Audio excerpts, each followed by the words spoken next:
It's time for Orange County League Wrestling. Here we are at the Dodd Western Memorial Gymnasium in Minisink Valley High School. We're right now currently wrestling in the consolation rounds. I want to tell you first of all, this wrestling match tonight is being brought to you by Diana's Restaurant in Middletown, Spears Cycle Shop in Washingtonville, and the Stroudsburg Wrestling Camp. With me first of all is a gentleman who's a little bit hoarse right now.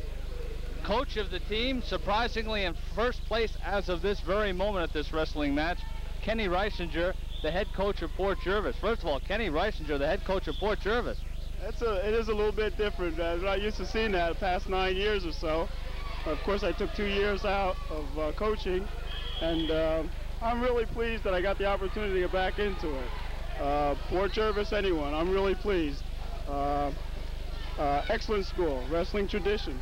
Now, you walked into a tough situation. Port dominating the league for the last 6-7 years or so, and they've been wiped out of late. Looks like your program's on the rebound.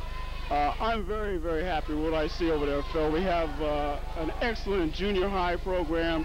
The JVs had an excellent year. We won the Orange County JV Invitational Tournament, and the varsity did an excellent job, really did. We had 2 returning varsity starters back, and everybody else was new. Now, Kenny, realistically, you've got 5 kids going into the final round tonight. You're currently ahead of Monroe Woodbury. They've got 6 kids going in, and they've got 6 kids who have pretty good chances of winning. What are your chances as you see them now? We're in there, Phil. I mean, it's never over until the final whistle. Of course, as you say, realistically, Monroe Woodbury has 6 very, very tough kids. But anything can happen. Anything can happen. My kids are tough too, and I expect mine all to win. Thank you, Kenny, and good luck tonight. Thank you. Kenny Reisinger. With me now is coach of the Monroe Woodbury Crusaders, Mr. Leroy Green. Leroy, you've been at this for a few years. This has got to be one of your best seasons, if not your best. Yes, this is definitely one of our best seasons overall. Last year we equaled what we did in the league this year, but this is by far the best season overall. At this moment, you are trailing Port Jervis by a couple of points, but you're going into the finals with 6 kids who are pretty good shot, have excellent shots at winning it. Yeah, all 6 of our boys should be favored to win, but as you well know from seeing many of these things, the favorite always doesn't win. So we're hoping for the best, and you know, the boys, I'm sure, are ready to go, so I think they'll do well. Now, last week you had what had to be a big disappointment in that duel loss to Minisink 29-27. How have your kids responded after that? Pretty well, really. I was concerned, of course, we had Port Jervis coming up on Tuesday immediately after that loss, but they went to Port Jervis. I think, you know, practice was a little dull, a little flat, and I felt a little down myself. But once we got over there, they seemed to kind of get back in the spirit of things, and of course, when our first 4 boys went out against Port Jervis and got first period pins, it didn't hurt picking our spirits up any either. So I think they rebounded well. Leroy, congratulations on a fine season. Good luck tonight in the sectionals and hopefully in the States. Well, thank you, Phil. Leroy Green. With me now is coach of the Cinderella team in the OCL, John Bell of Minisink Valley. John, you started the season with 6 kids who had not seen any kind of varsity action, end up winning the title. What happened? Oh, I think during our preseason, we wrestled in 4 tournaments. Our kids really came a long way. When we won the Mid-Hudson tournament, we matured as a team. By the time we started the league, most of the kids had wrestled 17, 18 bouts, which made it like a whole varsity season. And I think that experience, pushing them through 4 tournaments early, got them ready for the league. And we didn't have any really outstanding individuals like Monroe or Port Jervis had. But what we had was a bunch of kids who hung together, and when somebody got beat, somebody else was always there to win. And I think that was the motto of our team. Now, you had not only an excellent varsity season, but you also had an excellent JV and modified year. Oh, yeah, I was very happy with our entire program. We've turned around to the point where we've lost 1 modified match in the last 2 years, and we've lost 1 JV match in the last 2 years. And I think, you know, you got to be happy looking to the future. I think Port Jervis and Monroe will probably say the same thing, that they're very happy. But I'm looking forward to it. I'm really happy. And I'm just waiting for the finals here and see what happens between Monroe and Port Jervis. Coach Johnny Bell, congratulations on a fine year, John. Good luck tonight. And now we'll be back with the special award ceremonies and the introduction of the wrestlers in tonight's final round. All right, now we're introducing the matchups for the final round. 91 pounds, Minnesink Valley's Todd Williams against Monroe Woodbury's Steve Fishbein. 98 pounds, Jimmy O'Loughlin of Goshen, Chris Sweeney of Cornwall. Being introduced now, 105-pounders, Monroe Woodbury's Dave Mott and Pine Bush's Rich Buzakis. At 112 pounds being introduced, Glenn Burse of Monroe Woodbury and Joe Golden, his opponent in the green from Minnesink Valley. At 119 pounds being introduced in the red from Fort Jervis, Jeff Keys. And his opponent from Minnesink Valley, Steve Kroll. Now the 126-pounders. In the maroon and gold from Pine Bush is Harold Smith. His opponent, top seed for Minnesink Valley, Ken Stewart. At 132 pounds, in the blue from Middletown, Billy Shalevsky. His opponent comes from Cornwall, and he's Tom Gleason. Now at 138. One of the outstanding wrestlers in this tournament from Monroe Woodbury, Gary Fishbein. Opposing him from Fort Jervis, Dave Decker. At 145, from Fort Jervis, Danny Baumgardner. And he'll be opposed by Cornwall's Glenn Shearer in the green. In the 155-pound bout, from Goshen, Johnny Shisa. His opponent will be from Pine Bush, and that's Eddie Youngberg.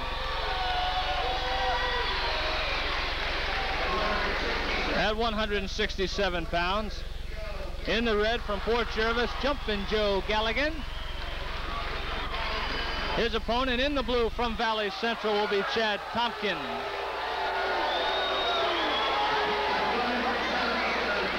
177-pound matchup from Goshen, Timmy Howell. His opponent from Minnesink Valley, Bobby Nicholson. Now we get to the big boys. In the heavyweight category, from Monroe Woodbury is Tom Latka. From Fort Jervis, his opponent, Barry Longwell. And at unlimited, from Monroe Woodbury, Tommy Kennedy. He'll be opposing Monticello's Ivan Katz. Those are the matchups. Frank Carrozza, my partner tonight, what do the team scores look like going into this final round? Well, it's very close, but the favored team, Monroe, right now is in third place, with Fort Jervis and Minnesink vying for 1 and 2. So the finals are very critical. It's one of the first times I've seen it this close in a long time, Phil. Should be a thriller. A couple of special awards. The Dodd Weston Memorial Sportsmanship Award being given to Monticello. The Terry Cody Memorial Award for the outstanding first-year varsity wrestler went to Pine Bush's Dick Bazakis. And now Frank Carrozza, 91 pounds. This could be the best matchup of the night. Todd Williams of Minnesink against Steve Fishbein of Monroe Woodbury. Fishbein goes right after him. Fishbein's a sophomore. Comes into this bout with a yearly record of 25-2-1. Todd Williams at 23-5, 8-1 in league. And they had quite a matchup last week. And Steve is out to the same start. In the dual meet, Steve got the first 2 takedowns, and that put him ahead. And again, right here, Steve went out, quick double, picked Todd up, got the quick takedown. Fishbein leading 2-0, riding on top of Todd Williams of Minnesink Valley. Fishbein, one of the 2 Fishbein brothers we'll see tonight. Stevie Fishbein trying for that front cradle. He's out to the side, working for the quick points if he can get him. And I don't think he'll have anything here. It was too quick. He's got it locked up pretty tight, though. Out of bounds. So they'll take it back to the center of the circle, and Todd Williams has got his work cut out for him. Again, falling behind quickly to Steve Fishbein, as he did in that big dual meet between Minnesink and Monroe a week ago. It seems to me, Phil, that Todd keeps trying that stand-up. Now we'll see if he comes with that again, if he's going for the escape here. No, he changed his strategy. Look for a quick switch. Steve seems to be controlling him pretty well right now. Official in this bout, Danny Johnson. First bout of the evening, the OCL Finals. Minisink against Monroe Woodbury.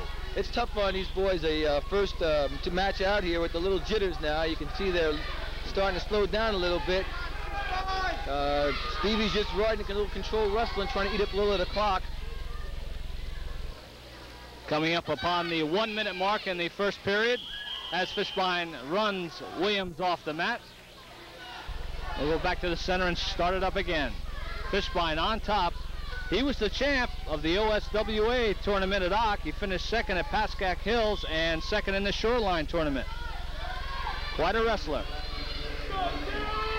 We got a minute left here in the first period, Phil. It seems that Todd's having trouble get to his base. Stevie's Fishbein seems to be controlling him pretty well. Riding a little ankle and one-on-one. Todd's got to see if he can free those hands. That's the only way he's going to get up out of the bottom. These two wrestlers, the two top seeds, coming into tonight. This is one of those cases, Phil, where the proper seeding worked out, and we have the number 1 seed and number 2 seed. Stevie Fishbein now is just hit for a stall warning. He's just using that control ride, not working for the pin. Williams, only a freshman. One of the big surprises this year, out of the many surprises for this Minisink Valley squad, which seemed to come from nowhere to go on and win the OCL crown. At the start here now with the 16 seconds left, Stevie Fishbein seems to be pretty much in control. Score still 2-0 with Stevie having that stall warning. Todd's still trying for that one escape, but Stevie's controlling him pretty much towards the end of this first period. Fishbein finished 4th at 95 pounds last year in the counties. Yeah, he's down a weight class, Phil, from last year, and looks to be handling the weight a little bit better, looks a little bit stronger. Todd Williams has had a good year also, Phil. He's placed highly in the last couple of tournaments. He was second in the Mid-Hudson tournament, did a nice job there. And the buzzer sounds, ending the first period of wrestling.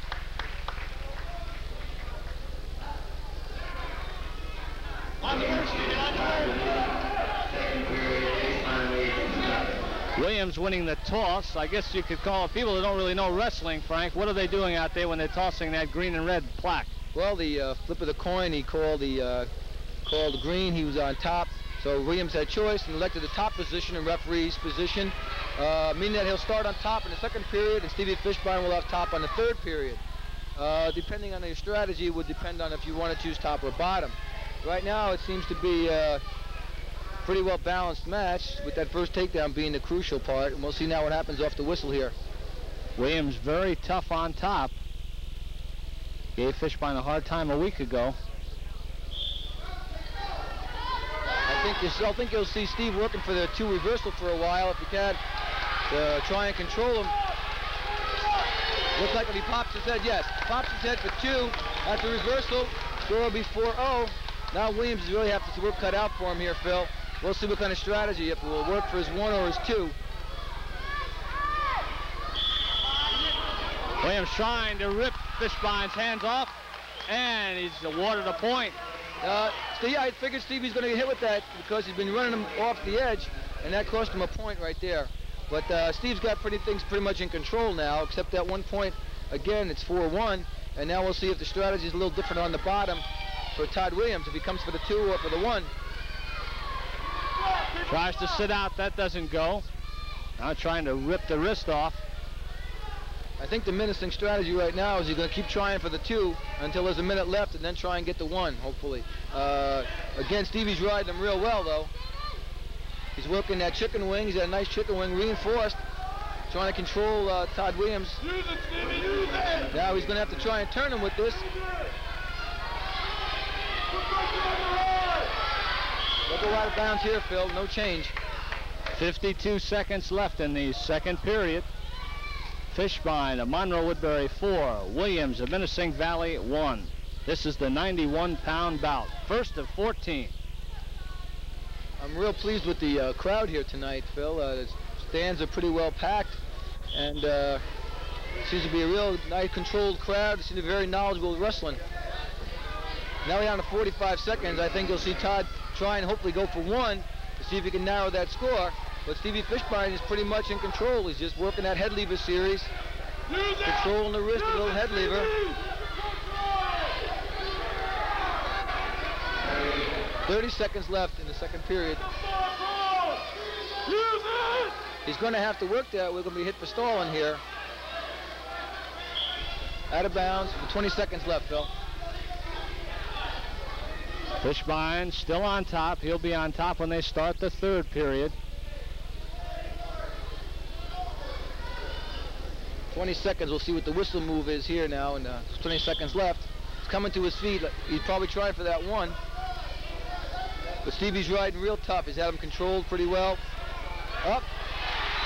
Stand up, drop downs, turn in. Got himself a 1 point, which will now make it 4-2 with 10 seconds left. That was a costly mistake. 5 seconds. And we have a stall warning called against Williams. One thing about Danny Johnson, he'll make you wrestle. Yes, and usually up on your feet, if you don't come across that circle, they're going to hit you for stalling. Nice headlock at the buzzer, but no points. No points. Caught him coming in. What a move by Fishbein. All right, we're down to the third period. In case you don't know wrestling, high school wrestling, 3 2-minute periods. This time Fishbein, who was on the bottom in the second period, will be on top for the third. He leads 4-2. Now we'll see now what if Todd wants to try to go for one and take him down. We'll see if he can pull out a 5-4 win. Again, they're working the edge quite a bit here, Phil. But there's plenty of time in the match. We'll see what the strategy is going to be. I think you'll see him go try for the one, hopefully to go for the takedown and pull up a 3-point move.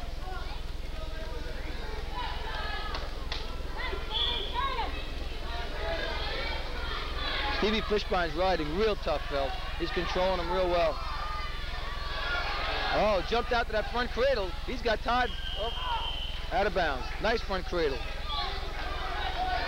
Steve Fishbein's dad, Al, the assistant coach over there with Leroy Green from Monroe Woodbury. Quite a wrestling family. Got Steve and, of course, Gary, whom we'll see later at 138 pounds. Right now, there's 142 left in the third period. Williams trailing by 2. Trying a switch. Little change in strategy here. He thought he'd catch Steve sleeping. Tried to hit that switch for the 2. Stevie Fishbein coming with legs now. He may be a youngster, but he has a lot of wrestling years behind him. He was wrestling in those freestyle tournaments when he was 5th and 6th grade. Very knowledgeable wrestler. If he doesn't turn him quickly, I think you'll see Mr. Johnson call a stalemate. He likes to see a lot of action out there, which is good. Danny Johnson's brother, for those who don't know, is Leo Johnson, who's the coach of Baldwinsville High School, perhaps the most successful wrestling team in the state. Baldwinsville got beat, by the way, by Fulton a couple of weeks ago up there, ending their 75 meet win streak. Stevie couldn't turn him with the leg, so that was that stalemate. And now they'll start again back in the middle. Todd will still be down, Todd Williams will still be down, and Steve Fishbein will start up. There's a minute left in this period. And we'll see here what happens. I think maybe you'll see Todd try for that one again off the whistle. Stevie! Things slow down as Williams ties his shoe. Johnson sets him up. Tried that inside stand-up. He was hoping to get that one. But Stevie's very controlling, tight waist, and looks like he's trying to work a 2-on-1 with the tight waist, controlling Todd Williams' hips. Now he's working that chicken wing again. Here's where he had trouble last time. He lost him here off this chicken wing. 45 seconds, though. Time's running out.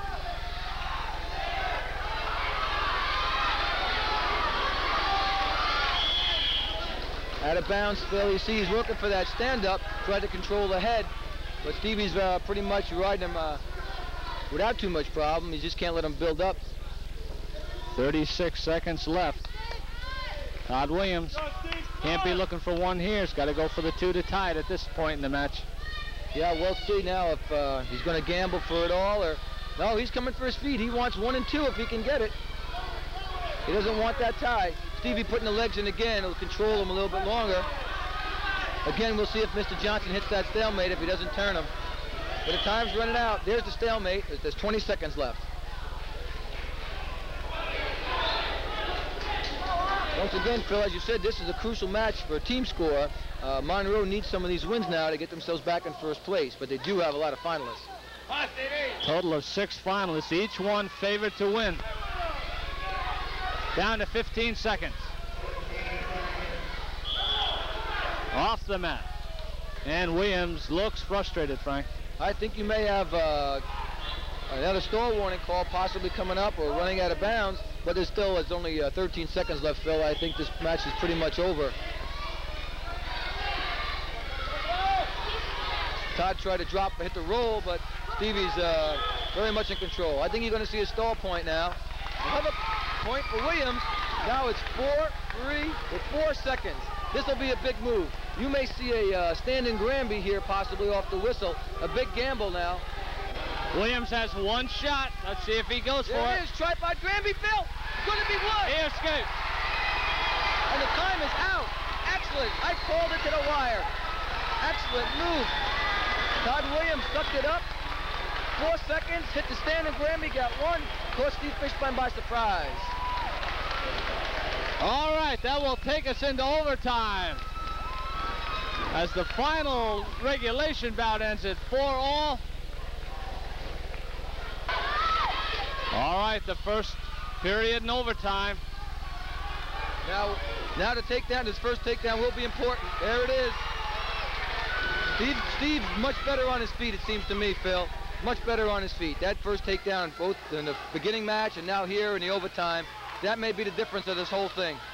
He just keeps shooting underneath Todd, picking him right up with that double, taking him right down. So Williams, the freshman, wrestling exceptionally well for Minisink, but being taught a few lessons on his feet. Now another stall warning issued against Fishbein. Mr. Johnson, he wants to see that wrestling out there. He's not going to let him hang on to that head lever. He's going to have to work.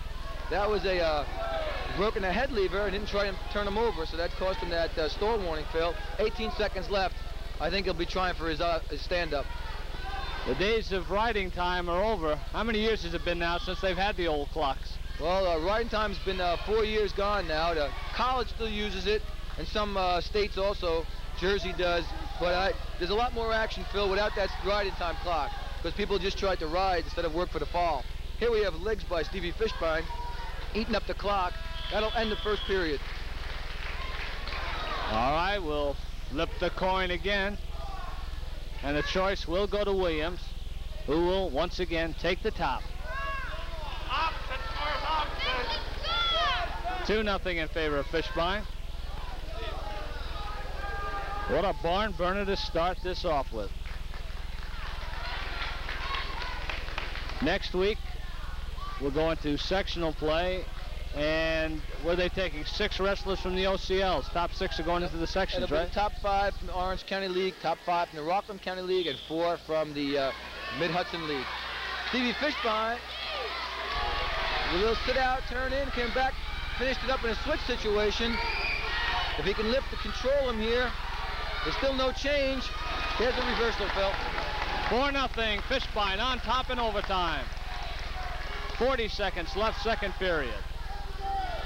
I think you're going to find now in overtime that Stevie's wrestling a little more aggressive here. He's moving well on the bottom. He's got the legs in. There's just the time is running out. There's that stalemate again. Mr. Johnson likes to see action out there.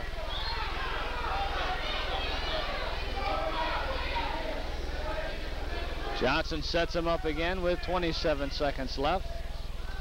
A lot more fans on hand for the final than there were for the semis. Seems as if the crowd was rather disappointing this afternoon for the semis. Well, I think, Phil, you have to understand that Minisink and Goshen were playing in the basketball finals over at Orange County Community College. And tonight, of course, you have Middletown playing O'Neill in the finals and the girls' finals. So this weekend's a busy weekend for the Orange County League. But this is a good crowd here tonight, Phil. We've got them pretty well full. Stevie Fishbein still in control, 10 seconds left. Again, we have a stalemate. They're going to have to pick up the pace a little bit. I think you're going to see Stevie just try and ride him for his last 8 seconds, Phil, and take that 4-0 lead into that third period.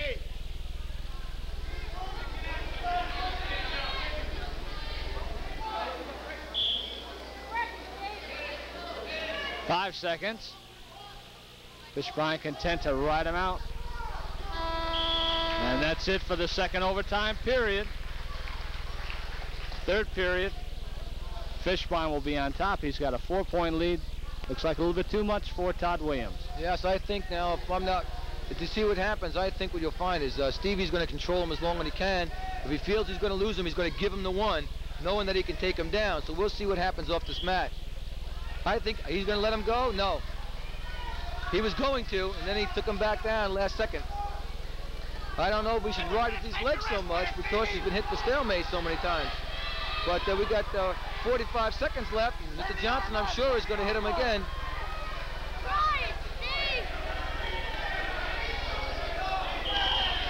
Watching wrestling, great isometric exercises. Fans really get into it. A lot of difference between a wrestling crowd and a basketball crowd, Frank. Oh, yes, it's a big difference. And here's the 1 point. He started inside stand-up. Stevie felt he might as well give him the one because he's been beating him on his feet. 4-1 with 30 seconds left. Even a takedown won't be enough for Todd. Now he hit it with a stall warning against Todd Williams. And Todd is the one that should be shooting. 4-1, 25 seconds.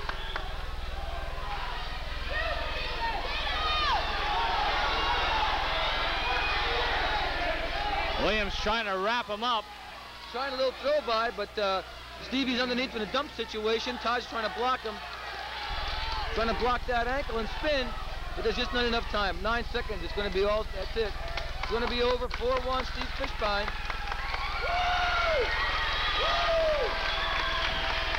And that's it. Stevie Fishbein, the 91-pound OCL champ, with an overtime win over Todd Williams of Minisink Valley, 4-1. We'll be back with more wrestling action right after this message. Hey wrestlers, if you're looking for a summer wrestling camp, why not attend the best, the Camp of Champs, the Stroudsburg Wrestling Camp in nearby Stroudsburg, Pennsylvania. Stroudsburg has 4 big weekly sessions starting June 27th. There you'll find plenty of expert teaching, videotape replay, tournament competition, and trophies, along with lots of free time recreational activity. Stroudsburg's super staff features successful high school and college coaches and national champions. This year's Week 1 staff will include the great Dan Gable of Iowa U. For information, call 516-473-5586. The Stroudsburg Camp, where wrestling is #1. Kawasaki and Spears Cycle Shop. That's a combination you can't beat in 1982. You know all about Kawasaki motorcycles and how they'll let the good times roll. But what you may not know is that Spears Cycle Shop has been located up the alley off Goshen Avenue in Washingtonville for the past 15 years. Drive up their alley and you'll find a full line of accessories and parts, plus honest, dependable service. Come over to Washingtonville to Spears Cycle Shop. It might not be easy to find, but the good deals there will be. Spears Cycle Shop, Washingtonville. In the green from Cornwall is Chris Sweeney. He's being opposed by Goshen's Jim O'Glaughlin. Sweeney's a junior, O'Glaughlin a senior. O'Glaughlin from Goshen, seeded number 5, comes into this with a 19-9 record.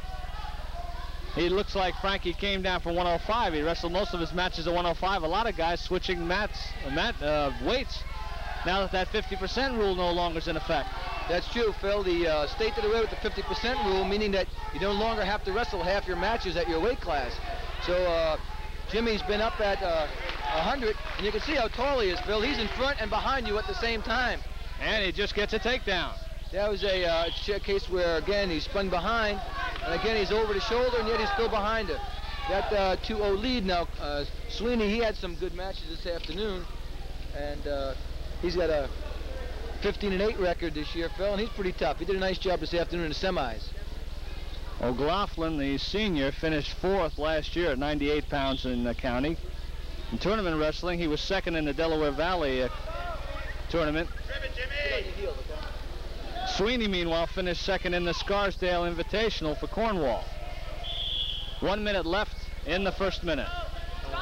Chris Sweeney had an excellent match in the semis with Dean Ford from Minisink, who was the returning runner-up last year. And so that was a crucial match for him in the semis.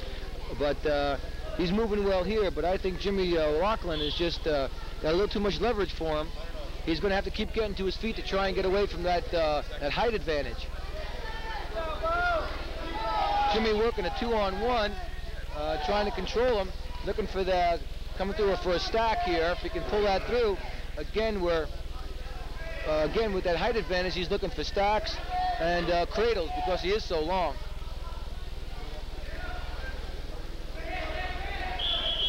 Off the mat, 32 seconds left, first period. Chris Sweeney from Cornwall on the bottom.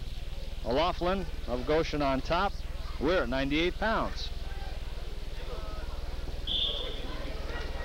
Sweeney comes into this tournament the 6th seed. As we said before, O'Loughlin the 5th.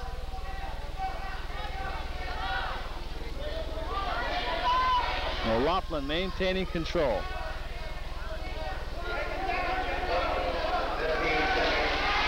Well, we got an escape there by Sweeney. Makes it 2-1 with 10 seconds left.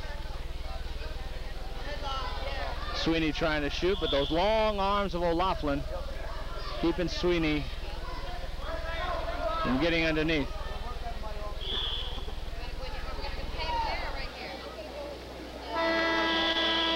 And that ends the first period. The score 2-1, O'Loughlin. And getting the choice is the Goshen wrestler, and he decides to take the top. O'Loughlin, a senior, hopes to attend law school next year. We got the second period start now at a 2-1 for Mr. O'Loughlin. We'll see. There's that stand-up again. I think you're going to see him coming to his feet a lot, trying to get away from that height advantage, like I said before. O'Loughlin's tough with that cradle, but Chris is moving real well once he gets to his feet. So that might be a point for Chris. You know, he's going to be working as much as he can on his feet because there are a lot of legs to shoot on once he gets away. O'Loughlin being coached by Pete Paduch, who at one time was a star wrestler at Goshen. And Sweeney being coached by Bill Sweet, who, since he's come up from Tappan Zee, has done a fine job at beginning to rebuild that Cornwall program. Yes, Bill, I tell you, Cornwall's really come on. They've had a lot of success. They had a rough season because they were losing matches because they didn't have enough depth on their program. But the kids that finished the season for them are wrestling real tough today. He has a lot of place winners, and Cornwall can be proud of these boys. They've done a heck of a job. There's that spin in, stand-up spin in. He's not free yet, but he's going right for the 2, Phil. Yes. Spun back inside, took him down for the double. O'Loughlin doesn't want to give it up here. He wants to keep scooting. You see that fanny scoot, he may be able to come out. No, re-switch. Step over by O'Loughlin. Reversal for O'Loughlin. Makes it 4-3, O'Loughlin still in control. A lot of composure by O'Loughlin to come back like that.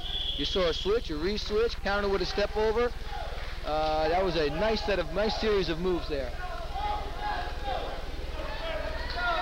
53 seconds left, second period.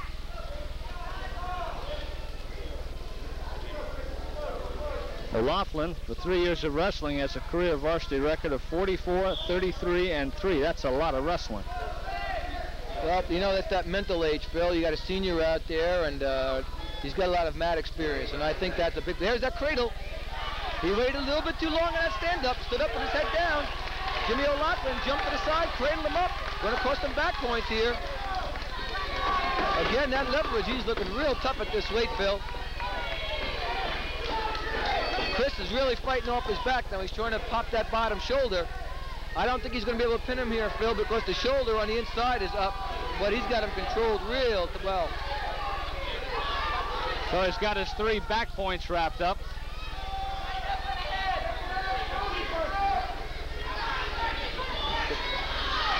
Mr. Leggett here is, Dick Leggett is our official for this match, and he's right in there close, and you can see that the inside shoulder is up. So that'll be a 3 near fall for a 7-3 lead for O'Loughlin. And that takes us into the third period. Sweeney will be on top. Junior with an 18-10 career varsity record, 15-8 this year. He was 6-3 in the OCL at 98 pounds. As we said before, O'Loughlin was 5-8 at 105 pounds. So he dropped down for the tournament. You see Chris is trying to throw legs now and use some of that leg moves to control Jimmy, but he's going to have to turn him now, Phil. That's all there is to it. That 7-3 lead is going to cause some problems, and Chris is going to have to go all out. It's tough to turn him with legs unless you really have him moving enough on the bottom. I think, again, you're going to see some stalemates being called here.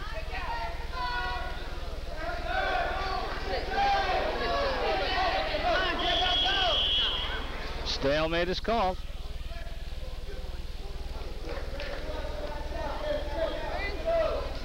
Here's that stalemate call, like you said, Phil.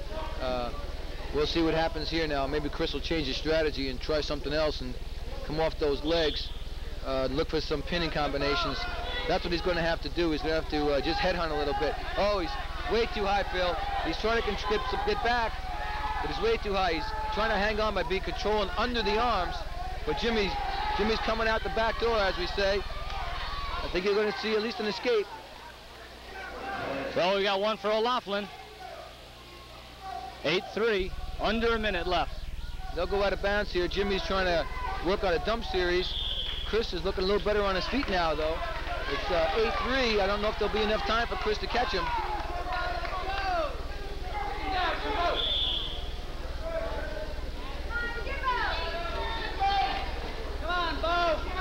There's a nice high crotch single.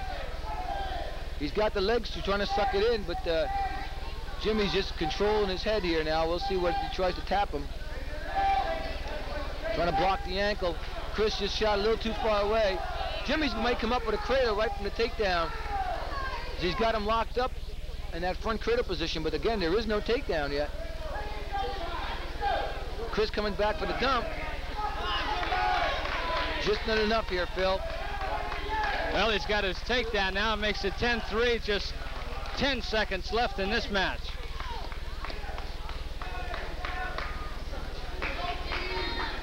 Not enough time, Phil. Going to be 4 seconds here. I don't think 2 seconds left now.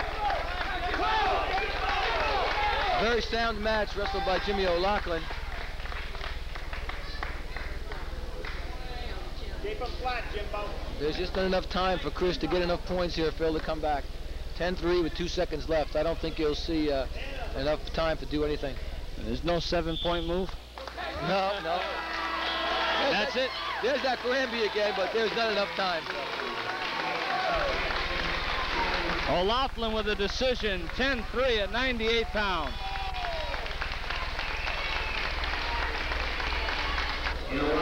And now 105 pounds, a freshman versus a senior from Monroe Woodbury. In the maroon, it's Dave Mott, a senior. He's going up against Pine Bush's Richard Bazakis. Bazakis, a freshman, lives in Scotchtown, second seed against the first seed. So far this year, it's Bazakis with a 21-1 record, 8-1 in league. Mott is undefeated this year. He's 30-0. 8-0 in league. Last year he was third at 112 pounds, while Bazakis won the JV tournament at 98. Bazakis the winner, Frank Carosa, of the Terry Cody Memorial Award. Yes, again, this is a case where the seeding worked out again, where we have 1 and 2 in the finals. During the year, they wrestled each other. It was very close. Mott winning a very close decision. This should be a very interesting match here. A lot of composure by Mott, who is a senior, again, wrestling an underclassman. We'll see if it holds true, if the Mott experience makes a difference. These kids have all 6 tournament titles between them. Mott winning 4 of them, the Ossawa, the Pasco Hills, the Shoreline, the Dalton Lions, while Bazakis won the Pearl River Christmas Tournament and the Monticello Invitational. Phil, we're in a wizard situation here. Mott with a little bit of an advantage, of course, having his hips a little bit higher than Bazakis. But this wizard here, I don't know if we're going to get anything. We may have a stalemate by Mr. Bouchon. But Mott's trying to control his hips.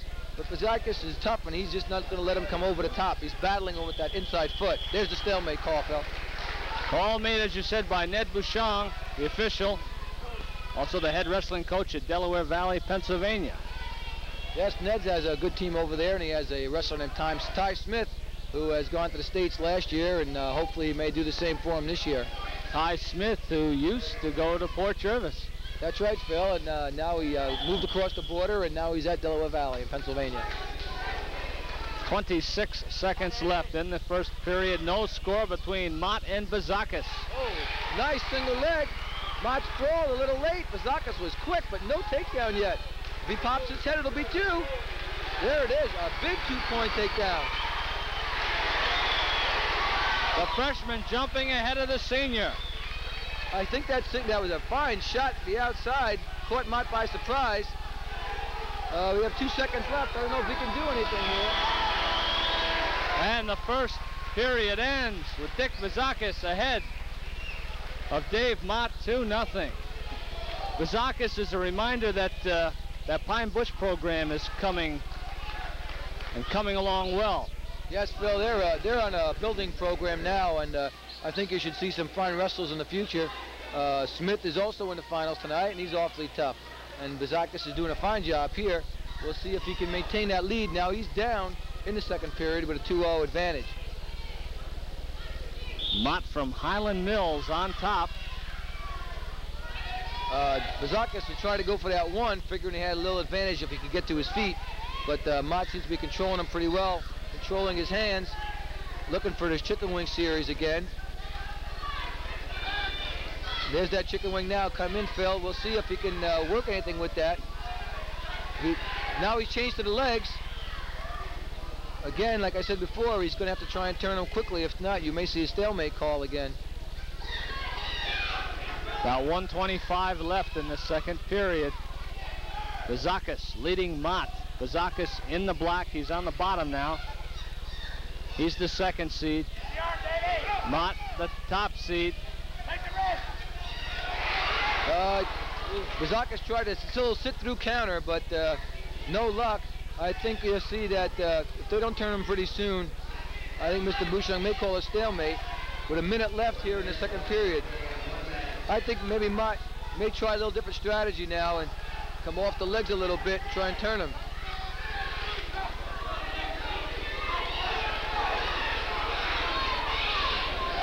He's trying a little Jacob's hook, a little quick turn, but Bazakis is just a little bit too smart for that to get caught, Phil.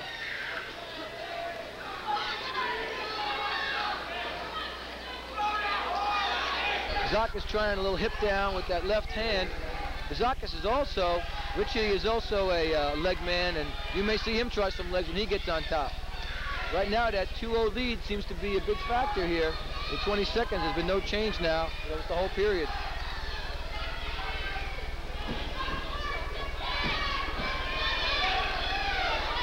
All right, we're winding down. Under 10 seconds now left. 5. Mott working awfully hard trying to tilt Bazakis to his back, but he doesn't do it. We'll go into the third period. That reminds me, where do wrestlers learn how to use their legs, Frank? Well, one place, at Stroudsburg Wrestling Camp. And Dan Gable's going to be there for week 1? Yes, that should be something, Phil. Dan Gable coming in from the west, running a camp inside a camp that first week at Stroudsburg. Coach Armstrong runs an excellent program out there for the advanced wrestler and then all levels. He runs a fine program, brings in a lot of national champs and some very outstanding high school coaches. Third period now. Mott trailing 2-0, has to start from the bottom position. We got a T-bar ride by Dickie Bazakis. He's riding very tough. Dave is going to have to try and get out to his feet if he can. And Richie seems to be doing a nice job controlling him. There's that switch by Mott. It's going to be a 2-point reversal. Nice switch. Again, here's the legs again by Davey Mott. I think, Phil, you may see him a little change of strategy now. Come off the legs and try and turn him. 1:15 left. Chicken wing series now. He has that chicken wing bar series. I believe he feels that if he can control him now, upper body, he may be able to turn him. He's out to the head now, Phil. This Richie Bazakis is tough, though. He's going to be tough to turn. Mott trying to step across the head, going for the home run. He's got that bar in real tight now, Phil. He's hoping he's got 45 seconds to turn him. He's dominating him right now. If he doesn't get too cautious and run it over the top, he may pick up some back points on this. If not, we're going to see another overtime bout.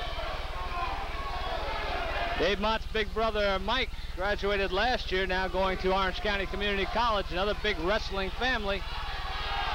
Yes, in fact, Phil, I just saw Michael. Here comes he. No.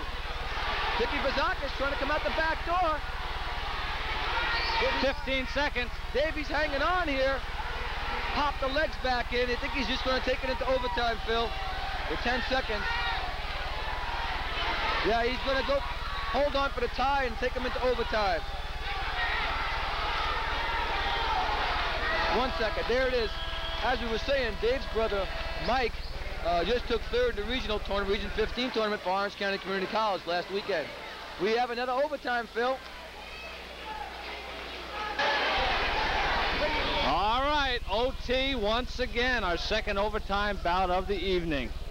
Again, Phil, these Monroe boys are tough, and they know that they have to win in the finals to pull out this team title. They're down, and they need those champions. And so you'll see David start stalking them now. He needs this takedown, and he knows it. Again, it's a 1-1-1, so this first period is very important. Yep. Stalemate call.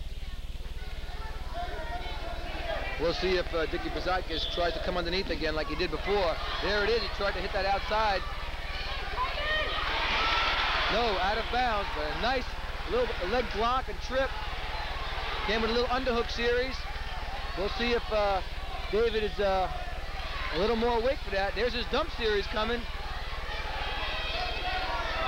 30 seconds in the first period. Bazakis lives right where those three school districts meet. Scotstown, where Goshen, Pine Bush, and Middletown all kind of join together. I know any of those three schools would just love to have him wrestling for them. I'll tell you have to remember this Richie Bazakis, he's only a freshman, Phil. He's got a lot of good years ahead of him. He's doing an outstanding job. You'll see a lot of him in the future. Because this guy, he's wrestling as no turkey. This Mott kid has been around a while. He's been wrestling a lot of years, Phil. Again, that's the end of the first period with 0-0. Now, if nobody scores any points, there's still a tie. There's a thing called criteria. How does that work? Well, it goes by a criteria rulebook decision, which states back points, most amount of back points first, a 3-point near fall or a 2-point near fall, then reversals, then takedowns, then escapes, and it goes on until there is something that will break the tie. In the old days, it used to be what we call a referee's decision, where the ref determined it. Now it's all set down by the book on criteria. I'm sure the referees are happy about that. Well, it takes a little pressure off, Phil, and I think that's a very good way to do it. You'll see Mike Mott now, David, is trying again for this bar and chicken wing, as he controlled him well with that before, and that's what Coach Green is yelling, that can keep running that instead of using the leg series. 30 seconds left in the second overtime period. Monroe would do it. Bazakis with a nice stand-up, stepping over that wizard. I don't know, it's close to be out of bounds. They gave him one. 1-point escape. He stepped over that chicken wing bar series, and it was close to be out of bounds, but we have two officials right there, and that's a 1-point escape with 22 seconds left. Richie Bazakis coming right after him on his feet. I think he's feeling a little better on his feet, and that's why he's shooting. But he is shooting far away. Here comes Mott. He's trying to spin behind, but Richie's controlling that dump series. We'll see what happens here with 5 seconds left. That ends the second overtime period. Bazakis 1, Mott nothing. Unbeaten Mott.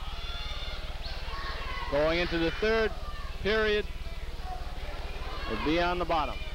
Now here again, Phil, now we're talking strategy right now. There's 1 minute left, third period, you're down by 1. Do you go for the 1 and try and take them down, or do you want to use some of that precious time to go for the reversal? Big factor.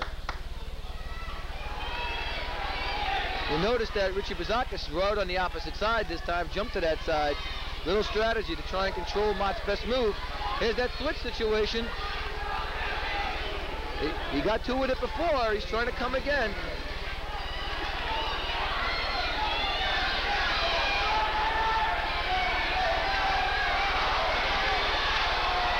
Now a little change here. You see Richie Bazakis coming with the legs. He's a good leg man. He's done a good job. Now Coach Laturco, he's a big man for legs, and he likes the kids to use them. And Richie does use them well. He's trying to get points with him. He's up there. He's jumping up on the head. 14 seconds left. We could have an upset. He is flanking. He may come up with some points if he doesn't fall. Oh!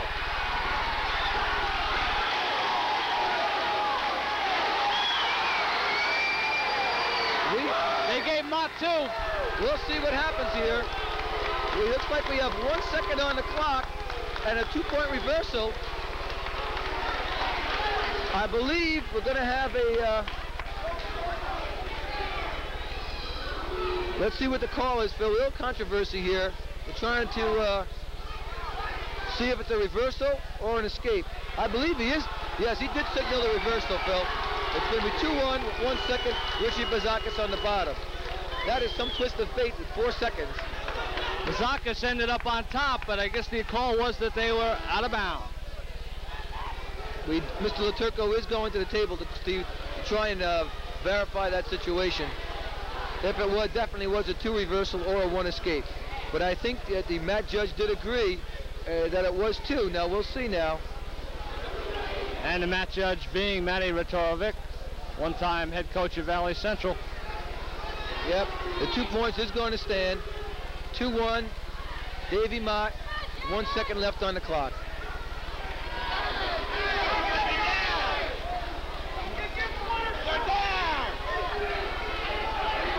Ed Bouchon sending Coach Laturco back to his corner. And they got him wrestling from the top. Now they're trying to set him up right. Bazakis should be on the bottom. Again, Phil, you heard the fans. We have very knowledgeable fans. They knew that was a mistake and that Richie Bazakis was down. Here's that 1 second, Phil. This is a long 1 second in the young man's life. Mott, in the last 4 seconds, pulls it off.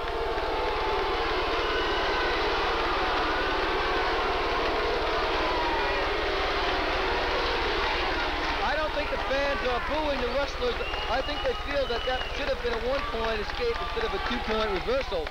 And again, it's hard to say. Those refs are right there, Phil, and I think, you have to call them as you see them, and that's it. Now we go to the 112 matchup.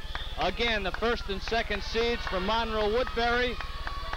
Glenn Burris from Menacing Valley in the green. It's Joe Golden. Burris 25-2 on the season. Golden 25-1, but Golden's only loss was to Burris a week ago. Phil, you had Burris right in there in that dump situation. Now Joey Golden trying to counter with the whizzer, but Burris, he's been here before. Remember, he went to the sections. A nice move. Oh, whizzer, step over. Yes, going to be a takedown and back points, folks. No. This Burris is tough. He came right off his back. We'll see what the ref signals here. And Burris reverses. I think the score is 4. Should be 4-2. And Joey Golden in the switch position. Started off with a bang here. A 4-2. Now Burris trying to tilt Golden to his back. A pair of seniors.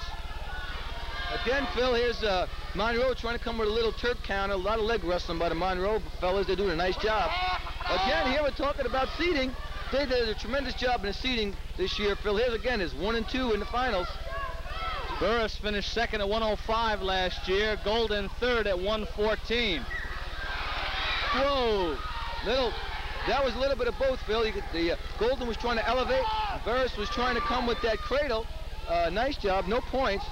Lenny Burris is tough, and Joey Golden doing a nice job. He's trying to ride this pump, Phil.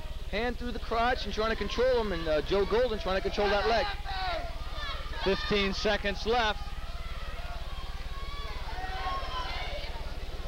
What happened, Louis? 4-2. with about 5 seconds, Phil. I think that's all you're going to see this period. Boy, these kids are getting right in the middle of the mat and wrestling tonight. I'll tell you, there's been a lot of action, Phil. There's the buzzer. First period ends with Burris, who plans to go to West Point next year. He is tough, this kid, leading Joey Golden 4-2. Between these two boys, there are 6 tournament titles. Golden had 4 of them, won the Pope John's, Delaware Valley, Clarkstown, and Mid-Hudson, while Burris won the Dalton Lions in the Shoreline tournament. He was the MVP of the Dalton Lions tournament.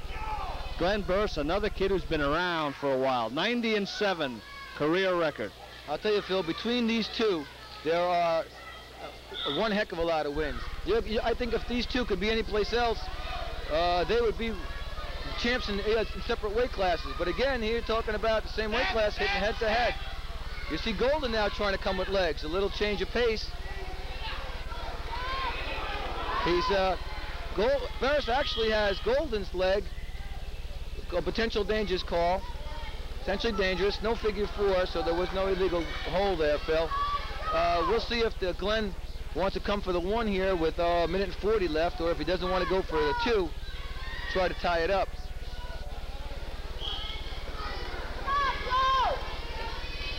Joe Golden's career record, 84-19. That's not bad either.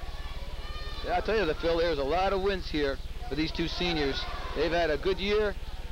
Again, as you said, Phil, Glenn Burris did win the dual meet between the two. But it's a good match right now, 4-2. Joey Golden in bad position. He's on his hips. But he's coming right back to the half. Oh! Gets him on his back. He's going to pick up He's got the back point.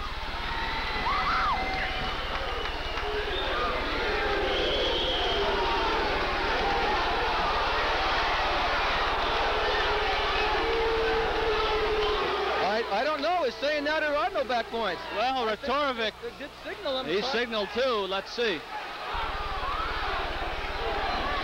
58 seconds left. Coach Bell is questioning. No, the mat assistant said there is no. And now we're going to have a penalty point deducted, I believe. As Mr. Bell had some sharp comments for the officials. Well, see, you can't question a judgment call. If there's a mistake in the book, you can call it. But it did seem to me that Mr. Ratorovic did signal a 2. Yes, he did. The mat judge overruled it, and so there was no back points. That will cost Minnesink a team point because it was a judgment call that he was questioning and not a book call. 45 seconds left in the second period. Burris and Golden going at it. I'll tell you, both boys are wrestling very aggressive and a lot of action here. We'll see with 30 seconds what the strategy is if he wants to come with 2 or 1. That was a nice standing switch situation. 30 seconds left, Phil, as they go back to the center. Burris did participate in the Empire State Games, Greco-Roman wrestling. He finished 4th in his weight class. Yes, Phil, I was up there. Of course, he had the opportunity to work with the Empire Games, and he is a tough wrestler. Did a nice job with the Greco team. Again, Golden wrestling a lot off his hip. This may cost him some points here. I don't know. It's in control. It's hard to say. This may be a 2.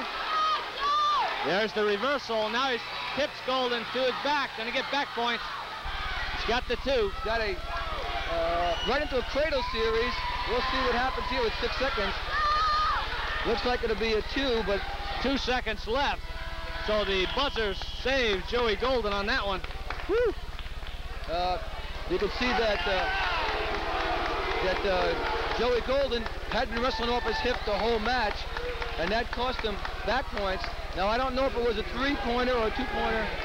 Yes, it was a 3-pointer, Phil. No. We have a change in score. 4-6. It was only a 2-point near fall, Phil.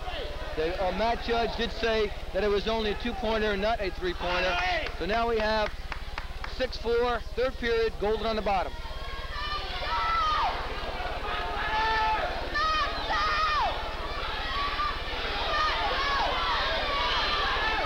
Whistle sounds.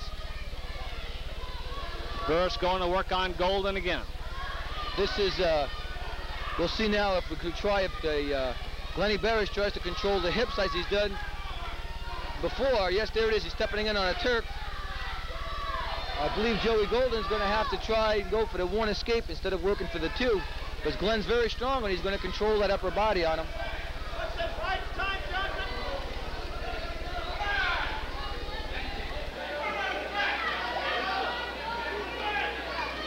Minute 25 left. The action has slowed down a little, Phil. I don't think they can keep working at that fast pace that they were going before.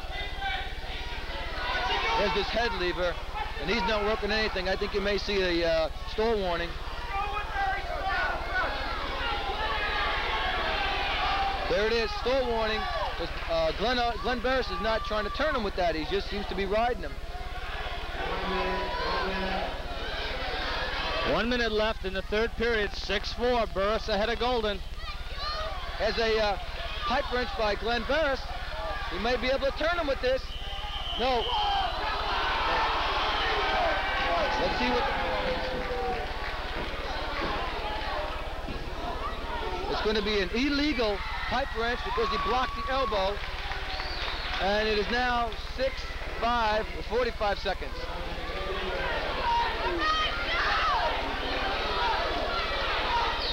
Umpires got everybody blocked in.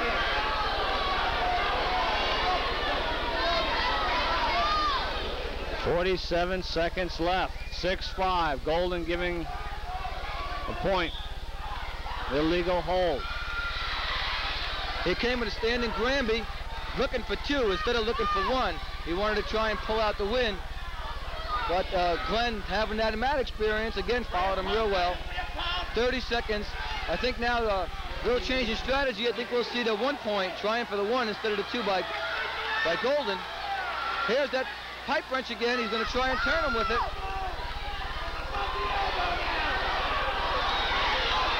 A little head lever series. Here comes that pipe wrench again.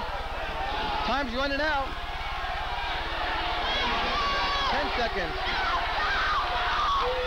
All Glenn Barris has to do is hold on. He's going to win this title. 3, 2, 1.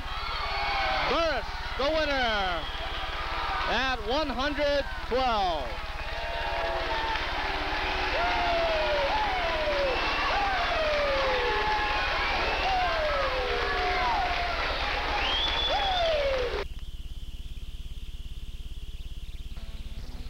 Diana's Restaurant, located in the heart of Little Italy at 52 Cottage Street in Middletown. Diana's has been a family-owned and operated business for the past 44 years under Mike and Marie Diana. Present owners and hosts Edward and Thomas invite you to enjoy the warm and friendly atmosphere that prevails at Diana's, a long-established spot for families, friends, and good times. The restaurant is famous for its extensive selection, reasonably priced and generous portions of Italian-American cuisine, served to you by a friendly and courteous staff. Diana's is open daily with luncheon specials for the business crowd and dinner. Luncheon is served from 11:30 to 2 p.m. Dinner is served Monday through Thursday from 5 to 9 p.m., Friday and Saturday until 10. Our facilities are available for parties, meetings, banquets, and outside catering. Call 343-9653 for more information and reservations. Diana's, the place where friends gather. Say hello to HBO and Cinemax, the perfect double feature for choice entertainment on TV. With Cinemax, you get great movies 24 hours a day, comedy, classics, family films, and more. Add all this to HBO's blockbuster movies, exclusive sporting events, and superstar specials, and you can choose between 2 great channels almost any hour.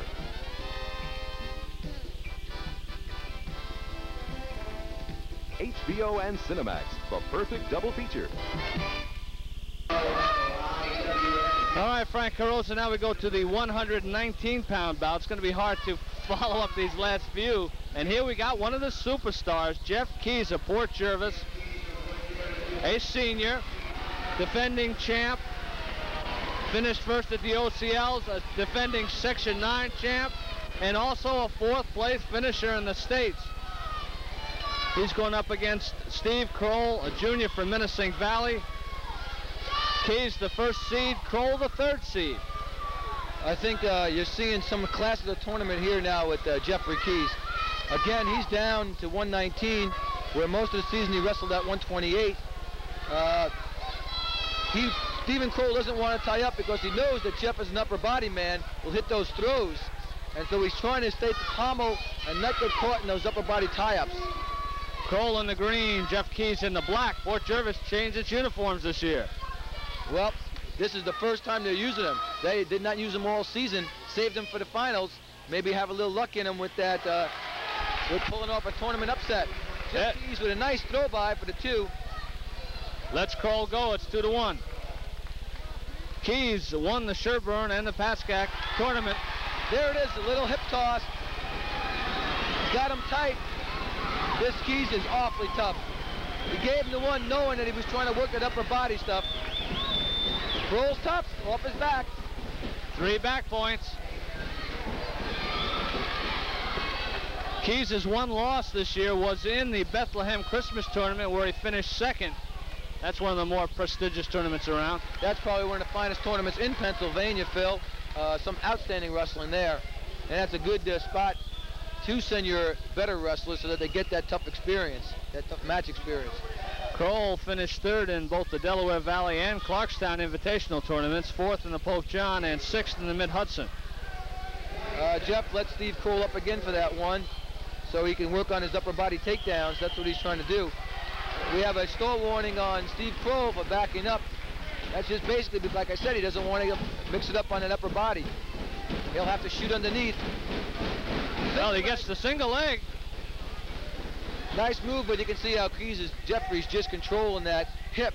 There it is, spun behind, 2 points takedown. Jeff Keyes, who hopes to go to Hunter College in New York next year, has a career varsity record of 65-7-1, and that's against some top-flight competition. Yes, Port Jervis does go into that, like I said, that Pennsylvania tournament, and does hit some good competition. And Jeffrey was 4th in the state last year, Phil, and did a real fine job up there. And he's just controlling this match right now. He's just not giving junior Steve Kroll a chance to do any wrestling at all. He's just dominating him. He's giving him those escapes and then taking him down for the 2. Keyes on top to start the 2nd period. He leads 9-2. Also played some soccer and football at Port. Kroll, member of the successful Minisink Valley football team. Give Kroll the escape. Again, here we have Steve he doesn't want to mix it up top and wants to shoot underneath again. There's the shoot out a single again, but Jeffrey is just controlling his hips, and that's the key to this whole match. You'll see Steve Kroll isn't on the single, but he's just too spread out. His head's down on the mat, and Jeffrey's just controlling the hips. Yeah, we're going to have a little throw by and spin. He's looking for the pancake here, Phil. He wants to catch his head. Change to the quarter Nelson. Jeffrey is tough. He wants the 2. And he's trying to set up this pancake. He's just trying to pop him over. Steve Kroll is funky, though. He's hanging in on that single leg. He doesn't want to give up a thing. Well, talking to Steve Kroll earlier, I found him to be quite relaxed about this whole thing tonight. Well, I think he felt he was going in as the underdog, and he was just going to give it the best he could. When you're wrestling tough competition like this, you just go out and do it the best you can do and hope it's good enough. Jeff Kroll spin behind, stepped in on a Turk. Jeffrey Keyes is looking very tough here, Phil, with 35 seconds left.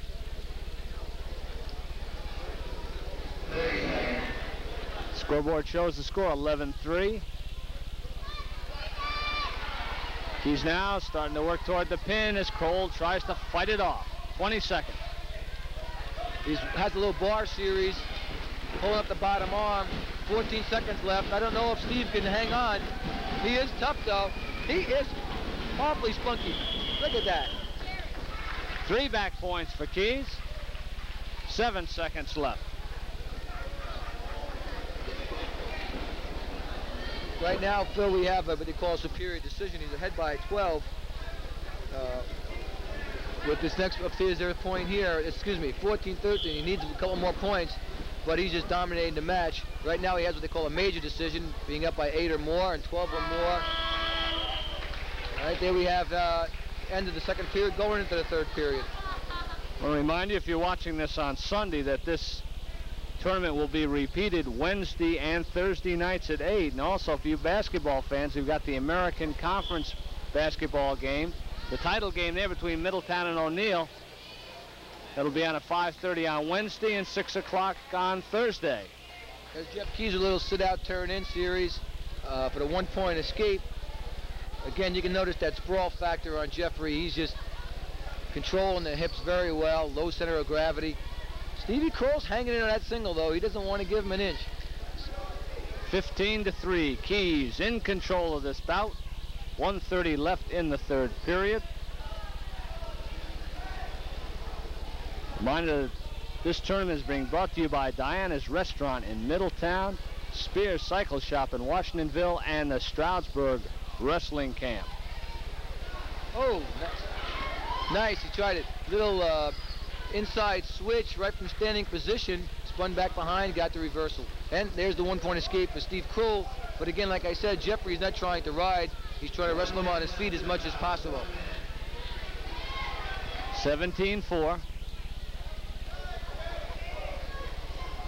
Keys rolling in on a superior decision. Now he's trying to work that pin. Well, as Steve Kroll does not want to let go of that leg, he wants to keep that single, but Jeffrey is just too tough. He's got that good control and good natural balance. He's running a bar right for the takedown. Here it comes. Running a bar. Got 25 seconds to tip him toward his back. If he pulls up the bottom arm, he's going to be able to turn him.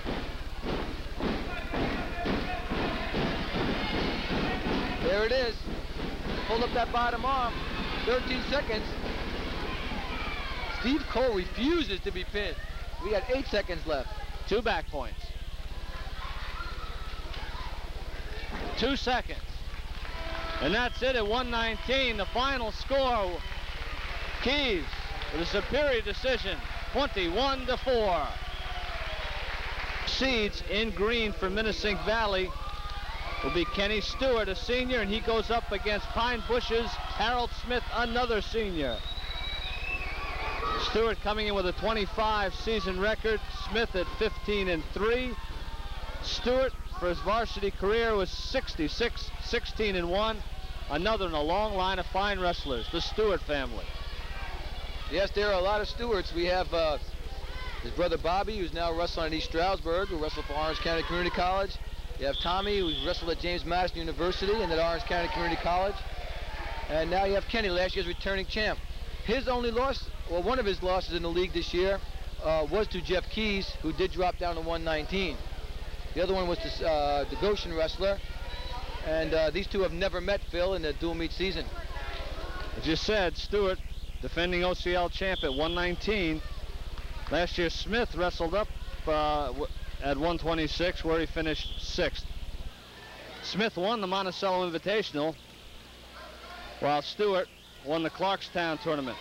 There's a nice single leg by Stewart, but he still has to get him off his base. Doesn't count till he hits the mat. He's trying for a standing cradle, Phil. We'll see now if he wants to go for the 2. He was looking for that standing cradle. We have a whizzer by Smith, and we'll see if Stewart can bring him to the mat. Nope, no control yet. Not yet. 2 takedown, yes. 2 takedown, Stewart. Kenny Stewart jumps into the lead with 1 minute left in the first period. Now he'll be on top. We'll see now if we have a minute left in his period. If we try for the 2 or the 1 off the whistle now. Stewart riding opposite side, which means that would be actually the bottom man's left side. Stewart way to waste an ankle. Oh, coming with the legs. A little surprise here. Stewart, a senior, undecided about his plans for next year. Smith, a senior, either wants to go into college or go in the Navy. One way or the other, wants to continue wrestling. Stewart's working a little far side cradle, but he's also trying to get the legs in on the near side. Yep, there it is. Far side cradle took him back. I think what happened, he was trying to fake the legs and hit him for the far side cradle. They'll definitely have some back points here, Phil.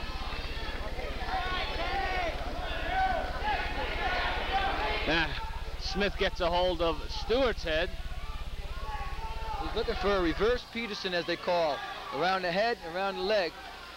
Now they award Stewart 3 back points. 5-0 Stewart, 5 seconds left. Smith gets a reversal. That's a little inside switch with a 2-point reversal right at the buzzer. 5-2 now. That might have been a costly mistake. We'll see what happens here in the second period, Phil. Minisink will have choice. Harold Smith, one of the Pine Bush students who actually lives in Pine Bush. They have a very big school district, Phil, as you said before. It borders on 3 schools. And Harold is from the town of Pine Bush. Stewart on top. He leads 5-2, second period. We're at 126. Tried an inside stand-up. Stewart went with waist and ankle. There it is, that cradle again. He keeps jumping up at that far side cradle, but I don't think Harold's going to get caught twice with the same move.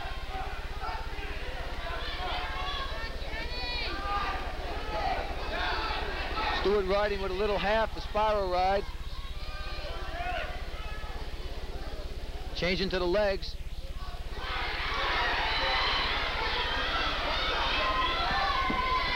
Harold Smith tried to come a little roll through off the legs. I don't know if the strategy here is going to be to work the legs to turn them or to try and get some control. Minute and 18 left, 5-2. Kenny Stewart.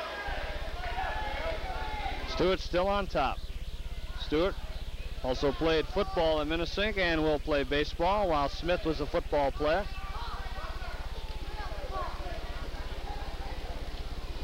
Smith with a career record of 27-9. He's 15-3 in the season, as we said before. Harold just tried to fake a little switch to the outside, come back the other way, but Kenny Stewart has broke him down. Now he has a bar situation, one-on-one in bars, trying to work a little power bar, turn him to the one-on-one side, Phil. He's in bad position here, bad mat position, because his hips are not in the right areas. Spun back to the opposite side. Little one-on-one by Kenny Stewart, trying to keep Smith broken down to the mat. Stewart, Minisink's lone top seed. Stall warning now. He's hit Kenny Stewart for a stall because I guess he feels he should be working for the pin more aggressively. But he's working a little cross-face cradle serial here with 24 seconds left. If he can pull up the bottom arm, he may try for the turn. Smith is doing a nice job. He's trying to set up a little inside switch to this leg. There it is, he's hooking that leg. He's got Stewart on his hip again. Look out. Stewart counters nicely with 2 seconds left, and that ends the second period. Stewart leading 5-2. I'm going to give you that phone number again for the Stroudsburg Wrestling Camp. Area code 516-473-5586. 516-473-5586. Call that number, or you can ask your head coach at school, because I know they all know about the Stroudsburg camp. As Mr. Armstrong calls it, the champ of camps. It's probably one of the best we have in the East, Phil. It's an excellent camp. I know a majority of the wrestlers in our section, Section 9 that is, go to Stroudsburg, and a very big majority from the Orange County League. Kenny Stewart is one of the products from that camp, who is ahead right now, 5-2. I think you'll see Kenny Stewart work for the 2 rather than a 1-point escape, knowing that with a 5-2 lead, and Smith trying to work legs to turn him. So we'll see what the switch change is now coming up. They're under a minute 30, third period. Harold Smith of Pine Bush on top, working on Kenny Stewart, the top seed here at 126. Stewart does have a stall warning, Phil, and if he better start moving on the bottom or he's going to be hit. He's just not moving well. Now Smith with the legs, dominating him on the top. Stewart having trouble building up. Harold is definitely controlling him right now, as long as he doesn't get sloppy, but he still has to turn him, Phil. Under a minute. Stalemate whistled. Smith still on top, 54 seconds left. This not the most exciting match of the evening. No, I think what you're seeing here is a little more control wrestling, Phil. It's 5-2, and we can't afford, like I said, to see some slowing down of the action. I'd like to see it fast and hot because it makes it more interesting for the fans to see. Stewart Chill changed his strategy, came with an inside stand-up. And it pays off. Yes, reversal. He was hoping for the 1 and came up with the 2. With 40 seconds left, Stewart now leading 7-2 as they go off the mat. I think Harold got caught a little bit by surprise there, Phil. I thought he figured Stewart would definitely come for 2, knowing that he had that lead, but that stand-up caught him by surprise. It worked out for a 2 reversal with 38 seconds left.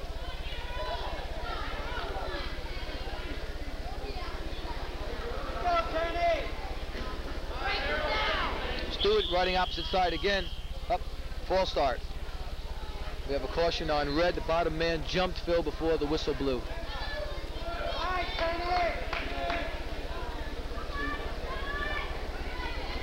Phil, how did you like that young lad from Goshen singing the national anthem, Mr. Phil Peterson? I thought he was outstanding.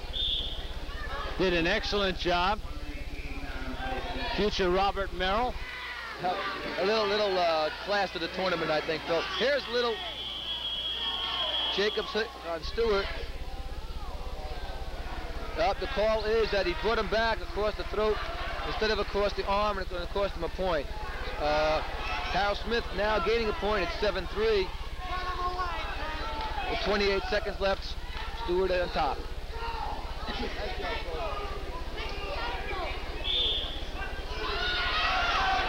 Stewart takes the ankle.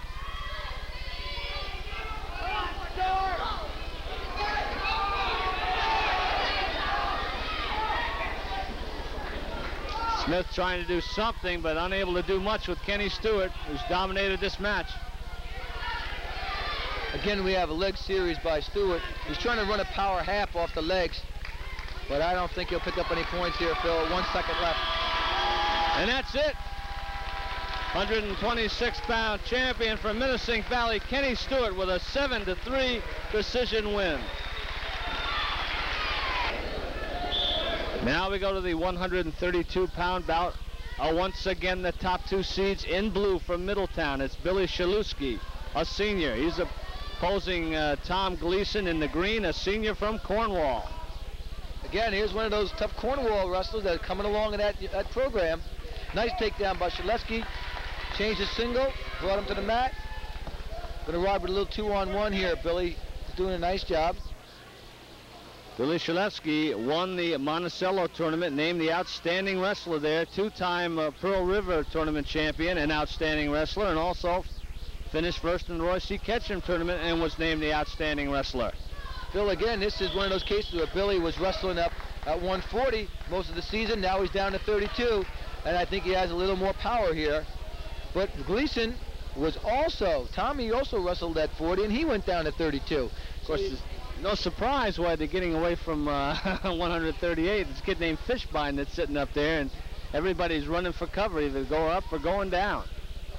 Up, little force start on Billy's jump the gun. That's a caution only. Phil, has no points until it happens the second time. Shalusky last year finished 3rd in the OCLs at 126 pounds, while Gleason finished 3rd at 132. So far this year, Shalusky has a 22-2 record. Gleason 17-5. Gleason Tommy coming with a little switch on the bottom. Now they're up on their feet. He'd like to get the 2 instead of the 1, Phil, because of the time factor involved here.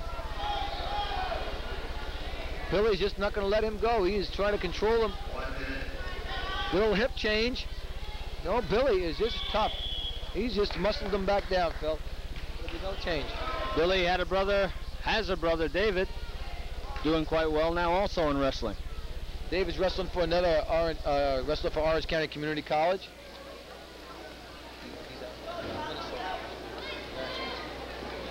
Right now, they're participating in the Nationals in Minnesota. Shalusky on top. Tommy decided that with 50 seconds left to try and go for the 1 instead of the 2 and pulled off the 1, but now has Billy Shaleski back on that leg again, Phil. He has a nice single series. Up, change to the whizzer by Tommy Gleason. Try to keep Billy outside, and he's shooting in. Nice exchange, Phil. Oh, almost made a bad mistake of stepping over that whizzer. 29 seconds left, first period. Gleason with a 60-24 career varsity record. Shaleski 90-17. Both these boys hope to go to college next year. Gleason wants to go to Alfred University, where he's going to major in electronics, and while Shaleski going to Cortland. Little slipped headlock. He tried to duck behind him for the 2. Oh, they were out of bounds, Phil. 9 seconds left in the period. Tommy Gleason is shooting a little bit too far away, and Billy's catching him on the way in, Phil.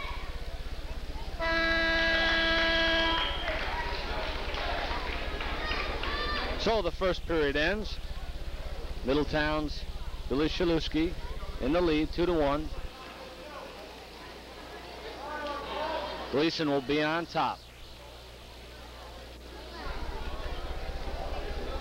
As you said, Frank, Shaleski wrestled at 138 most of the season. He was 5-2 at that weight, 2-0 at 132. Gleason also 5-2 at 138 and 2-1 at 132. Has a little switch and a little step over by Tommy Gleason. Got himself in a little bit of trouble. He was a little bit too high. Billy is almost out. Phil, yeah, there it is. There's the reversal. He popped his head off that switch series. Did a nice job there.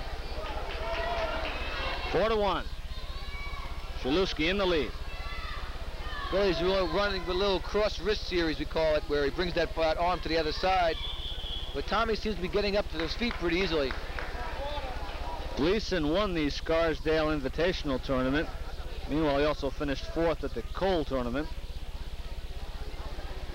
Another seasoned veteran.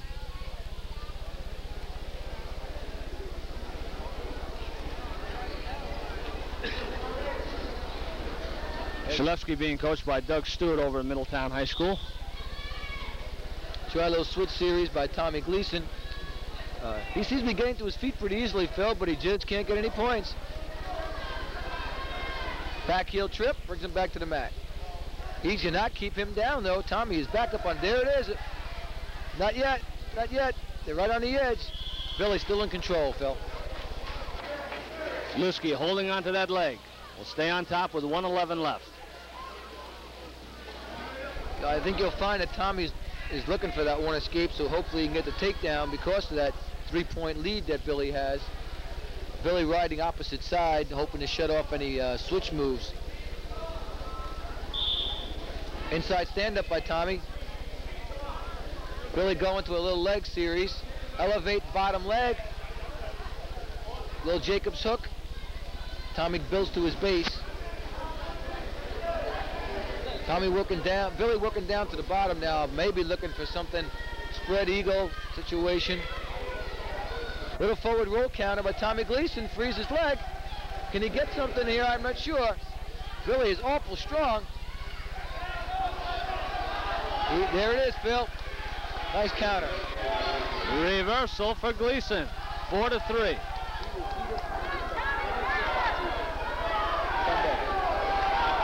Sunday.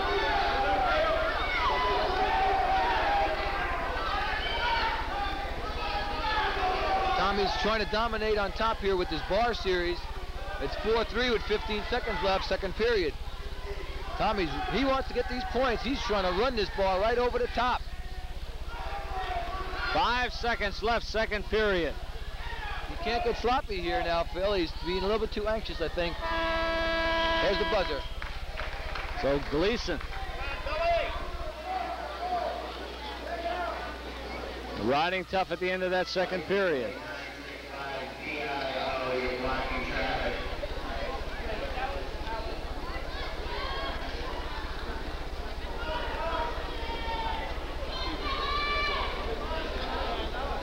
Gleason starting out on top.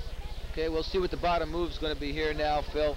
See what the strategy is with the Middletown coach, Dougie Stewart. It's 4-3, and Willie wanted him to go for the 2 or come up to his feet because Billy definitely had to take up. Little mistake here, Phil. Must have been a mistake in the overtime at the table. Sorry. Looks like Tommy Gleason will be on the bottom and Billy will be on the top. Now that makes a big difference because now Gleason has to decide if he wants a 1 to tie it up or a 2 to go ahead. Goes for the stand-up, inside stand-up. Billy Szalewski gives him the 1. That ties it up. 4-4. I think Billy feels he's dominating him on his feet, and that's why he wants to wrestle there. Nice single leg, Phil. Wizard Series by Tommy Gleason. Out of bounds.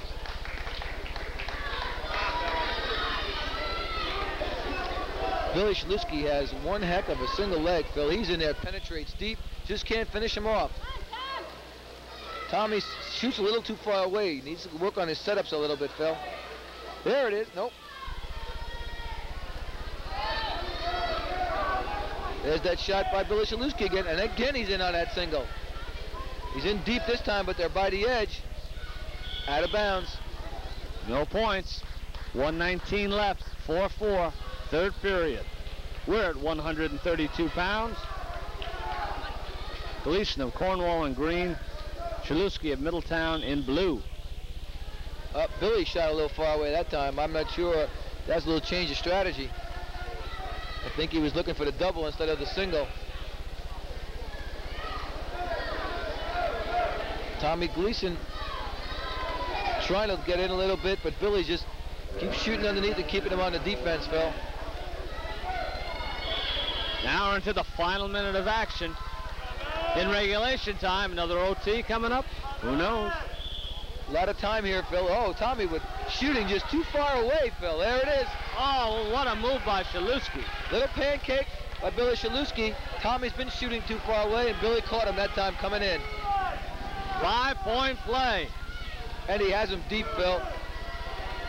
He's going to try and change the reverse half. Nope, loses him. 3 near fall.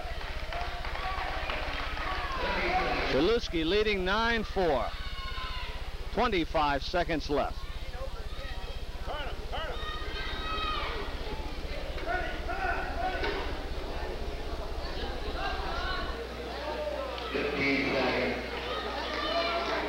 Szalewski will be content to ride him out now.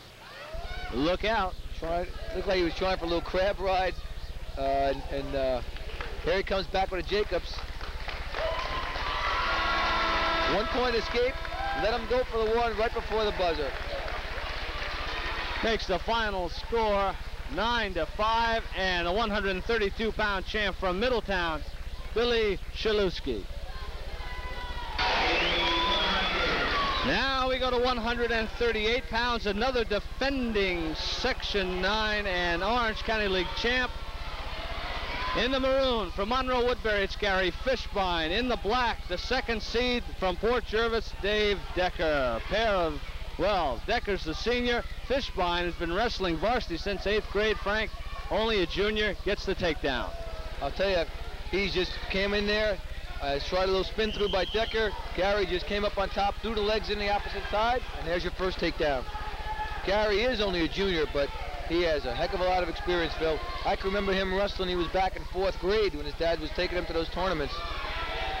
29-0 on the season. His career varsity record of 109, 19-1.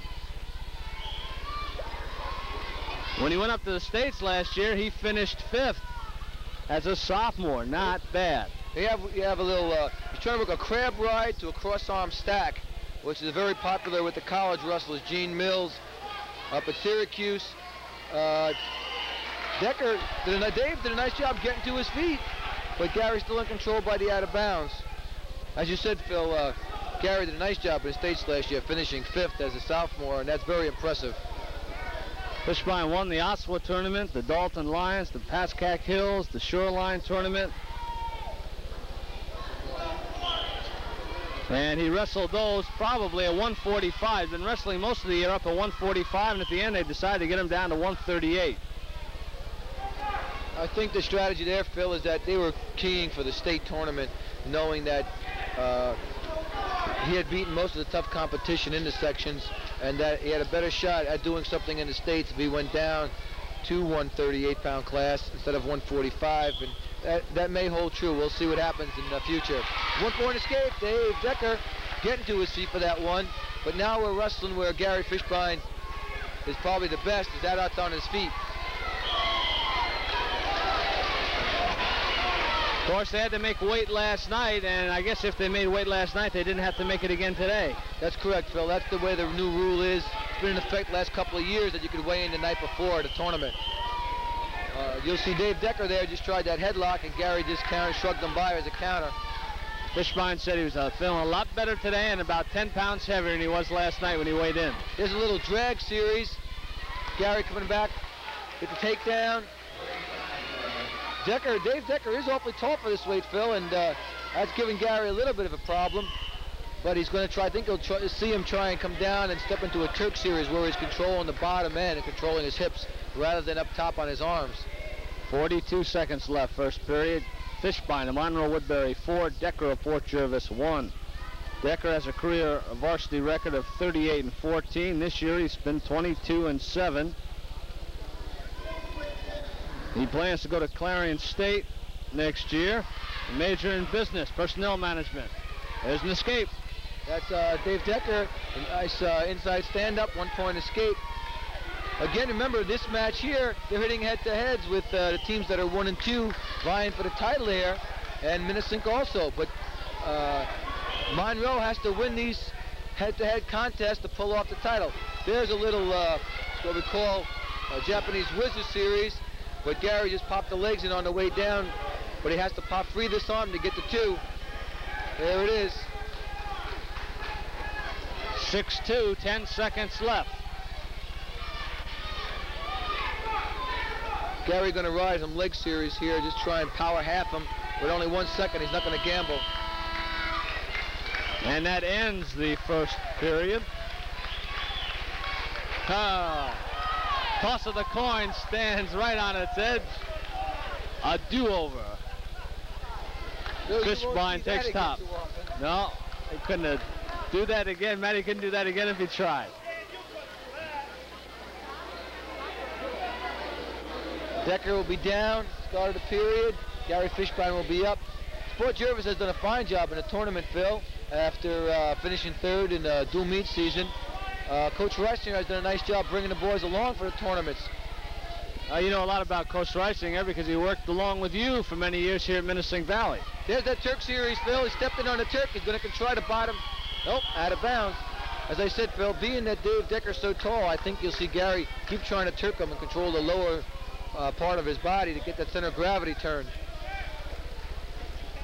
You're right, Phil. Kenny Reisinger, now the head coach, did work as my assistant here at Minnesink Valley for a number of years, and I have a lot of respect for Kenny, and he's doing a real nice job, and he's brought this team a long way now that the season's over and the tournaments are here. He stepped into a tough situation. A Granby series. Decker comes for 2, gives Fishbein the 1. Gary gets the 1. That might have been a mistake, Phil. I think he should have tried to ride him a little bit. 7-4. Fishbein leads Decker. Putting up quite a battle. Dave's doing a nice job. I think he caught Gary a little bit by surprise with that. There's the dump series by Gary Fishbein right to his back. I think it's going to be all over, Phil. He has sunk that half deep.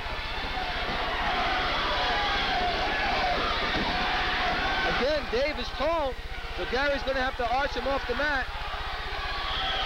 There's the pin. There's the pin.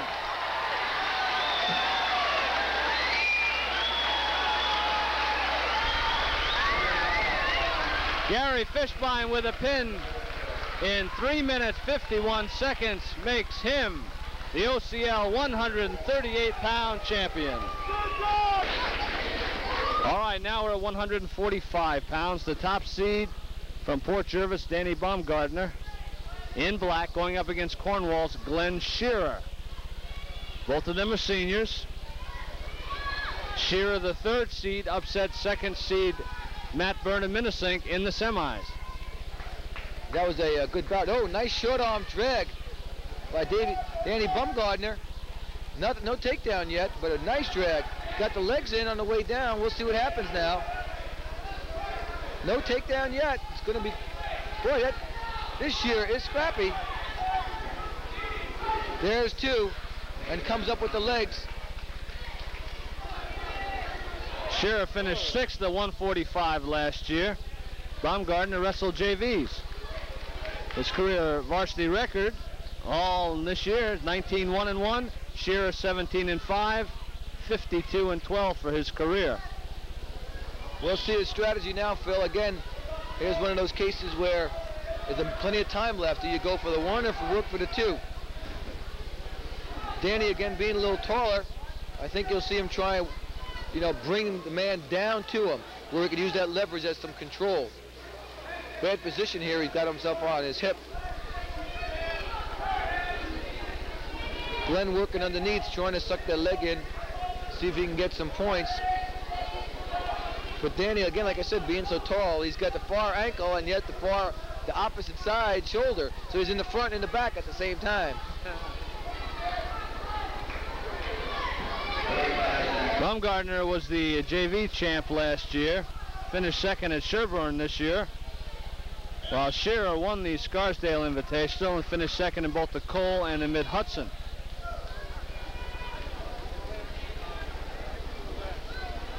.37 seconds left, first period. It's 2-0. Bumgardner of Port Jervis in the lead. He's on top. We have a little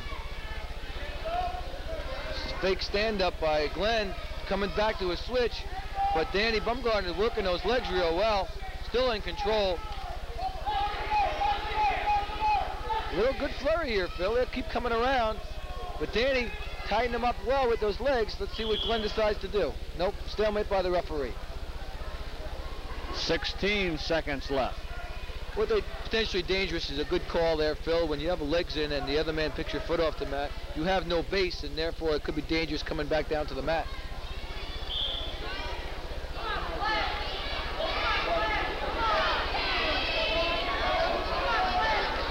Shearer trying to slip out, and he gets close, but Bumgardner maintains control with 1 second left, and the period ends. No change in points. 2-0. Bumgardner in the lead.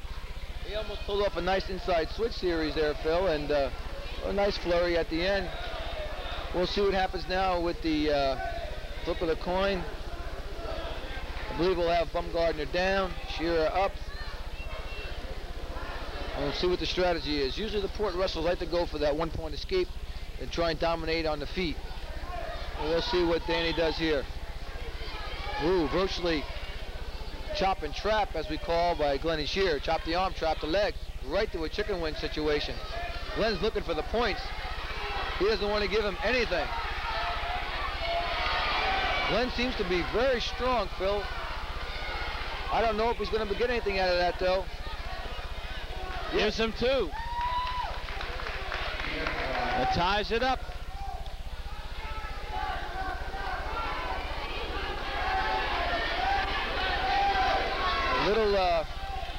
Little switch situation. Freed his leg, but nothing yet. He's out in front, so Glenn is still in control, even though Danny is on top right now. There's the reversal. Mr. Johnson signals the reversal.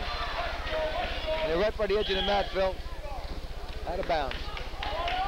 1:05 left, second period. I'd hate to be an upper weight kid having to sit for 2 hours waiting to wrestle. That's got to be nerve-wracking. I think that's a big drain, Phil. Tournaments are a drain because you have to wrestle and wait, and the waiting, I think, is the biggest strain. And those upper weights, they have to wait an hour and a half, 2 hours before they go. And sometimes, you know, that does affect some kids, especially if you have an underclassman that is wrestling an upper weight. Seniors usually adapt to it after a year or two. But when you're a freshman waiting, it's like in a football game where you call timeout to make that kicker think about missing. And that they're sitting there now waiting till it's their turn to wrestle. Here's Glenn with a power tripod stand-up. He's looking for the 1, I think, Phil.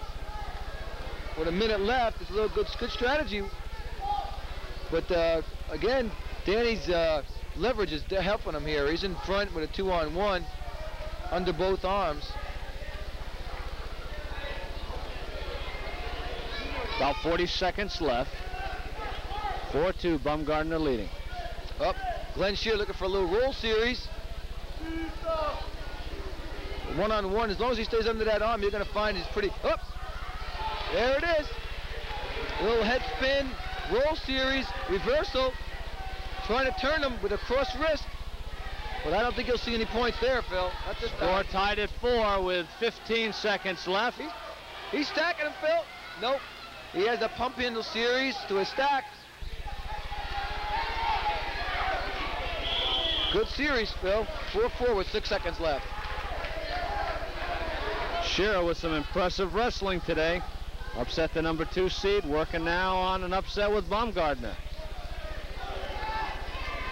Billy Sweet has done an excellent job with these Cornwall wrestlers, Phil. Like we said, that's the kids that are coming through the program now are starting to pay off for Cornwall. And again, they used to be the powerhouse here. Back in '69, they were the team to beat. Crab ride, but time runs out. Yeah, we think back of those good old days. Cornwall, the number 1 team, then along came Minisink. Jimmy Wilson won the title. You took over, and your teams dominated for a number of years. Then came the Port Jervis juggernaut. Now, who's next? Dynasty seems to have ended. There's no one team that's got the big dominating team anymore. Perhaps Minisink Valley again. Well, I'll tell you, Phil, I think it's good for the league to have that kind of competition where everybody's battling for the spot. It keeps interested through the different schools in the county, everybody knowing that they still have a shot right up till the end. Here's Danny Bumgardner again, Coach Phil, running with that over the shoulder and through the crotch, trying to look a little cradle. And with Glennie Shear still trying to come with that inside switch series. Danny in a little bit of trouble because he's on his hip, but his leverage is definitely a factor.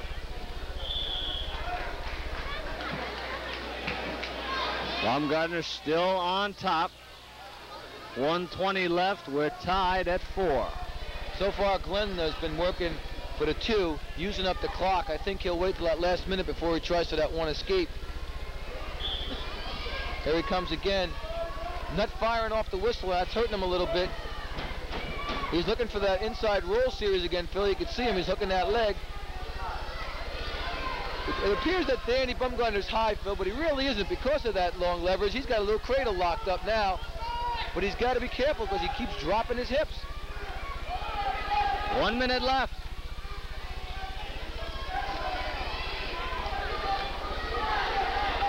This is 50 seconds, Phil. It looks like it's going to be a close bout. Here goes Shearer. Oh, out the back there, Phil. No points awarded yet. He's going to have a 1 for sure, but he wants the 2. He wants it all. 1 escape. 25 seconds. Now we'll see. The takedown should win it, Phil. Shearer leads by 1. Bumgardner goes and gets the takedown. Nice. Very nice, Phil. Very impressive. Danny didn't wait. He just went right across. Up. There's that roll. Tripod roll, counter legs. At 12 seconds. Danny's scrappy, Phil. Now he's got that leg in deep. He's not going to give this up. There's that roll again. And it's over. Danny Bumgardner of Port Jervis pulls it out with a 6-5 decision over Shearer of Cornwall at 1:45. All right, we're 155 pounds. From Goshen in the blue, it's John Shisa, senior, going up against Pine Bush's Eddie Youngberg, another senior. This should be a good matchup. Shisa of Goshen, the top seed. Youngberg, number 2. Youngberg with a takedown. Tried a little whizzer. Shisa with a whizzer. He's limp-armed out, came on top. Got a 2-point takedown. Both boys are really fired up here. Really fired up. Again, I want to remind you, the team battle is really close. With Port Jervis winning those bouts, it could come down right to that last Monroe wrestler to do his job. Here's Shisa with a stand-up, 1-point escape. This will be one heck of a match, Phil. Shisa finished second at 145 last year. Youngberg third at 155. Youngberg winning the Monticello Invitational this year, while Shisa won the Peru Wrestling Classic and was also named the Outstanding Wrestler. Shisa 16-1 on the season. Youngberg unbeaten at 15-0. Shisa trying a little Russian 2-on-1. Now he's got a quarter Nelson on his head, right to the head and heel. But nothing, Youngberg is tough. Good flurry there, Phil. Shisa's one of those products from the Stroudsburg Wrestling Camp also, Phil. And he had a big brother a few years ago that was another tough dude. Here we have Shisa trying to take control on his feet now, Phil. He wants this takedown. He walked right into a fireman's carry. Nothing yet, Phil. He's in bad position, I think. Yep, pops his head. There's going to be a 2. That was just some good countering there. Youngberg makes it 4-1 over Shisa. 35 seconds left, first period. I think what you'll have to see, Phil, is that Eddie Youngberg has a little too much muscle for Johnny Shisa. Shisa's going to have to come with some slicks and tricks, as we would say, Phil, to pull this match out here. John is strong, but Eddie Youngberg is just a very powerful upper body. So we'll have to see what happens now as they're down on the mat. Shisa has a 73-17-2 career varsity record. Youngberg 46-9 as they go off the mat. The tempo of this match is very fast. I don't know if these two boys can keep moving at this pace. They're going to probably come for the stand-up again, I think, with 19 seconds left and hope for the 1. Up, jump the whistle. We have a caution, I believe. Yes, caution on Youngberg because his head wasn't in the middle on the starting position.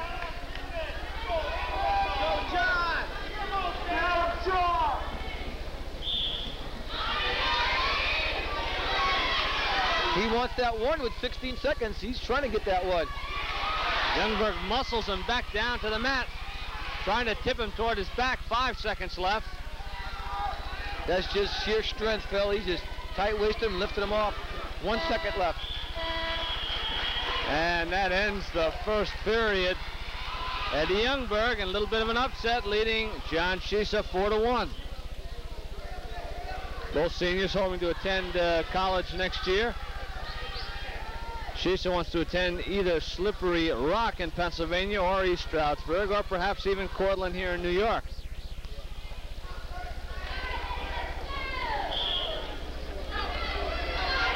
Youngberg did a lot of wrestling at 177 this year.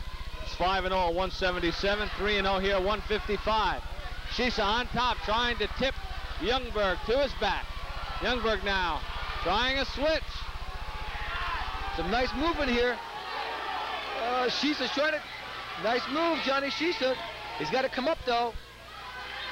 Nice flurry, Phil, very impressive. Boys are moving well. I don't know if they can keep this pace up though. Up there's that inside leg. He's trying to look for this roll here. Johnny Shisa seems to be the aggressor right now, Phil. He's trying to work on it. Waist and ankle series. Stop Eddie Youngberg's inside switch.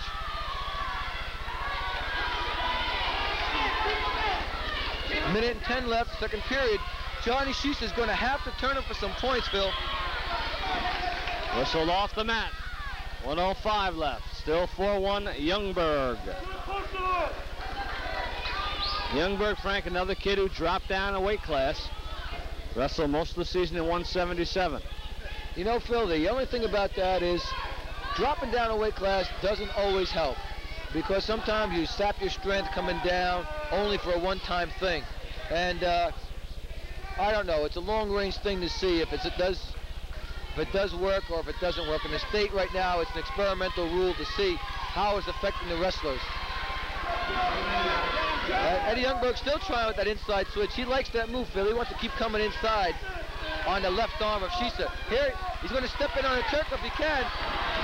Trying to get some points. John Shisa needs some points. He missed that Turk series, Phil. Yep, right to the cradle. I don't know if he can get anything. 35 seconds left. Eddie's trying to free the bottom leg, but Shisa's got that cradle. Now he's got the back point. Got two. Makes it 4-3. I think the pace, the way it's going right now, by the third period, somebody's going to have to run out of gas, as they say, Phil. There's another cradle. Shisa jumps up to the head. 10 seconds left. He wants it all right now. 4-3, 6 seconds left. Out of bounds, Phil. The crowd is really getting excited here, Phil. A lot of yelling and screaming now. We almost have to yell just to hear ourselves. 4 seconds left.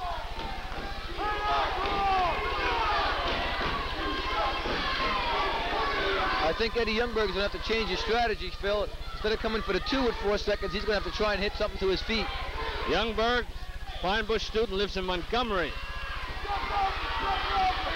And that ends the second period. Youngberg on top, 4-3. Phil, the Shisa family, he said before, has been wrestling a long time. The oldest brother wrestled for Orange County Community College, was a Region 15 champion. And brother John here is trying to do the same thing. Now we'll see some strategy now, Phil. 4-3, third period, Shisa on the bottom. Will it come for 2 or 1? Nice roll, elevator roll. 1 point escape. And we're tied at 4. The takedown here is going to be crucial. Backing up, hits Youngberg for stalling. And they award a point. A point has been awarded to Shisa. 5-4 now, Shisa in the lead. Shisa coming right across the circle. He wants to press Youngberg. Eddie's doing a nice job though, Phil. This takedown is going to be important. The pace is slowed down a little bit. Take him down! Because they're both trying to come up with a little setup. They know this takedown's important. Uh-oh. Tried a little headlock by Eddie. Johnny countered, but they're by the edge, so no points. Shisa leads by 1. We have 1:24 left in the third period. Little circle set up by Eddie Youngberg, looking for a little head and heel possibly. He's backing up again. He better be careful. He's going to be hit for stalling again.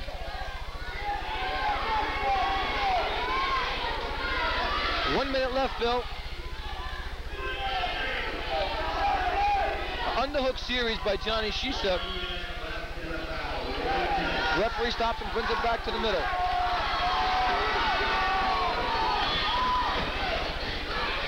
These boys are in good shape, Phil. They seem to be going pretty tough still.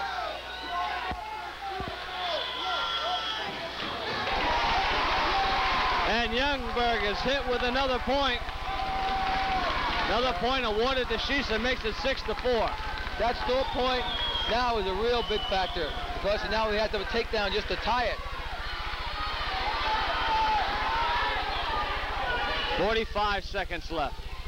I think you'll see Eddie Youngberg trying to come up a body with him, hopefully to get some type of headlock series.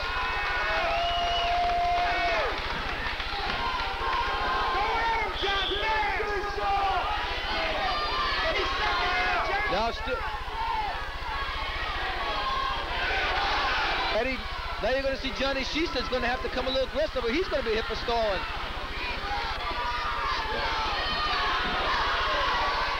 $20 seconds. A takedown by Eddie Youngberg will tie it up. This is a crucial 20 seconds, Phil. I think you may see a stall warning if we don't see some action soon.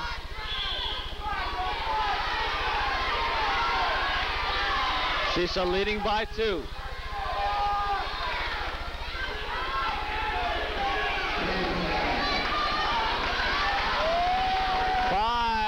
seconds. Shisa.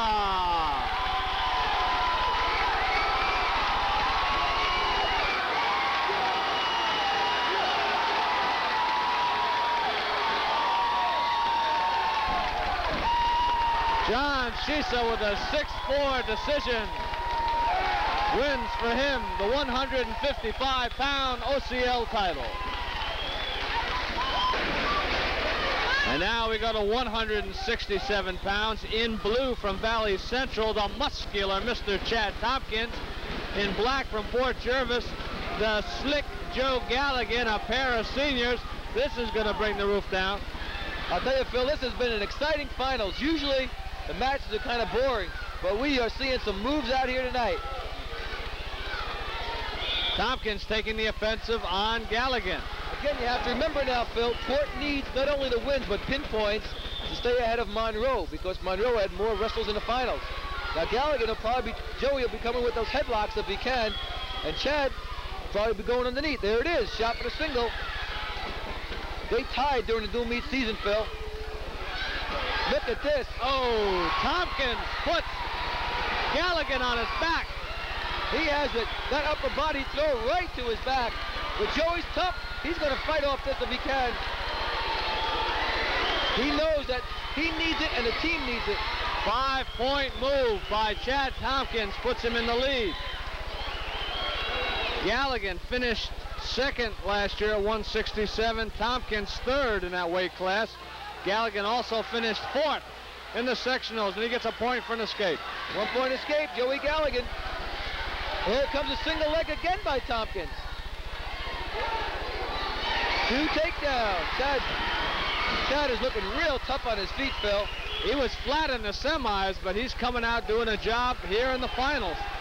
Chad was almost beat by Gallagher from Menacing Valley on a real tough match. And like you said, Phil, he just didn't look sharp, but he looks tough tonight. He must be pumped up. That adrenaline is flowing, Phil. And I know his coach, Bobby Zifchak, has a little bit of adrenaline flowing, too. He wants to see a county champ from his team.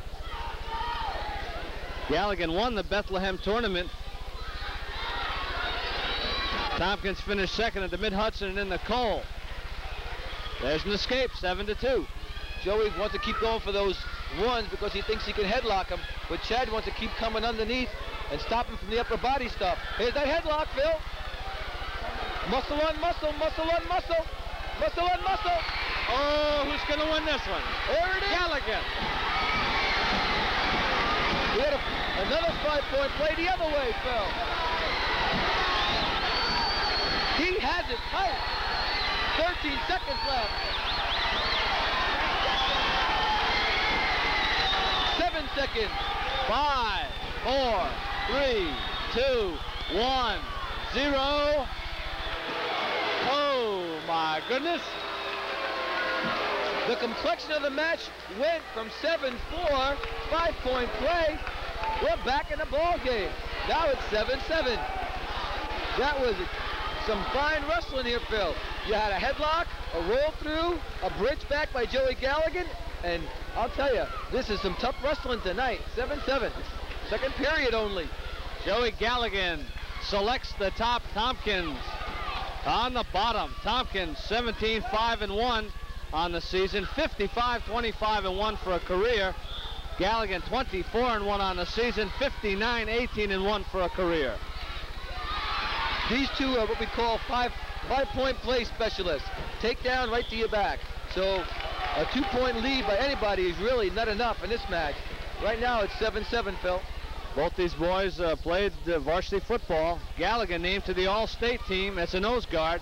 Not that big, really, from middle interior defensive lineman, but quick. As quick a defensive lineman as I... Our time is back in. 15 seconds left. Off the mat.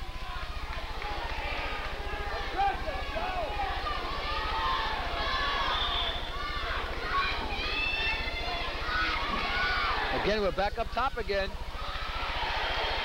No takedown. No takedown out of bounds.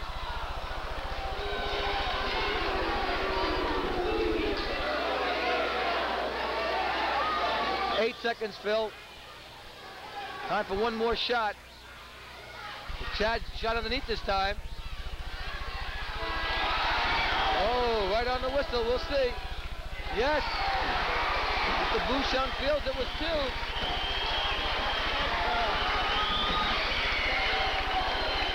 Well, we have a discussion by the match judge. No, the 2 will stand, Phil. That makes it 12-8 as we go into the third period. Chad Tompkins of Valley Central leading Joe Galligan. Tompkins, the 2nd seed. Again, Phil, like we were saying, with these 5-point play men, you never know. A 2-point lead, 3-point lead is not enough. There's that inability to ride, giving up that 1 point. But Chad's been wrestling well on his feet now. If he wrestles his own style. Joey Galligan's a little spark plug. He keeps coming at him. Chad back underneath again. I think that's where he wants to be. Wrestle underneath. Stay away from that headlock. Here's the headlock series. Bridge back again. Phil, here it is. I tell you, you cannot counter his headlock. Headlock. He tried to roll through instead of pulling back. Bridge back by Galligan. He's got him down there.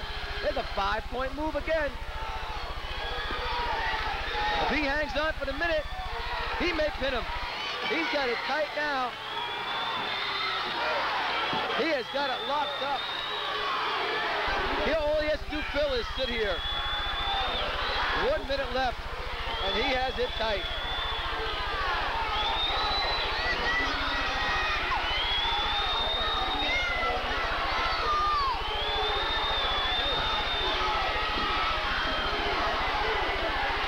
Even if he comes out, Phil, it's going to be too much to come back from. He's going to have to, Joey Galligan's going to have to match 1. Galligan trying to wrap him up. Squeezing him. Under 30 seconds. Joey Galligan's got him tight now. That's it.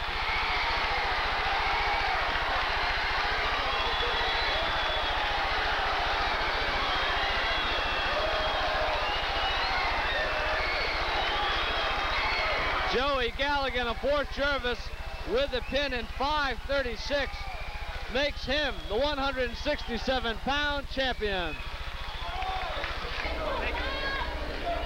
All right, as we get ready for the 177-pound match against between Bob Nicholson of Minisink Valley and Timmy Howell of Goshen. Everybody's anxiously awaiting the team standings because Monroe Woodbury's in trouble, Frank Rosa. I'll tell you, Monroe's going to, 2 boys up top are going to have to do some powerful wrestling. This match here, Timmy Howell is definitely has a advantage over Bobby Nicholson. He's a senior. He's been in the finals several times now, and he was first last year at 167. And I just don't know if Nicholson has enough to stay with him. But the team score, like you said, Phil, is very close, very close. It's going to come right down to the wire.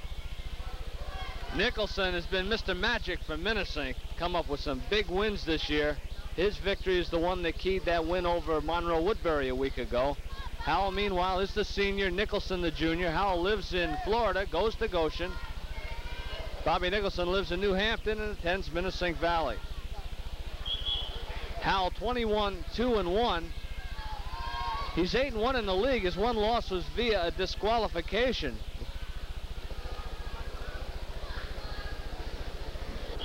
His career varsity record is 75-30-1. He finished 3rd in the sectionals last year. And that disqualification was on injury. An injury, Phil. In a dual meet, an intentional move where the kid did get hurt, or an illegal move, and the boy could not continue, so therefore he lost by disqualification. And that's just an unfortunate thing that does happen sometimes. I'm sure it was unintentional. And the match here has been surprisingly pretty close. Timmy's been trying to go upper body with him, and Bobby Nicholson's been trying to come underneath. Howell, one of the premier wrestlers around, finished 2nd in the Empire States. Yeah, he's got a lot of experience, like I said, Phil, and Bobby Nicholson is just hanging tough, and like you say, he did a fine job for Minisink this year. Up, little short arm drag by Timmy. There's that experience. A little short arm drag, 2-point takedown, right to the bar arm, chicken wing. And it one-on-one on this side. Double bar arm.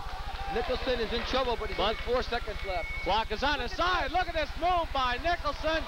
Reversal. They give him the reversal. Timmy got a little anxious and tried to run the bar before he had it locked up. Nicholson came up on top. It's now 2-2.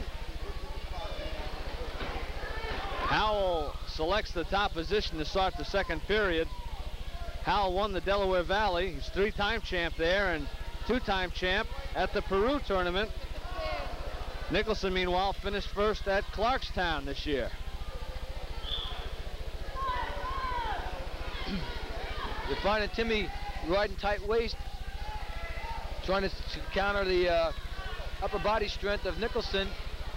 He's riding a little spiral ride under the arm and down into the crotch. We'll call it a spiral ride. Nicholson's having trouble. I don't know if I think he's working for his 2 instead of coming for the 1.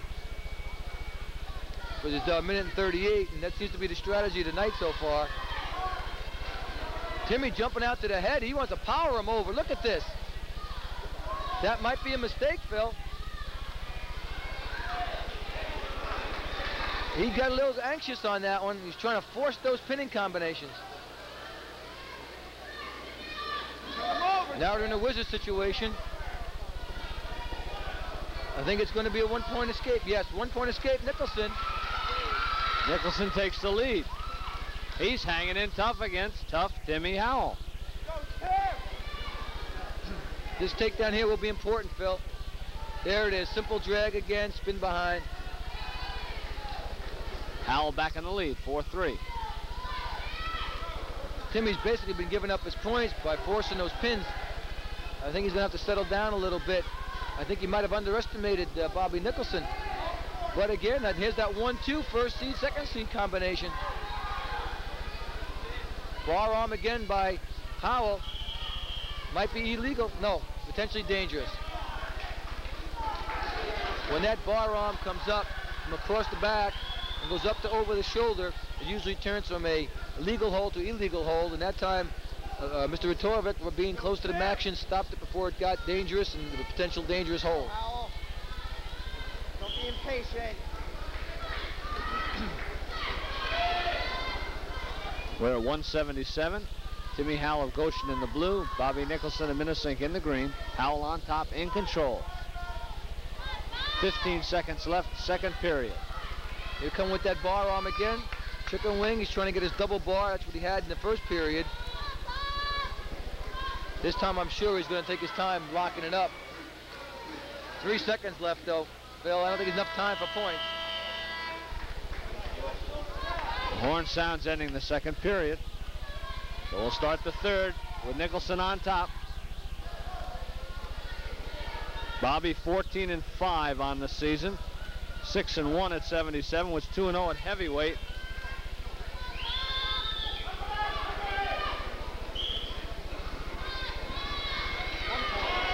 Howell's got the escape.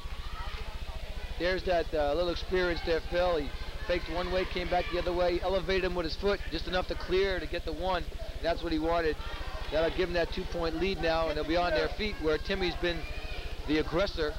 And he had 2 short drags and a spin. Here it comes again. Short drag, spin. Nicholson just can't stay with that.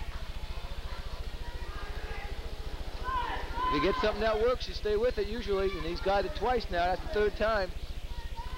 7-3 Howell.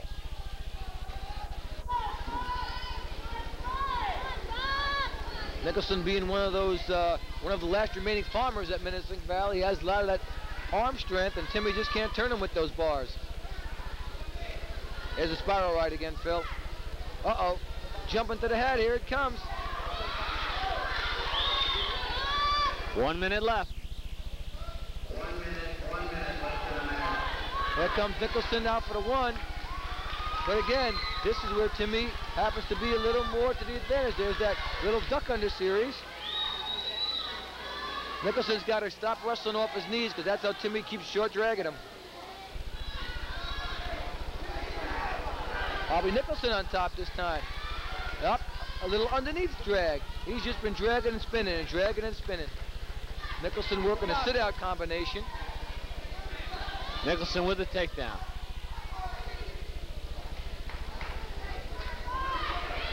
"20 seconds left.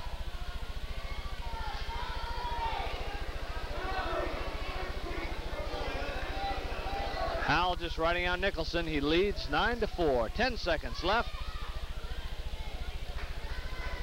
Timmy Howell is going to repeat as an OCL champ. But Timmy Howell of Goshen, with a 9-4 decision, is the 177-pound champion. All right, Monroe Woodbury has got to win this and the heavyweight to win the team title, Frank Rosa. Well, for my calculations, I believe that's right, Phil. I think they have to win them both.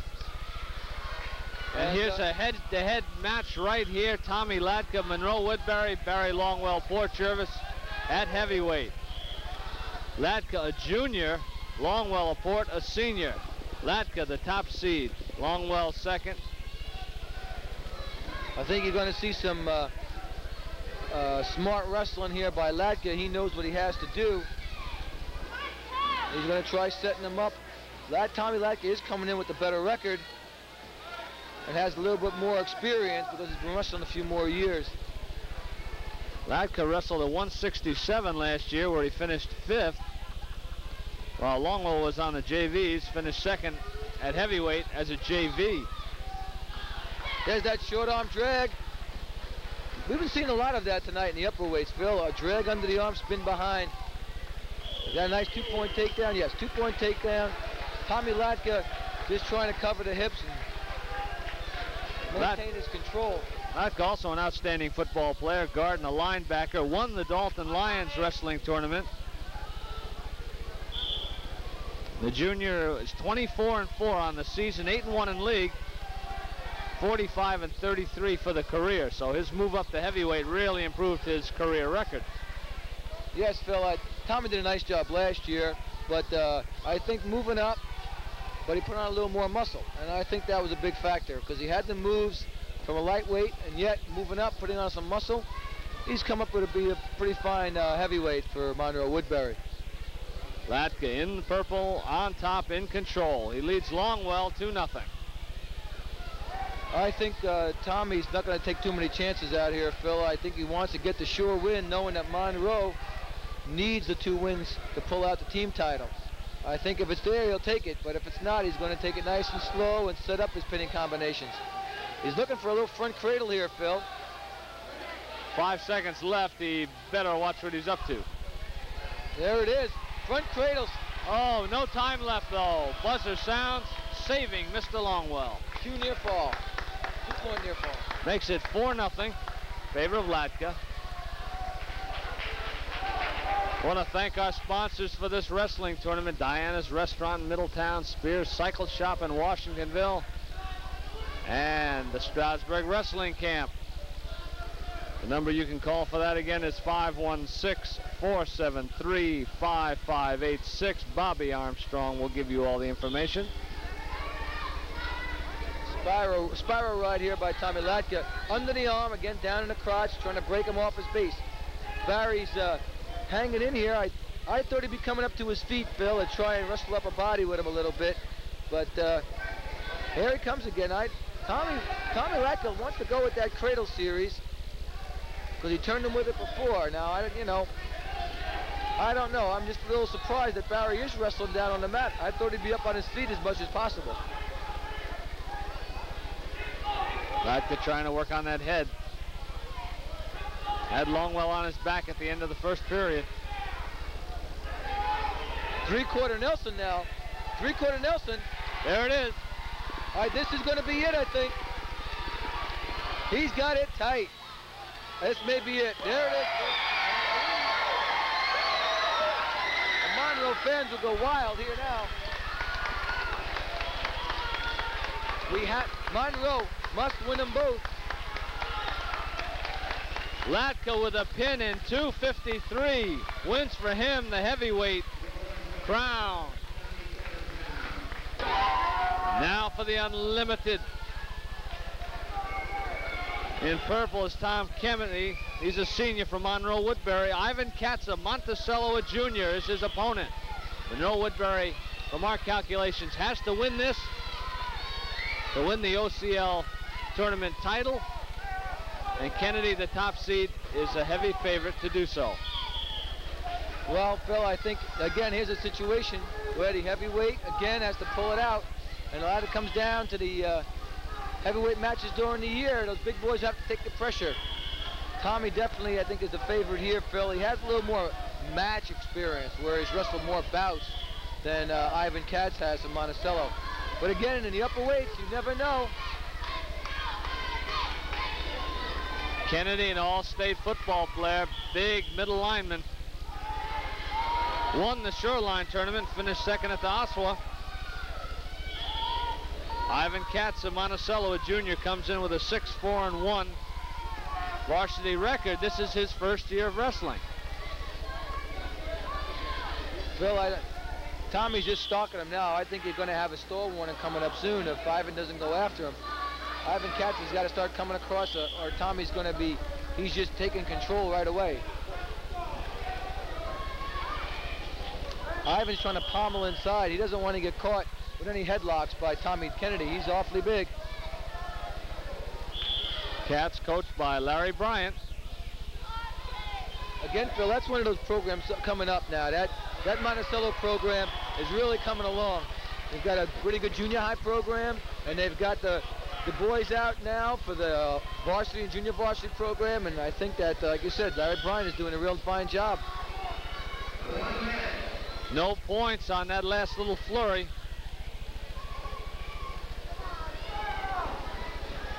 Tommy Kennedy with a lot of pressure on him.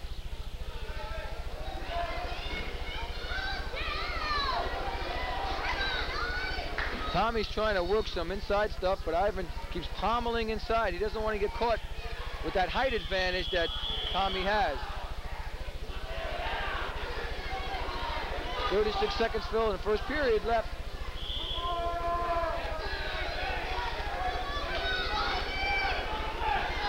I don't think a lot of the fans realize how big a bout this is. And I'm not just talking about the size of the wrestlers. I know, this team title is on the line right here. I think the fans are feeling that, well, it's almost over, and there's not too much involved. But for the Monroe fans, they're at the edge of their seats knowing that they have to win. And the Port Jervis people, of course, they're looking for the, oh! Takedown. If he has to pull him in, he's got the takedown. And he's got the big back points. Katz is going to turn Kennedy. And he's got Kennedy on his back. He's pinned. Holy Moses. I think, Phil, that Port Jervis will win this tournament title. I think that upset may do it. We'll have to wait until we get the official word.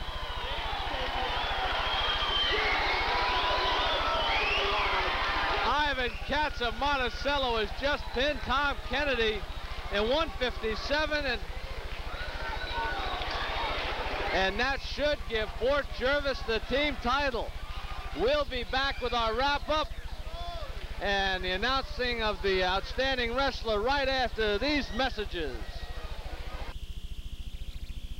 Hey wrestlers, if you're looking for a summer wrestling camp, why not attend the best, the Camp of Champs, the Stroudsburg Wrestling Camp in nearby Stroudsburg, Pennsylvania. Stroudsburg has 4 big weekly sessions starting June 27th. There you'll find plenty of expert teaching, videotape replay, tournament competition, and trophies, along with lots of free time recreational activity. Stroudsburg's super staff features successful high school and college coaches and national champions. This year's Week 1 staff will include the great Dan Gable of Iowa U. For information, call 516-473-5586. The Stroudsburg Camp, where wrestling is #1. Kawasaki and Spears Cycle Shop. That's a combination you can't beat in 1982. You know all about Kawasaki motorcycles and how they'll let the good times roll. But what you may not know is that Spears Cycle Shop has been located up the alley off Goshen Avenue in Washingtonville for the past 15 years. Drive up their alley and you'll find a full line of accessories and parts, plus honest, dependable service. Come over to Washingtonville to Spears Cycle Shop. It might not be easy to find, but the good deals there will be. Spears Cycle Shop, Washingtonville. Okay, first of all, we'd like to talk to the regular season champions, and we have here with us the 3 captains from Minisink Valley, complete with the trophy. To my right over here is Kenny Stewart. Kenny Stewart, Minisink's lone OCL champ. Your kids and your team came a long way this year, Ken.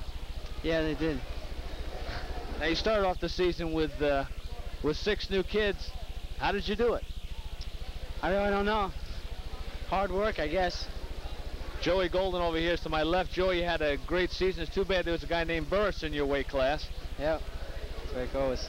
Now, you gave him quite a battle tonight. Yeah, gave it my best. That's all I can say. And over here in the far left, somebody who's going to get his comeback in the sections, Matt Byrne, was upset in the quarterfinals today. One of the stalwarts of the Minisink team. Matt, what happened this year to bring this team together? I think just a lot of hard work and good coaching, too. It was really good. Well-rounded team with good depth, and standing right here with the trophy, Minisink Valley winning the dual season championship. I want to congratulate Coach John Bell and his fine team. Thank you, guys. There we go. All right. And now we're with the tournament champions. I bet a lot of people thought I was going to be standing here with some guys wearing purple tonight. Instead, they're wearing red. Joey Galligan, you had an awfully big win at 167. You want to describe that bout? Well, at first he put me on my back, you know, but I knew I could come back, and I knew the headlocks would be there, which they were. I hit him, and he, you know, he kind of tires out in the ends of his matches. I was just waiting for him. I've never seen so many 5-point moves in my life. I was expecting it. Last time I wrestled him in the dual meet, and we tied 6-6. And I threw him twice like that, and he re-rolled and got 2 points for a takedown. But tonight, instead of getting re-rolled, I stabilized myself and got my back points and eventually got the pin in the last period. And that was an awfully big win, needless to say. Got a big change in the coaching this year. Did things develop during the season at all? They've gotten better. They got better as the year went on. We got to know Mr. Rice pretty good. We got to know him, and we worked as well with us as we worked with him. Danny, you went from JV to varsity this year as a champ. Yeah. So I tell you, the whole team came together. We showed we had some guts, and we proved it right here. All the champion, and we showed them we had guts. That's all I got to say, man. That was great. Everybody really did good. The whole team, every 3rd, 4th, 5th, everybody. They all wrestled great. Came together and showed we had a lot of guts from Port Jervis. And here's the trophy to prove it. Right there. The OCL tournament champions, the Red Raiders of Port Jervis. We'll be back with our most outstanding wrestler right after these messages. Diana's Restaurant, located in the heart of Little Italy at 52 Cottage Street in Middletown. Diana's has been a family-owned and operated business for the past 44 years under Mike and Marie Diana. Present owners and hosts Edward and Thomas invite you to enjoy the warm and friendly atmosphere that prevails at Diana's, a long-established spot for families, friends, and good times. The restaurant is famous for its extensive selection, reasonably priced and generous portions of Italian-American cuisine, served to you by a friendly and courteous staff. Diana's is open daily, with luncheon specials for the business crowd and dinner. Luncheon is served from 11:30 to 2 p.m. Dinner is served Monday through Thursday from 5 to 9 p.m., Friday and Saturday until 10. Our facilities are available for parties, meetings, banquets, and outside catering. Call 343-9653 for more information and reservations. Diana's, the place where friends gather. The tournament's most outstanding wrestler just named, premier wrestler in the OCL, Gary Fishbein. Gary, only a junior. You got another year to go. What have you got left to do? Win the states. That's what I want. I want it this year, too. Now, you won first here. You're a winner all the way, but your team has some kind of a curse on it, especially like in that Unlimited. How are you feeling now? Terrible. We wanted this more than anything. I would much rather give this trophy up to get the team trophy. Gary, I'd like to ask you a question. Going down to 40 after wrestling up a weight, do you feel that helped you out? Is it basically for the states, or were there other things involved there? Well, I guess it was basically for the states. I figured I would have a better chance at a lower weight. And I wasn't losing much weight to make 145, so I think I'll do okay at 138. Yeah, it seemed to me, I think that going down a weight, using your dump series and maybe some of those leg series, with a little more strength, you might be able to turn some of those guys at the States. And after being there with you last year, I think that maybe this year you could do it all. Well, I'm hoping you go all the way for us this year. Thanks. That would be great. That's my goal. Gary Fishbein of Monroe Woodbury. Quite a wrestling family, you and your little brother there, and I know your dad's happy for you. He did really good. I'm really proud of him. And we hope to be hearing great things about you. Continued success. Congratulations on this trophy, Gary. Thank you very much. And we've got another year to watch him. Thank you, Gary Fishbein. Well, Frank Carosa, that was one heck of a tournament. This has got to be some of the best matches we've ever had in OCL action. Well, you know what it is. The finals are a little varied this year. No one team really dominated the whole tournament, and you could see that it makes for an exciting finals. And I'm glad the matches went the way they did. Everything worked out real well for most of the kids involved. The seeding, the seeding-wise, where 1 and 2 seeds were in the finals, and made for some good action. I think the state rankings now are going to be a thing to see. Who won, who lost, and who moved up, and who went down. Well, Minnesink was rated 22 this week, Monroe Woodbury 23, but again, they based most of that on dual competition and not tournament competition. And for you trivia experts, years from now, who will remember the name of Ivan Katz from Monticello? I'll tell you who will remember it besides Monticello fans, Fort Jervis fans. It was Katz's pin of Tommy Kennedy for Monroe Woodbury, which clinched the win of this tournament for Fort Jervis. Well, Phil, it's been an exciting night, and I'm glad I had the opportunity to work with you to do a tournament like this, maybe the first time on cable, and I hope the people like it and they want to see more of it in the future. We hope so, too. Well, for Cable 6 Sports, this wraps things up here from the Dodd Western Memorial Gymnasium in Minnesink Valley High School. For Frank Carosa, this is Phil Dusenbury. We'll see you next time.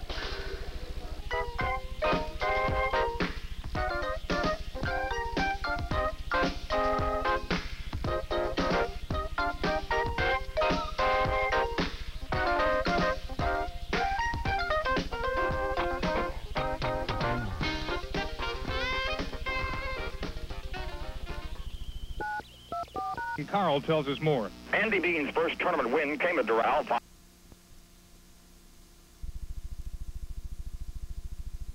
A credit background, Champion works hard to get you results, and fast, usually within a few days. Call today and apply by phone in just a matter of minutes, or ask for our free brochure. And remember, when your bank says no, Champion says yes. Here you're cooking, that's Crisco's place.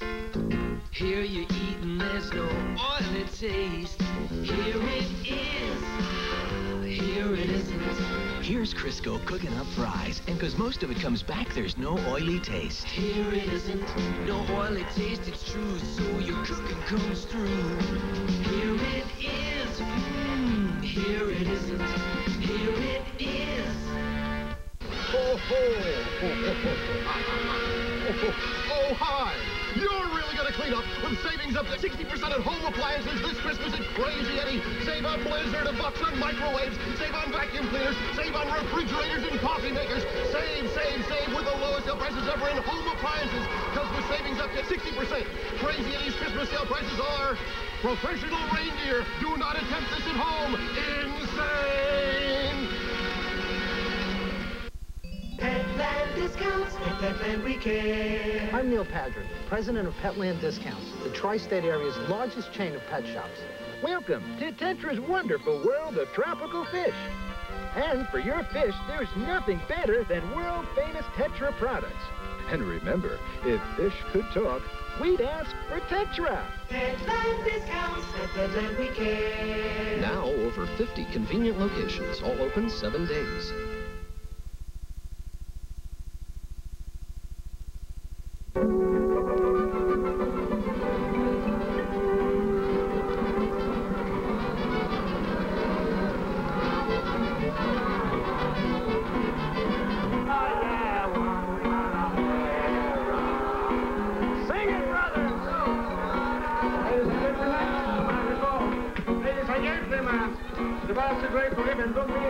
Let's go.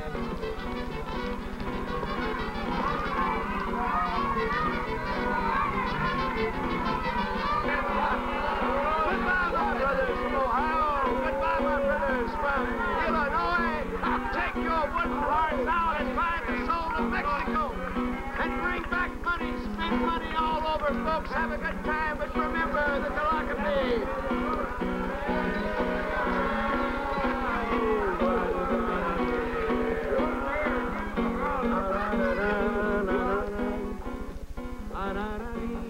Otro tequila. Buenas noches. Buenas noches. We are looking for an old buddy of ours, a compadre named Alfredo Garcia.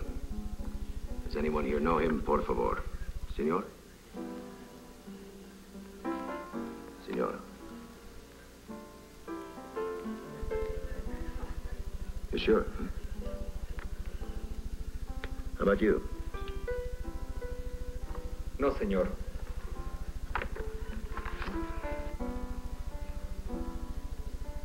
First drinks on the house, gentlemen.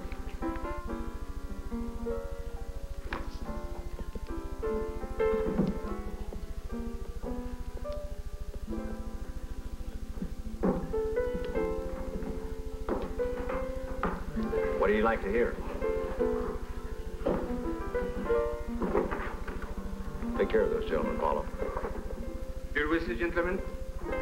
Tequila. Yeah, tequila, the beer back.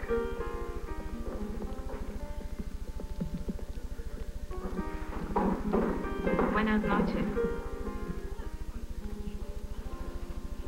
Hola, guapo. Something for the ladies. Come on, what do you want to hear?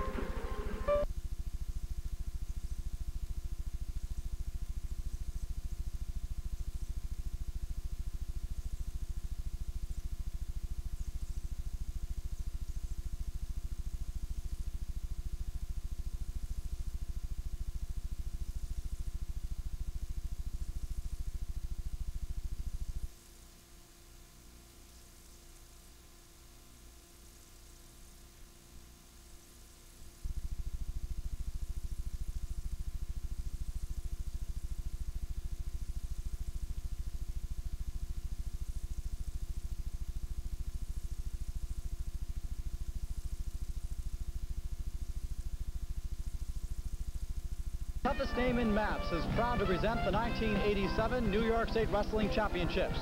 For over 25 years, Pulverite has provided the wrestling community with high-quality, safe wrestling maps. When you think of safety, think Pulverite maps.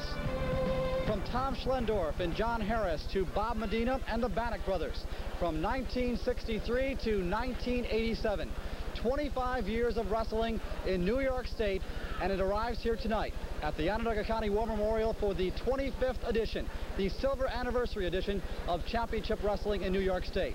And good evening, everybody. Jim Gilchrist along with the East Syracuse Manoa High School wrestling coach, Doug Hartman. And Doug, it's good to have you along. This is the pinnacle. This is where the wrestlers want to be at the end of the year.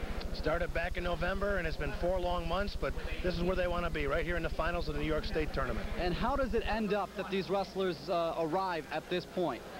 It's through a lot of hard work and dedication, and you know, they do a lot of wrestling.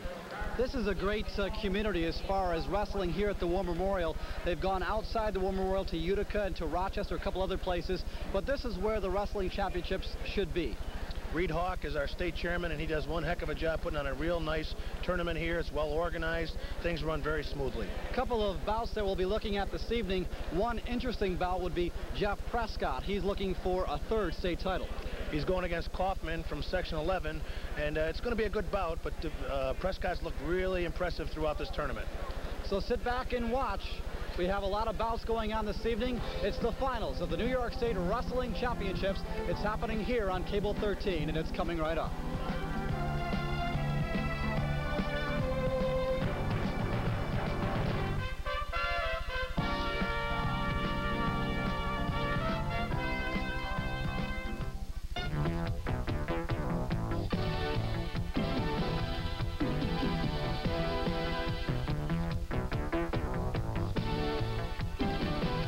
You know, it's hard work keeping in shape, but it's important to me to be the best that I can be and look the best that I can look. I don't go through all this to impress other people. I do it because I care about me. I care about my body and my health, but most importantly, I care about feeling good about myself. That's That's why I would never, ever take illegal drugs. You know, I've seen some people who smoke marijuana, and they seem to lose pride in their appearance. They lose their motivation to achieve. And let's face it, what goes in your body eventually shows up on the outside. The bottom line is stay away from drugs, but do it because you care about yourself. Brought to you by the New York State Public High School Athletic Association. Okay, starting out with the 91-pound weight class, Len Combs from Madison High School in Madison, representing Section 3. He's a junior, 16 years of age with a career record of 85-8. This year, he's 36-1. Up against Frank Fraunhofer from Section 2. And he goes to Salem High School. Jim Gilchrist along with Doug Hartman from the Onondaga County War Memorial. This is the New York State Wrestling Championships for 1987. Takes a little while for these guys to get loosened up. A lot of times in the first period is just a feeling out time. They'll test moves, try different things, but they really won't be going all out. Coombs is in the gold. Fraunhofer, representing Section 2, is in the darker or the maroon uniform.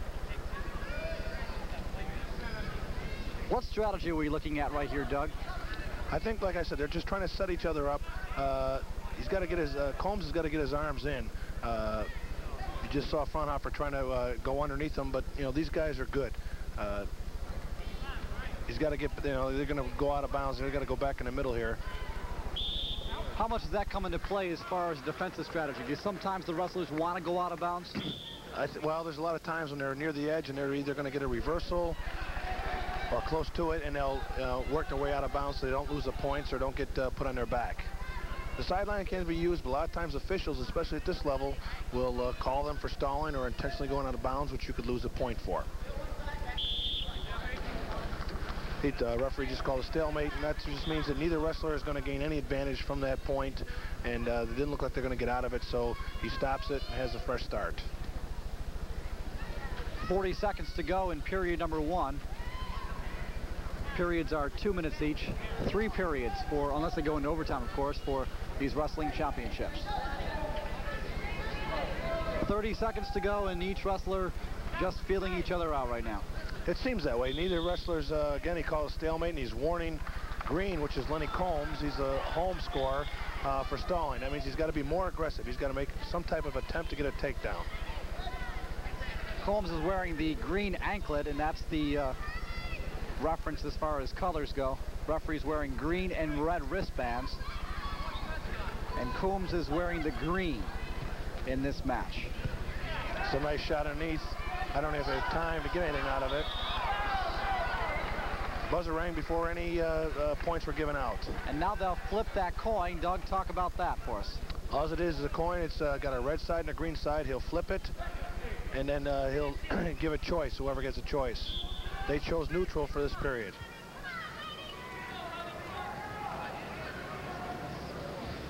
I'm not so sure that's a strategy, but apparently they feel that, you know, they can get a takedown. And that's a relatively new rule.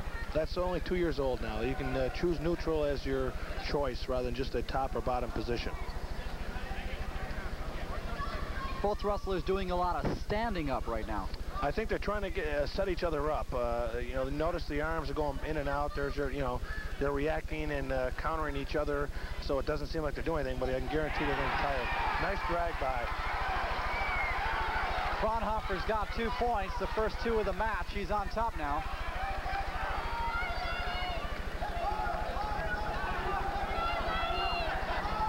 He's trying to throw those legs in a double grapevine, which he just got, and to break him down. Fraunhofer's got 2 gold medals from the 1986 Empire State Games. Combs was last year, or rather 1983's AAU national champion. He's trying to tilt him here. Notice he's got the arms on there and elevating with the legs. Referee's counting, so that means there's going to be back points. Fine move that time by Frank Fraunhofer. There's a nice tilt. Referee signaling 2 points for back points. He exposes back past the 45-degree angle. Referee counts. If he gets only 1 count, which means and a guy gets off his back, he doesn't get any points. He has to count at least 2 points and hold him there for at least 2 seconds. 4-0 the score. Fraunhofer on top with less than 30 seconds to go in period 2. This is the 91-pound weight class. Looks like he's going to escape here. He needed to definitely score there. There's a nice sit out. He had a head pull over. There's not a lot of time left here, and I'm not so sure. They go out of bounds. It's 4-1 now. Good escape that time by Coombs. He needs to actually get a score here, and there's only 8 seconds left, and it's going to be very difficult for him to do that, especially when you get this level. You don't get those quick takedowns. You have to really set them up and work them. Okay, third period on the way, and he's down by 3 points. Can he make up the difference? The choice goes to Fraunhofer. Combs had chosen neutral, so he chooses down, and that's not real good news for Lenny, because it's easier to get an escape or reversal and score points than it is to turn a good wrestler over to his back. So Len Coombs has his work cut out for him here on the opening round match of the New York State Wrestling Championships. Fraunhofer, in his 3 previous matches to get here, has only given up 3 points. He shut out his first 2 opponents and gave up 3 points in his last meet. Means he's a very consistent wrestler, only giving up 3 points, and he must be a good rider and very good on his feet. They're on the way out of bounds. We'll go back to the center.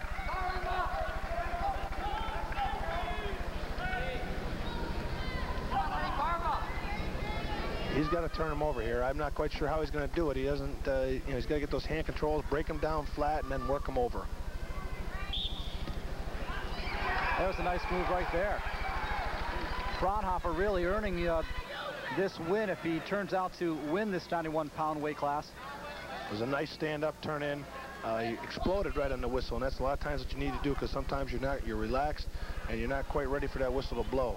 5-1 the score now. Fraunhofer on top.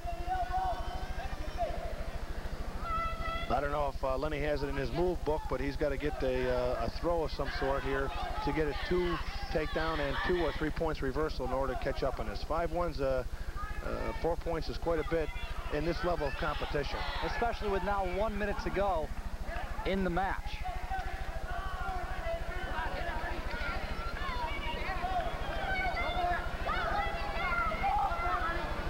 You see the grueling faces right there.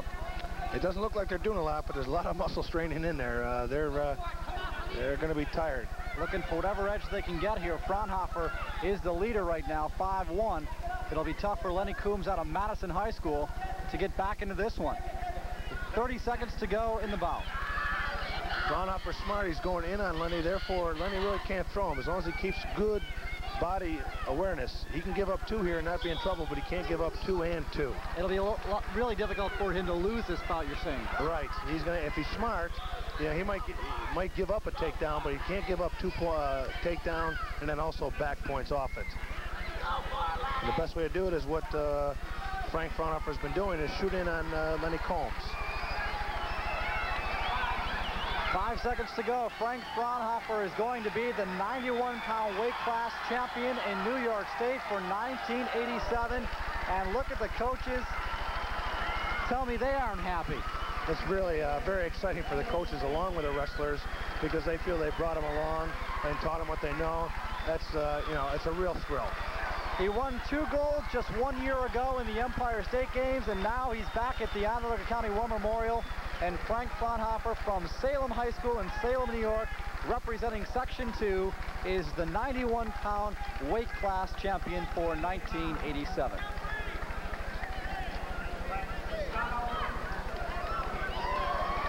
Moving on to the 98-pound weight class, Jeff Hayes out of Babylon High School in Babylon, New York. He's representing Section 11. He'll be up against Mark Frisicano from East Meadow, New York.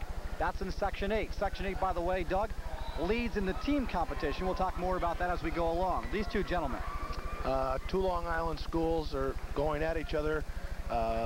It's going to be a good match. One's a junior. They're both juniors. I think we'll see a little more speed out here this time.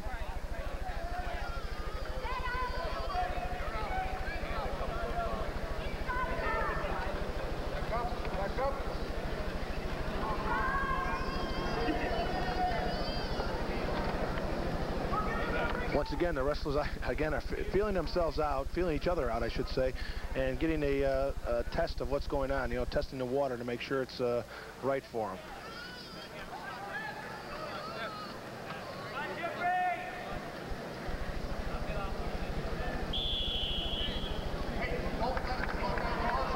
And they'll go back to the center now. There seems to be a lot more in the high school wrestling of the tie-ups and not the movement around. They want to go in and tie up and, like I said, test each other out. They want to be right in close contact. Jeff Hayes is representing Section 11. He's in the blue with that black knee pad on. Mark Frisicano is in the green. Referee signaling he locked his hands, so Frisicano will not only get a 2-point reversal, he'll also get 1 point for an illegal hold. You cannot lock your hands unless it's an pinning combination. Jeff Hayes tried to stop his reversal and he locked his hands, so therefore score is now 3-2 in favor of Frisicano. Jeff Hayes is a 2-time league and sectional champion, so he's no stranger to these parts. No, not at all. Right now, Frisicano's got his hand locked in a cradle, but he's not making any movement to be able to take him over, and therefore the referee called a stalemate.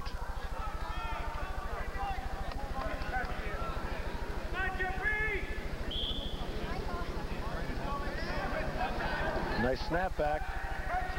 Referee got that 1 count out there. Not enough to get back points. And that's just changed this year. Last year, if the referee signaled just once, you got at least 2 points. Now you have to hold him there for a 2 count or supposedly 2 seconds to get back points.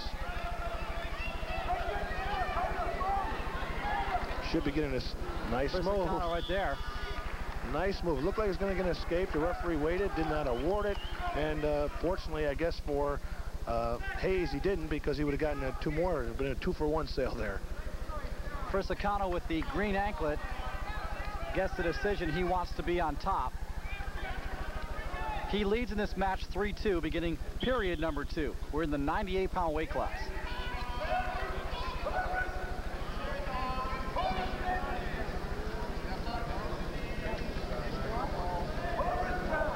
He's got his arms tied up there. I think that Hayes has to free his hands. And that's what he's trying to do underneath there. He's working on hand control, because whatever wrestler controls the hands is generally going to get points out of it or win the match. So it's more than just a defensive strategy right there. He's trying to go on the offensive as soon as he can. Right. He just received 1 point escape. Therefore, it ties the score up 3-3. Nice move by Jeff Hayes. No points are scored yet. He has to have complete control before the referee will signal and get him down to the mat. There's a signal. 2 points, takedown. Jeff Hayes with 2 more points. Now he's in the lead. Good comeback. He's on top 5-3. He's got the leg right in here. Looks like he's trying to get, looks like a guillotine on him, getting underneath and grabbing his arm. Again, a stalemate is called.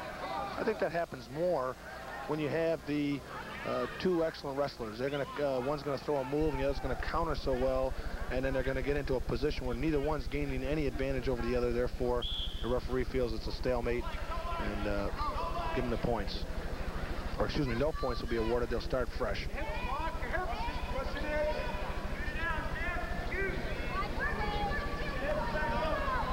There you see a ground shot right there. Both wrestlers trying to get position on each other. Hayes is looks like he's a good leg wrestler here. He's got to get behind now. He's got that cross face on there if he can lock it up. Otherwise, Frisicano's going to come up and either get 1 or 2 points. There's 25 seconds to go in the match. Do any of their tactics change as far as the strategy going on through the match, or they try and do the same things right throughout? Generally, you have a move or 2 that is good for you and works throughout. And that's the way it goes throughout the match. You might have several different advantages.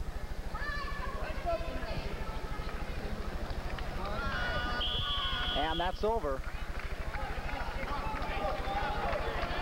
5-3. And they'll head into the final period.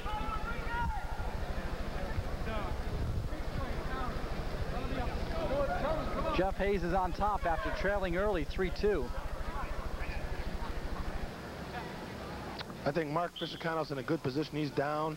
He can get that reversal or escape takedown, so he's just got to get out. Low, Jeff Hayes rode him the whole time last time, so I don't know.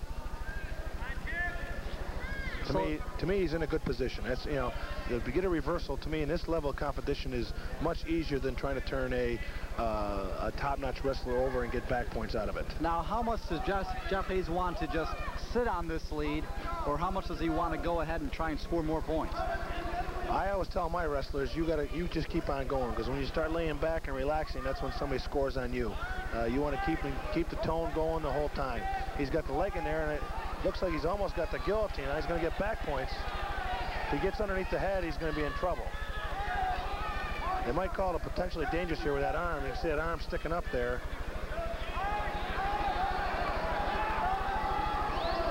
It's tough to tell, but Jeff Hayes is still in control here. He's got to free that leg. If Mark Fisicano can free that leg, he's going to get some points here. It'll be 2 reversal plus.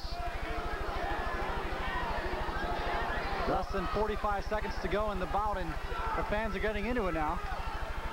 You can't let him take him over. He takes him over, he's going to be not only getting back points, but he's going to be in pain, because that guillotine is a painful move. 5-3. Hayes is holding on for dear life now. He's got his legs locked there, which is good for Hayes, but Fisicano's got to clear that leg.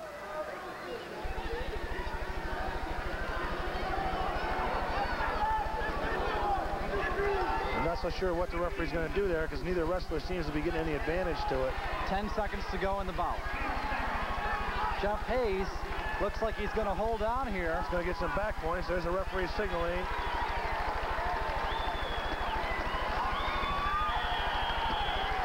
Let's wait for the final count. He gave him 3, so he must have held him there for more than 5 seconds or more. So Jeff Hayes is going to win this bout. The 98-pound class. Jeff Hayes from Section 11 is the winner by a final score of 8-3. Jeff Hayes from Babylon High School wins the 98-pound weight class. Fans, we want to remind you the rights to this broadcast have been granted by the New York State Public High School Athletic Association, representing 778 senior high schools across the state, and the more than 500,000 boys and girls who participate annually in NYSPHSAA-sponsored athletic competition. Any rebroadcast or republication of this programming without the written consent of the NYSPHSAA is strictly prohibited. Moving on now to the 105 weight class.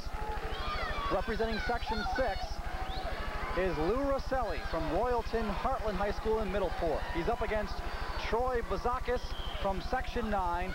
Bazakis, last year's youngest ever state champion in the 91-pound weight class as an 8th grader. He's a freshman this year, and the bout's underway. That's quite an accomplishment. You stop and think of it as an 8th grader coming up here to the War Memorial. He just got a takedown there, nice move. That's very impressive. He could be not only a 4-time state champion, he could actually be a 5-time state champion. Has that ever happened before? I believe 3 is the most. So he's definitely on his way here. A wrestler with a lot of promise. Troy Bazakis out of Pine Bush, representing Section 9.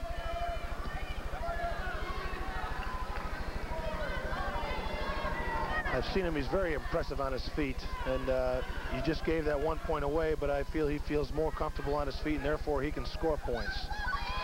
Nice fireman's carry. Nice fireman's carry. I have a feeling Troy is going to just let him, you know, he will not give him 2 points reversal. He'll ride him, but if he looks like he's going to get out or get a reversal, he'll give him 1 point escape and then take him down again. Bazakis has a lot of muscle for a freshman. He looks very mature to me. He's 15 years old, which is not, you know, not ancient for a freshman, but he's very mature looking, and he knows his stuff. He's a very impressive wrestler so far. Has never lost a bout. He's 65-0 for his career, and in the 85-86 season, he was 34-0. And he got to the finals with 2 pins and a 15-0 decision. That 15-0 decision was over Page, who was in the States last year. He's going to be someone to reckon with for a long time to come, Doug. He's going to be around. He's going to be around. The call there that the fans are not too happy with, if you trap the ankle up around, you know, too long or more than 5 count, then it's considered stalling. You have to let that ankle stay free. Lou Roselli, Doug, is in the orange on the bottom right now. Bazakis, the freshman, is in the blue. He leads 4-1 as we run out of time in period number 1 of the 105 weight class. As I mentioned, he won, Troy Bazakis rather won the state championship last year in 91-pound weight class, so he's moved up, as would be the case, a natural progression. Generally, you find that the 91, 98-pound weight classes, and even the 5-pounders are your underclassmen because they're still young. They haven't physically matured all the way. So therefore, you know, they have a chance to grow up. He is not only has good movement, he's also very quick. The way in that stand-up, he came up real fast. Looks like he's got 1 point escape right there. Troy Bazakis on top now by a count of 5-1. Section 6 fan club right behind us, Doug. Yeah, Lou Roselli's got to be real smart here. Nice. That was a nice move that time. No points awarded, but fine move by Roselli that time. That's Troy Bazakis. You know, it was a nice shot, but you're going to find these wrestlers of Troy's caliber are going to do that. They're going to be able to come out on their feet like a cat. They just never, you know, they don't get taken down. They might get a good shot in there, but they're able to react to whatever goes on and come out smelling like a rose. And they're out of bounds, so we'll take them back to the center with 1:10 to go in the second period. And Bazakis is in control. He's definitely in control. The score is, you know, still only, it's 5-1, but he's definitely in control. Lou Roselli had a bye in his first bout, and he got here with a 14-2 decision over Canny and a 9-4 decision over Ryan. So he's no slouch himself. To get here, you have to be good. Lou Roselli's only a junior, but he is being scouted by Lehigh. That's an impressive wrestling school, Lehigh is. Enough said when you talk wrestling in Lehigh, when you put them in the same sentence. Looks like Roselli has a cut over his eye. Injury time, anytime there's blood, injury time is not taken into effect. They have as much time as they need to stop the, generally it's a bloody nose, but any type of blood is not counted on injury time. 46 seconds left in the second period here. Here we get a shot of the crowd, and we were mentioning Reed Hawk and the great job that he has done. Almost a capacity house here at the War Memorial in Syracuse. A great crowd on hand. He's done a real nice job of publicity. He's done a real nice job in organization. And anytime you really organize, people don't mind coming. Everything started right on time for the whole weekend. 25 years of wrestling in New York State as far as the championships go. 18 of them at the War Memorial here in Syracuse, and it looks like it's going to be around here for a long time to come. Seems to me that Lou Roselli has settled down a little bit. He doesn't seem nearly as intimidated as I thought he would be. He's countering, he's throwing good moves, and he's doing a nice job here.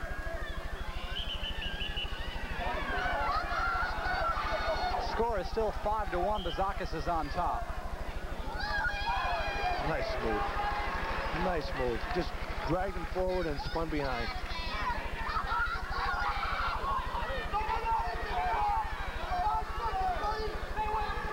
Bazakis is just totally in command right now.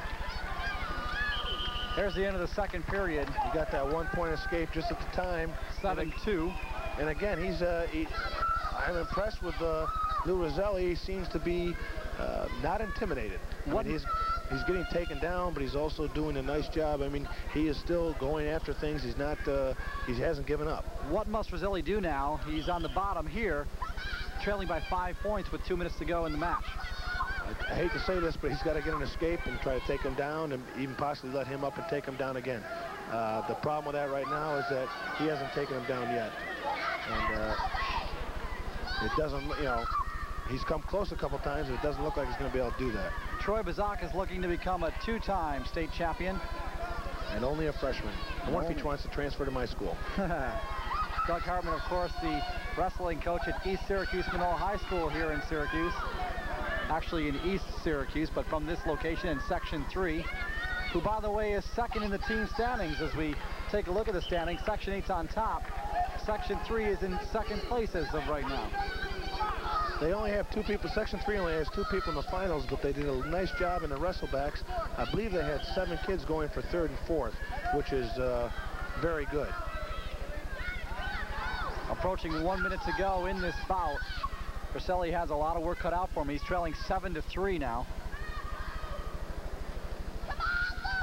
You hear the encouragement from the crowd, but it's going to take more than that to get him back into it up against a very formidable opponent, Troy Bazakis.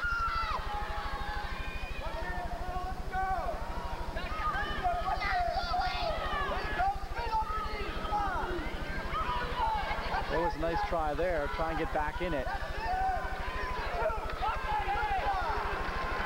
And Bazakis just keeps coming at him. He doesn't want to give up. He doesn't want to just sit on his lead. He's not coasting, and like I said, Lou Rosselli is keep on going. I mean, I granted that Troy Bacchus is going to win this match with 26 seconds to go, but Lou Rosselli has kept on going and kept his composure. He's got to turn him over here, and twice, 2 different times, he's got to turn him over because he's 4 points down. 2 points each in that exchange, so it's 9-5 now with 18 seconds to go in the bout, and it looks like Troy Bazakis is going to gain a 2nd state championship. He won it last year at the 91-pound weight class. He's in 105 now. Facing Lou Rosselli, it was a tough match, but it looks like Bazakis is going to come out on top. 5 seconds to go, he leads 9-5. And that's going to be the bout. Good match. I was very impressed. That's the end of the match. With both wrestlers. Both wrestlers did a good job. The key was on their feet. Troy Bacchus, and you can hear the applause for the 2 wrestlers. They wrestled one heck of a match there. Troy Bacchus definitely had the upper hand on their feet. So Troy Bazakis is the winner. He represents Section 9. He's only a freshman from Pine Bush, New York, and Pine Bush High School. He is the winner of the 105 weight class. And we'll move along now to the 112-pound weight class. Eric Kaufman from Section 11, a senior out of East Hampton High School. 18 years of age, going up against Jeff Prescott from Section 6 in Oleana High School, south of Buffalo. And Jeff Prescott is a man to watch. This senior is a state champion from 1985 and 1986. He was also the outstanding wrestler last year in this tournament. And he's been impressive so far in this tournament. He's been very impressive, as Eric Kaufman has also been. I think it's going to be a good match. Jeff Prescott is in the orange, representing Section 6. Gonna have a little delay here. I think the tape may have come apart in the mat out in the center of the mat.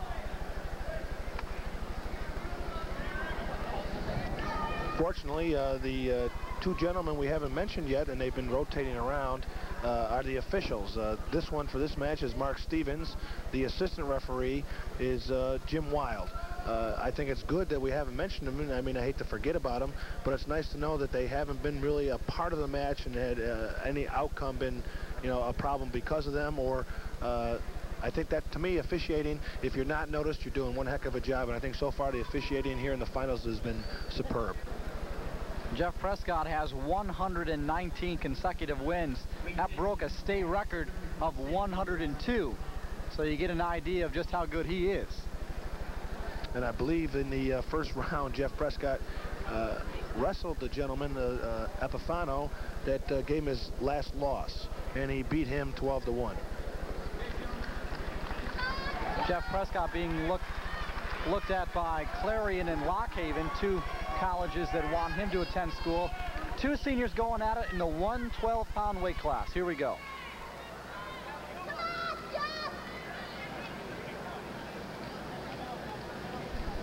Getting those hand positions, I would imagine, is very important in the early going. Oh, hand control is probably one of the most important things. If you can control your opponent's hand, then you control the match. They're not wasting any time like the earlier wrestlers we've seen. They started out rather slow. These 2 wrestlers go at each other right away. You notice also they're not tying up nearly as tight. They're head-to-head rather than ear-to-ear, which means that, they want to stay loose. They want to go right after it.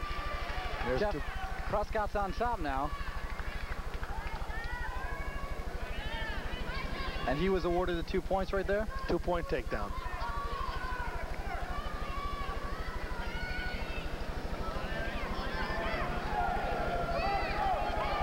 Shot at one of our referees this afternoon. Each match has 2 referees. Looks like he's trying to tilt him there. He's got his 2-on-1 on the arm. It's almost a baseball type of grip. And you just pull it over and you block with your knees.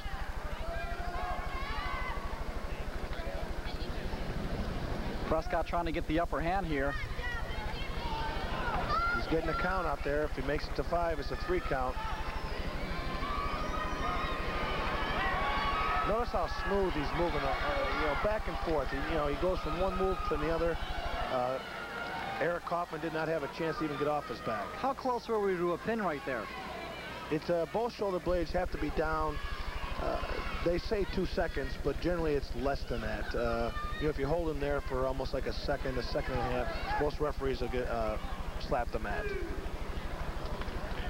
Is that the ultimate goal, or are you just trying to compile points? Or does it depend on the position of each wrestler? This could be trouble. He's just turning him over. I'm still impressed with the way Jeff Pratt's going. Kaufman looks overmatched right now. End of the first period, he's trailing 9-0. He looks like he's completely taken out of his game plan.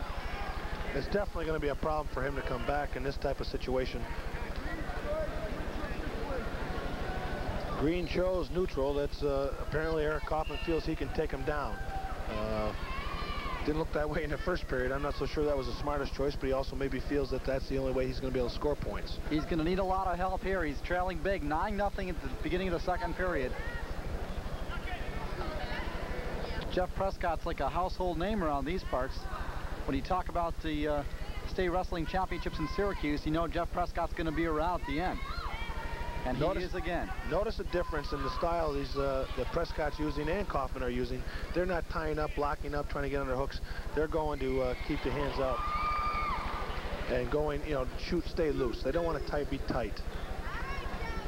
Another nice takedown by Prescott. 12-0 the score now. Prescott in total control.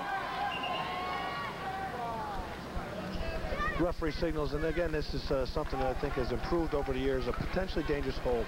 Anytime the referee, and there's definitely certain moves that are going to be it, feels that a wrestler could get hurt if it was continued, he'll blow the whistle, stop it, and call a potentially dangerous hold. They changed the score. It's 11-0. 2 points awarded on that takedown. 11-0. Jeff Prescott in the lead. Eric Kaufman from Section 11 has a lot of work to do, but he looks completely overmatched in this one. Eric Kaufman's been around. He went out to Montana in 1985, finished second in the World Team Trials out there. A very experienced wrestler. I think you're going to find most of these wrestlers that are here now wrestle probably year-round. They go to all sorts of tournaments. Looks 2 points for Kaufman. He's a good reversal. He gets on the scoreboard. He's down 11-2 though. 20 seconds to go in period 2.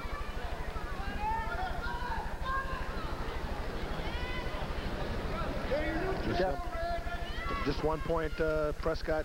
Notice how smooth. He's not herky-jerky. He just seems to just keep on going. He goes for his hand controls and moves out. Looks like he's going to get 2, and he's going to get back points out of this. He's got all the tools. This could be the end of the match. If your point differential... No, he only got 2. 14-2.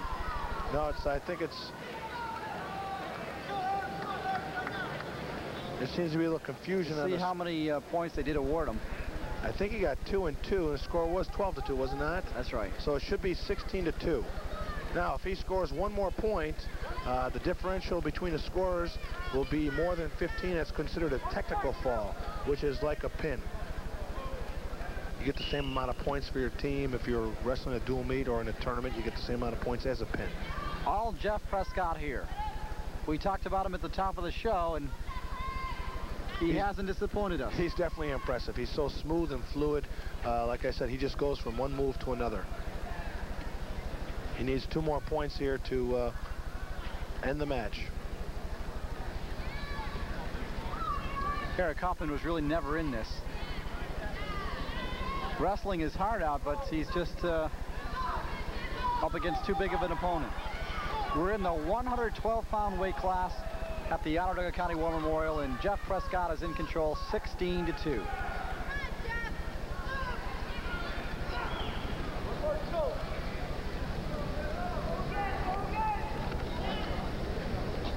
But again, he's trying to get a tilt. Oh, there's a 1 count. He's got 2. That should be the end of the match. And it is. Impressive way to end your high school career by winning the 3rd-time state championship and also winning it by a technical fall. The banner in the War Memorial reads, Jeff Prescott, you did it twice. One more time would be nice. And he did. He obliges with a win. A technical fall in the 112-pound weight class. Jeff Prescott from Section 6 is the state champion at 112.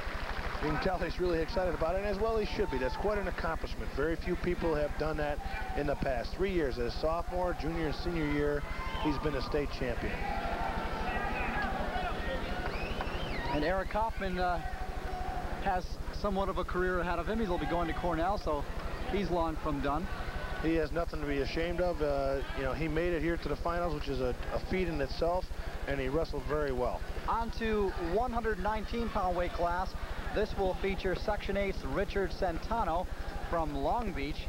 He's a senior, age 17 years old. He's has 22 pins from last year. He's got a career record of 120, 15, and 2.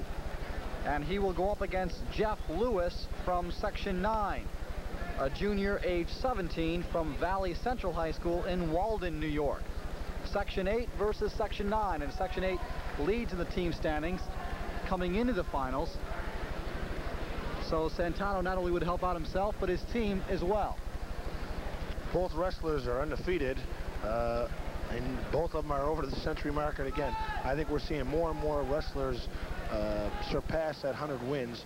They start wrestling earlier. There's more matches during the season. They just have that opportunity, and to make it here, they have to be very good. Richard Santano is in the green.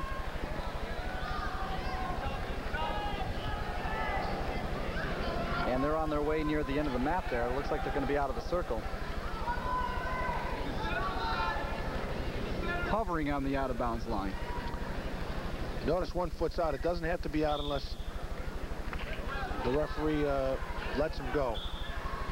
Referees for this match are, the referee is Rich Perry. The assistant referee is Mark Jones.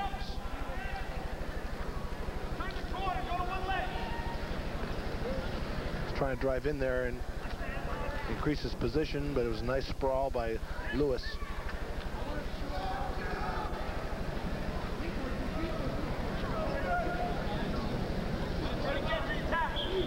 And they're out. They almost went off the map that time onto the wooden floor. It was an attempt at a throw, and I think maybe he knew he was going out of bounds. I think he was just trying to get out of the position he was in. You hear some of the coaches from Jeff Lewis's corner. How much of a factor do coaches have in all this when they get to the finals? I think the coaches affect them. You know, they help them out, but I think, you know, mostly the referee, or the wrestler has in his mind what he's going to do, and he's going to do it. Sometimes when they go out of bounds, they might give him a little inspiration. They might also tell him, hey, you got to watch this or whatever. Look at this move right here, Doug. What was Santano trying to do there? Santano was just, you know, he was in there, and Lewis was trying to stop him from getting a takedown. There's no takedown yet. There's no control been established. And this is what we find more and more of, especially against 2 evenly matched wrestlers. Lewis is hanging on to that leg and trying to suck it in and probably pick him up in the air. And Santana's trying to just, you know, block him, control his head, and get his leg back. He's got to clear that leg that he's got a hold of in order for him to score points here. Less than 10 seconds to go in the first period, no score. A lot of movement that time by each wrestler without any score. And that's it. Period 1 is over. Richard Santano from Section 8, Jeff Lewis from Section 9. Scoreless as we head to period 2. We're in the 119-pound weight class from the Onondaga County War Memorial. You're watching the 1987 New York State Wrestling Championships on Cable 13. Lewis won, had his choice, and he chose to be down. I would probably say that means, you know, he wants to score points here. Generally, I tell my wrestlers to defer. Save that choice for the third period, so you know, you're in control, or maybe you want to be down or whatever. But Lewis chose down. He won the toss, and he chose down. When it comes to making the choice, what do you want to do? What's the difference? Up or down? I would choose. You have to choose down.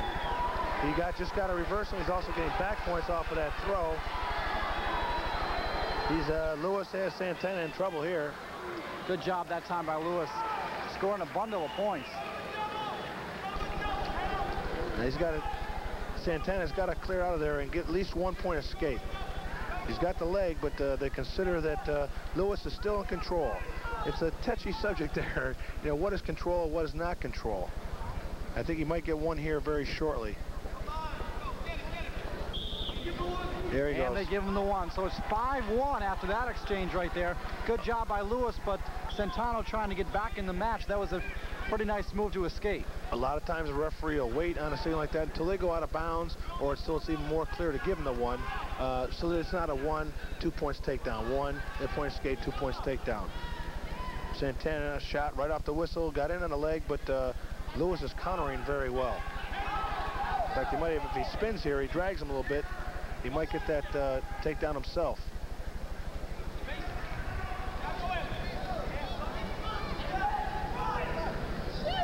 Both wrestlers look like they have a lot of muscle.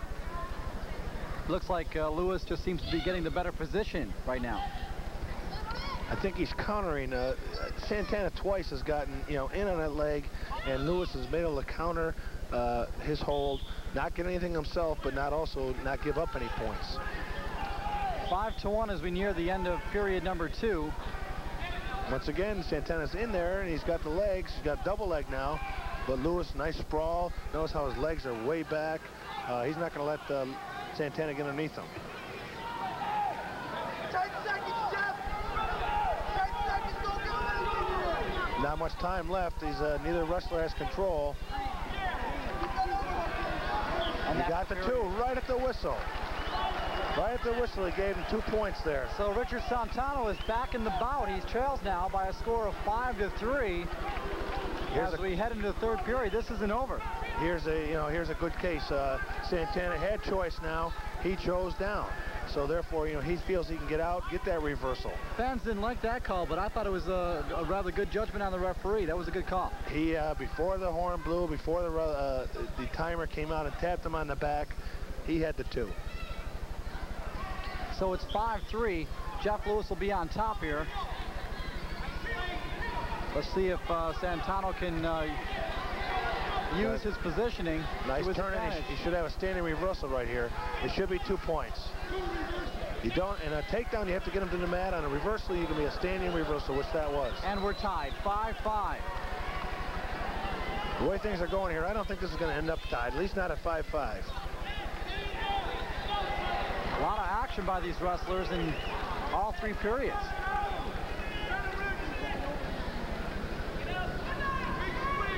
Santana was behind early on, but looks like he's got the upper hand all of a sudden. Well, Lewis caught him with that big throw, which cost him 5 points. And Santana has actually, you know, gotten his points back. The momentum has changed. Momentum has changed. He's still got to be able to turn him over, though. Richard Santano was the runner-up in last year's 119 weight class in the state finals. He's looking to carry that 1 step further. He wants to not be the bridesmaid, he wants to be the bride. 45 seconds to go in the bout. It's 5-5, and they're out of bounds. The hand up in the air is a signal for stalling. He warned Jeff Lewis he's got to get moving on the bottom. He cannot stall. Richard, if he calls it again, it'll be a 1 point technical violation, 1 point stalling. Richard Santano, Doug, seems to be carrying the play right now. He's working for a pinning combination, what the top man is supposed to do, and apparently the official felt that Jeff Lewis was not working hard enough or working to get a reversal or escape. You always have to work to better your position. You know, if you're on bottom, work for a 1 point escape or a 2 point reversal, and if you're on top, you got to work for the pin. Less than half a minute to go in the period. He might call him here again. I think he might call him here again. I haven't seen Lewis do too much. That would be a difficult call. That'd be a tough judgment call. A stalling point here could cost him the match. There's 10 seconds to go. We're still tied. I don't think you're going to see it. I don't think you're going to see it. He's got to throw that leg in there and keep his foot on the ground. We're going to have an overtime here. Okay, explain the overtime. Okay, what happens is each wrestler goes to his corner where he can be dried off, he can be, have some water, he can do whatever he wants for 1 minute. Okay, then they're called back, and all stalling calls, all technical violations are eliminated from this. In other words, he can be warned for, Lewis was warned earlier in the third period for stalling. He will not get a point if he's called for stalling again. He'll be warned again, and then he'll lose a point.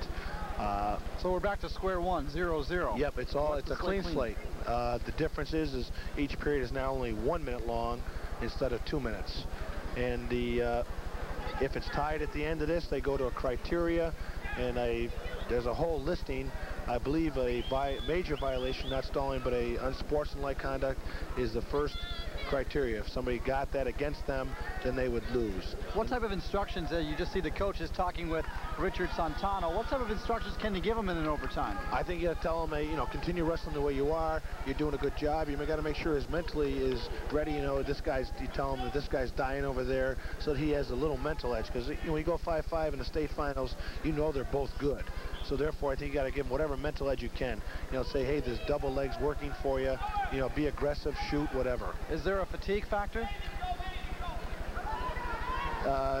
Definitely, but I'm not sure they feel it out there. I've never been in the state finals myself, but I think the adrenaline's pumping so much right now that it's not the fatigue factor's not really there.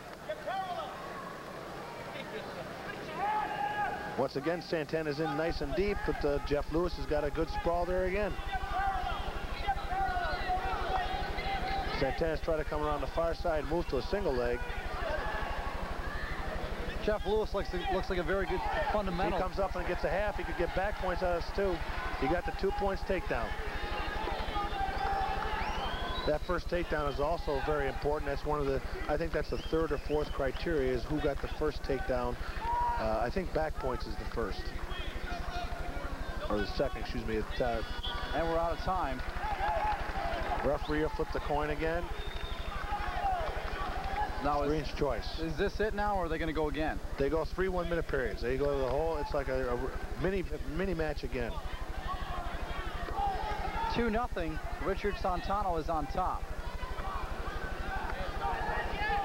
Being looked at by Syracuse, North Carolina, and Bloomsburg for wrestling scholarships. That's a new type of style of start they've had for the last 2 years. It's a freestyle start. The old days used to have the one hand around the stomach, the other hand on the elbow. Now you just have your thumbs together. I think we'll see it here again because Lewis has done it 2 times. Thumbs together on the back, and you have to be behind the shoulder blades. It's a freestyle type of start. A lot of the high school wrestling is moving towards freestyle wrestling.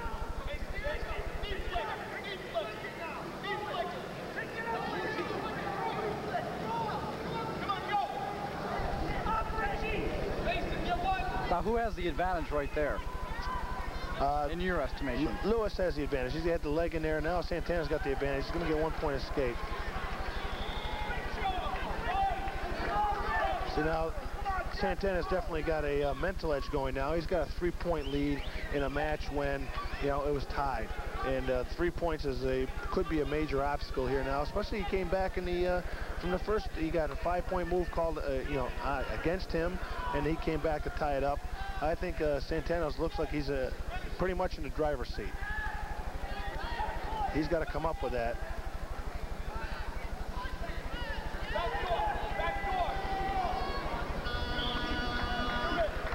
There's the end of the second overtime period. One more overtime, 1 minute long. And it's Richard Santano on top by a score of 3-0. Lewis had choice, he took down.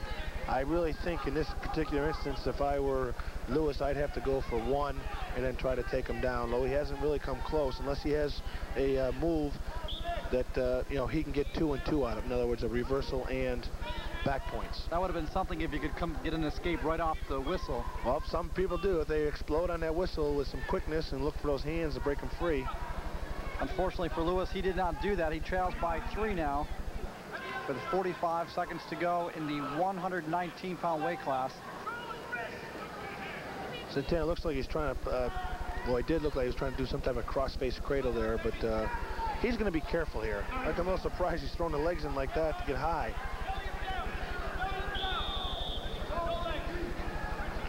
And there's a whistle. What do they call right there, Doug? I'm not so sure. I mean, I know what he called. He called stalling. I'm not quite sure that was a call I would have called. Apparently, he felt, the official felt that the Santana was just riding him, and he wasn't trying to get any more back points out of it. Therefore, he just, you know, he called him for stalling. He wants him to keep working.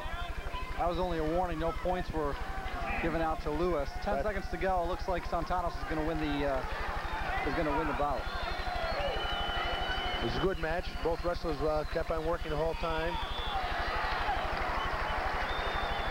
So an overtime win, and there you see a very excited Richard Santana from Section 8. He's still got to go out there and shake hands out there.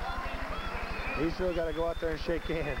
And he finished second last year. He was not to be denied in 1987. Richard Santana, the winner of the 119-pound weight class in 1987. And we'll be right back with the 126-pound weight class bout right after these messages.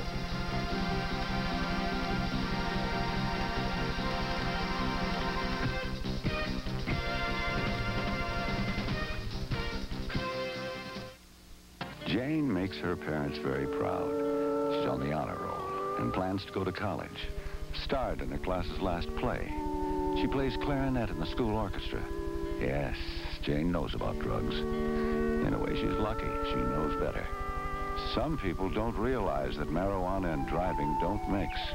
But Jane's brother reminds her every day that some trips last forever. Brought to you by the New York State Public High School Athletic Association.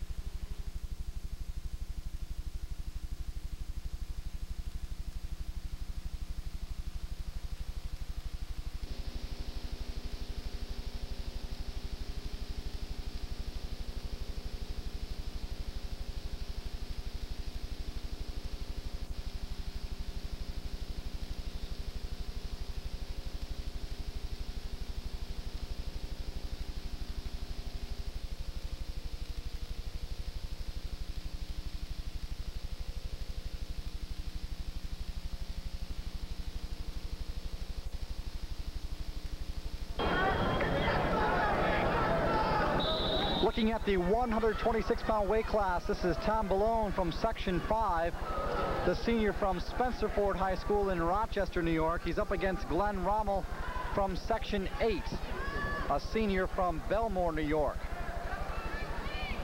Section 8's Glenn Rommel is in the green.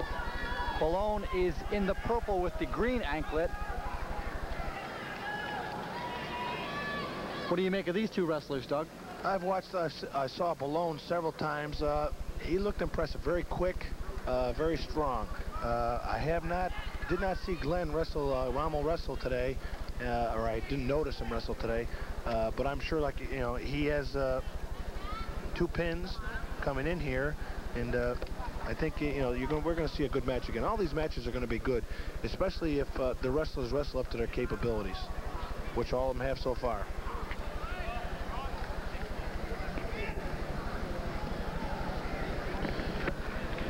These wrestlers are back to the style we saw in the first 2 matches where they're tied up nice and tight. Notice, instead of head-to-head like we saw with Prescott, these guys are more ear-to-ear. What does that show? They have more advantage as far as strength goes, or I think, yeah, it's more of a strength move. The tighter you get, the more, to me, the more opportunity you have of getting thrown or throwing somebody. When you lose, you know, it's a tap-and-go type of thing. It's more on quickness and speed. Referee for this match is Dave Adams. The assistant referee is Mark Stevens.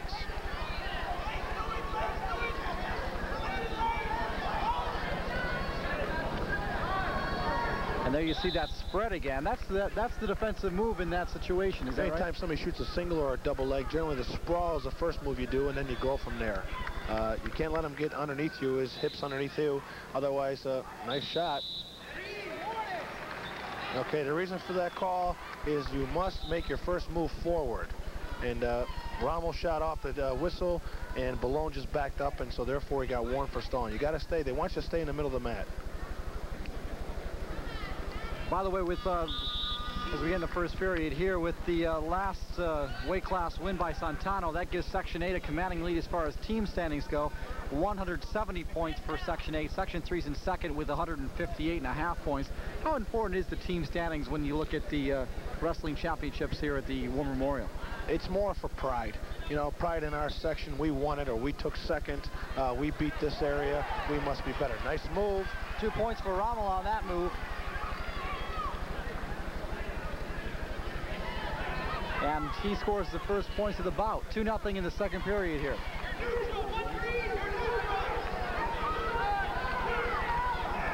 I would say Rommel's got to get out of there. He's in too tight, and he doesn't have any.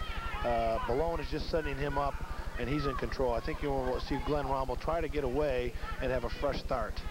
Before this exchange started, there was no score. Now it's 2-1. They're still locked in. Rommel's in front, 2-1. He's got to get out of there. He's got to get a fresh start. I just feel that he's in there too tight, and he looks uncomfortable to me. Two seniors, one from Section 8, one from Section 5, going at it in the 126 weight class. Again, both wrestlers have over 100 wins for their careers. Like I said before, we're seeing more and more of that. We haven't seen any pins here in the finals, and you're not going to, generally speaking, is that right? I don't think you will. I mean, we saw that one technical fall, which is similar to a pin.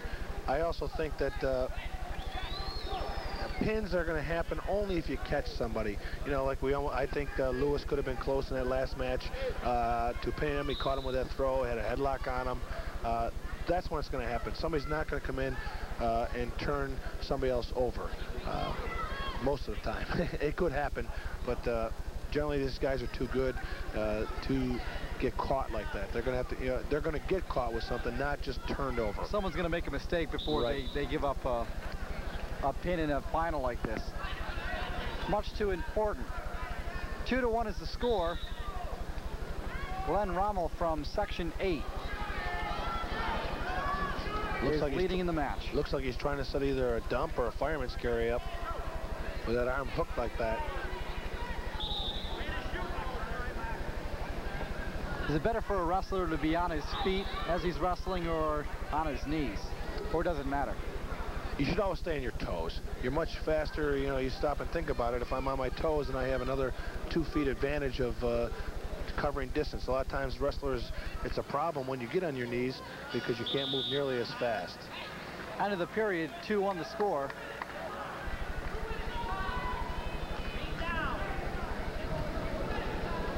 Ballone's choice, he chooses down. I would probably venture to say that we're probably going to see a 1-point escape, just to predict something here, and then it's going to be who's going to get the takedown in the third period. You look at Tom Ballone's face, and it looks like he's ready. We'll see what he can do here as the whistle blows for the third period.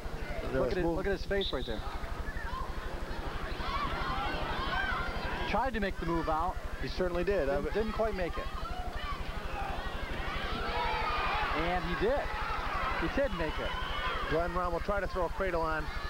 He didn't have him tied up at all. You still need to keep something tied up in that.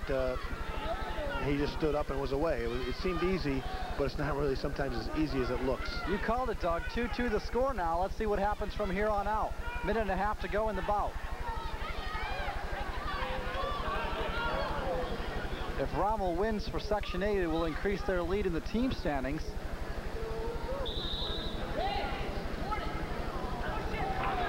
Warning on Rommel for stalling. He's got to be a little more aggressive. I think he's been aggressive on his shots, but I just don't think he, according to Dave Adams, the official, he hasn't been following up. He's been hanging on. Nice move. 2 points that time. And there's a minute to go, and Ballone's in front, 4-2. And you called it. You hit it right on the head. He makes the escape, and then he makes the takedown. Now Ballone's trying to finish it off. 40 seconds to go. He's got to get that one-on-one to be able to pull him across. Nice peel by Rommel. He's got to come up now. He's got to get an escape and then a quick takedown or a reversal, but I think he's got to face. He's got to keep facing. Ballone's trying to stay behind. He's got that half on there. 15 seconds.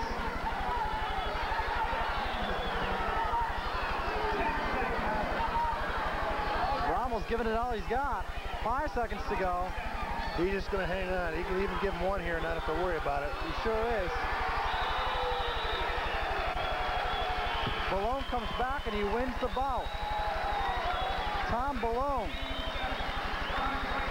from Section 5, the senior out of Rochester, is the 126-pound weight class champion for 1987. And a happy young man he is. Fans, we want to remind you, as a New York-based manufacturer, Pulverite is committed to the continued growth of our wrestling community. For over 25 years, their Rappinger Falls, New York facility has consistently produced high-quality mats, as well as offering a first-class factory reconditioning program. For safe, durable wrestling mats, reconditioning, or wall padding, contact Pulverite. When you think of safety, think Pulverite mats. We're on to the 132-pound weight class. Brian McGill from Section 6, Cheektowaga, New York, Cheektowaga High School. He's a junior, up against Tony Ferreira from Section 4. Ferreira hails from Sydney, New York. We're in the 132-pound weight class, Doug. McGill has been impressive. I hate to say it, he's the one that knocked my wrestler out of the to get into the finals. He is a good leg man. Does a lot of leg work. He's undefeated. He has 37-0.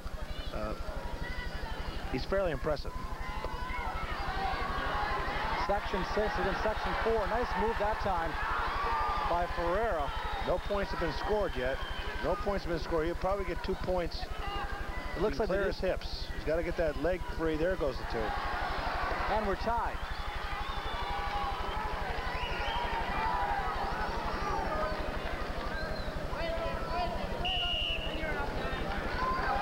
The official for the referee for this match is Bob Playa.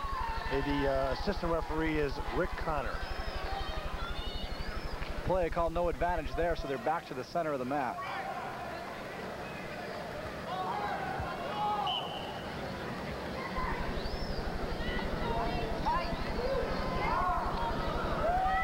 Both wrestlers had to earn their victories to get into the finals. Ferreira had a 7-3 and a 7-6 win, while McGill had a pin in the third period, a 4-3 win and an 8-2 win to get here. Notice how tight the wrestlers stay. Anytime there's gaps, that's when the reversal or escape is going to be created. Bottom man should try to create these gaps. Top man's got to eliminate them. You got to stay tight. What are your thoughts on that facial gear that McGill is wearing?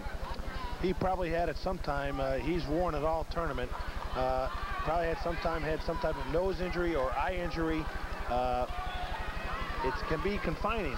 We had a wrestler on our team this year that wore one, and you know, you got to get used to it. It you know, makes you feel, you know, you sweat more under there, but it does protect us. You know, it's padding all around, and it does protect your nose and or eye, whatever the injury is. Sometimes the wrestlers also feel it's harder to breathe. You know, your nose, there's no opening for your nose. It's all, you know, one area. There's a lot of area underneath it, but, you know, it is confining, I think. McGill on top there. Ferreira trying to get an escape. Kenny's trying to put the legs in.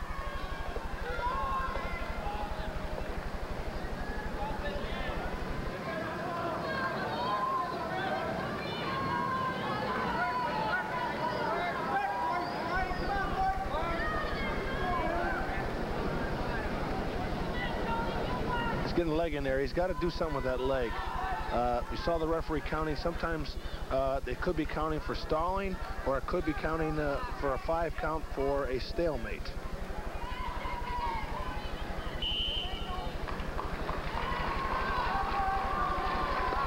Thing is here is Ferreira has to get a reversal or escape here, and McGill has to ride him at least, and if he could get back points, it'd be more to his advantage at that point.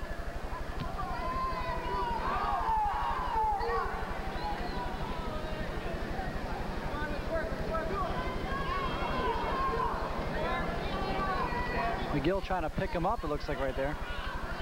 He's lowering his center of gravity, which makes him even seem heavier than he really is. It's just, he wants to stay off the ground. Nice move by that time by Ferreira to get out of bounds. It was a nice move on its own, but he also got a chance to get back into the middle of the ring.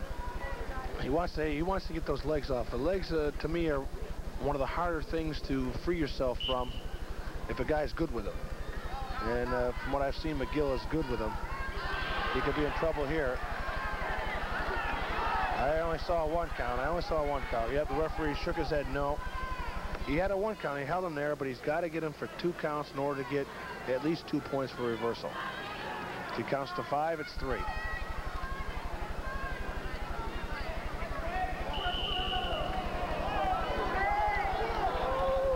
Again, the referee felt neither wrestler was going to gain any advantage by that, so he called a stalemate. Half a minute to go in the period.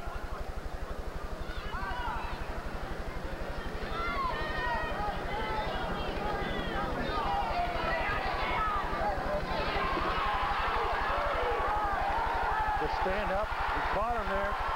What a move that time. Caught him and threw him. He's going to get at least 2 and 3. Got a 5-point move. Ferreira almost had a pin as well there, Doug. And there's little time left. The period's over now. Ferreira almost had a pin. McGill should consider himself very lucky. 7-2 now. McGill is going to have to fight an uphill battle, but he's lucky just to be in this match. He's going along so smoothly, and he let him get that separation there, and he got, created a gap, and then he had to recover, and he didn't. He was off balance, and Ferreira threw him down for a 2-point reversal, and then 3 points for holding him on his back. You'd think Ferreira would become a little passive here. How much would that hurt him? He can't become passive. He's got to keep on going and try to build up. He's still got to be smart. He doesn't want to do anything foolish that's going to cost him big points, but he doesn't want to just lay back and try to sit on a 5-point lead. There's a stalemate a half a minute into the final period. McGill has got to try to get something going here. We got another whistle. That's a stalling call. Apparently, he must step back. Only a warning, no points. 7-2 the score. Section 4 and Section 6 going at it in the 132 weight class. Tony Ferreira from Section 4 on top by 5. This could also make a difference in the team scoring. Section 6 is only 2.5 points behind Section 3 for 3rd place. Second place, that is. Second place, right. It's the team score is really tight between the top. Well, now Section 8 is kind of pulling away, but it's tight between the next 4 teams. Section 3 is in second right now with 158.5, and Section 11 is in 5th place with 150, and that's only 2-match difference. Section 4 could pole vault over Section 6 right here with a win. Is that right? That's correct. They already have the 2nd place and 3rd, 4th, 5th place. You get 4 more points to add it to your score if you win in the finals. So this has team implications as well. 7-2 with a half a minute to go. Tony Ferreira is holding on in the 132. We have another whistle and another no advantage stalemate call that time. McGill's got to look for some type of throw. He's got to, he can't just be satisfied with a takedown. He's got to be getting some type of takedown plus back points. I think you see Ferrara's confidence level seems to be growing and growing as the closer he gets to it. He's not letting him get away with anything. Ferreira's going to win 7-2, and there it is. It's all over. Section 4's junior from Sydney, New York, Tony Ferreira, has captured the 132-pound weight class for 1987.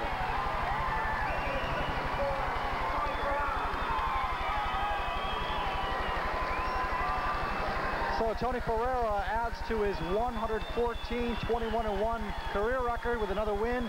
It's a big one here at the War Memorial. He has captured the 132-pound weight class in the 1987 New York State Wrestling Championships. We'll be back with more right after this.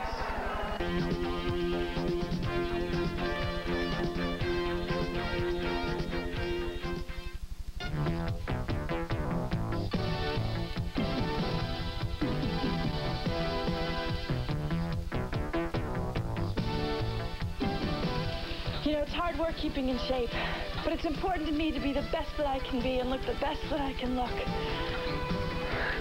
I don't go through all this to impress other people. I do it because I care about me. I care about my body and my health, but most importantly, I care about feeling good about myself. That's why I would never, ever take illegal drugs. You know, I've seen some people who smoke marijuana, and they seem to lose pride in their appearance. They lose their motivation to achieve. And let's face it, what goes in your body eventually shows up on the outside. The bottom line is stay away from drugs, but do it because you care about yourself. Brought to you by the New York State Public High School Athletic Association.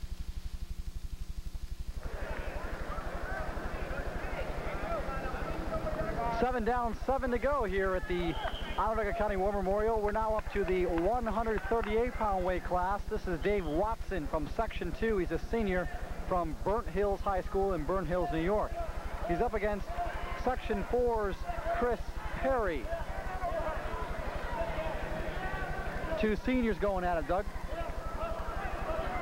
Both with Watson's 33-1 and Chris Perry's 33-1-1. Section 4's Perry is in the red. Watson is in the maroon. He is wearing the green anklet. And you'll see the corresponding green and red colors on the referee's wristbands. A referee, by the way, for this bout is Pete Durlam. His assistant is Larry Cantor. Watson has accepted a scholarship to Oral Roberts, and it's an academic scholarship, not a wrestling scholarship. Got to get him up in the air here. Notice how he's picking that leg higher. Nice trip move, but he's got to get the arm around. It should be 2 points. Whoa, nice move by Perry to almost get out of it. Ran out of room, I guess, is what it amounted to. Still no score. I think Watson should have had the takedown there if he had a little more control on his body. He kind of let Perry, continue. Just stalling on Perry. Warning, no points were awarded.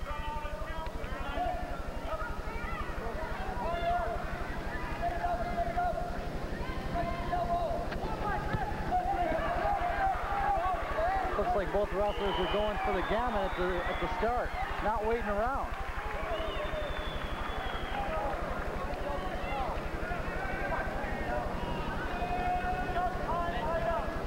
Now Perry will be on top. He got the 2 points takedown. There's 24 seconds to go. It'd be very beneficial for Watson for his outcome here to at least score something here, whether it's 1 or 2 points. You don't want to be 2 points down because then even a reversal only ties it. You want to be able to get something out of it.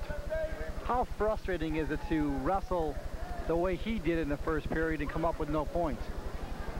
It can affect your mental attitude, but I think we were talking about a high caliber wrestler here. He's going to say, well, I'm going to get him back. He's not going to let it affect him and say, well, that's, geez, I'm down by 2-0. No, what am I going to do? They've been around, and they're going to be able to recover from this. 2 point deficit really is not a lot until the final buzzer blows, then it is a lot. Watson wins the coin toss, and he defers. He'll be on top as Perry decides to take the bottom here. He leads 2-0. And here we go with period number 2 in the 138-pound weight class. He has to ride him here. He can't give him any points.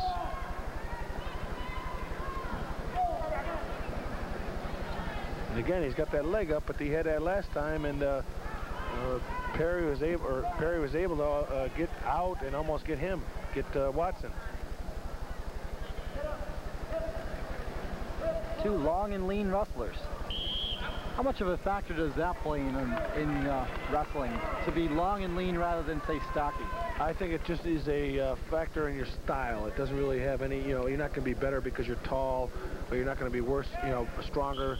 I think it just affects the style of wrestling that you do, that you use. Your body, maybe if you're tall and lanky, you use legs more, whereas if you're short and stocky, you're going to use your strength and quickness, or, it just, the body style really only affects your style of wrestling, not necessarily how good you're going to be.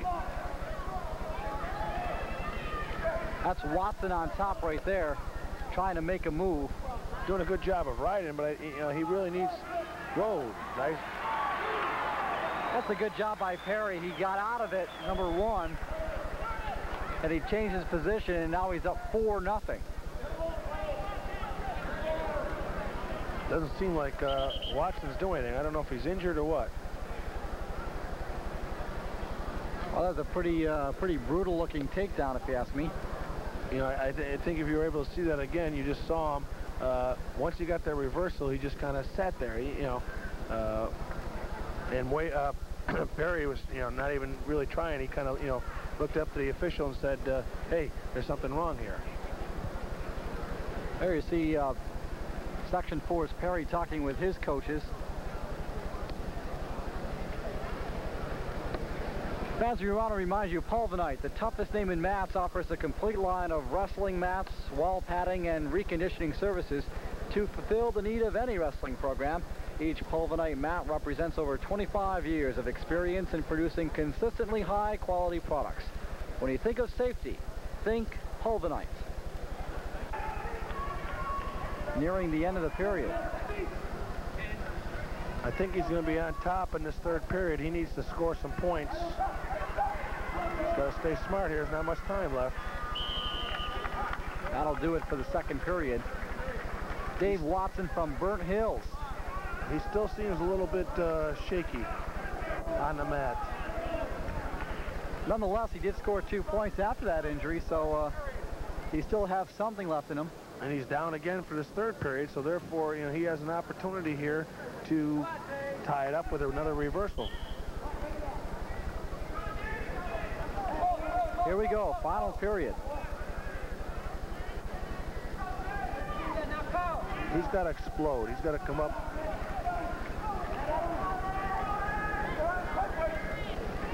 Otherwise, Chris Perry is just going to tie him up.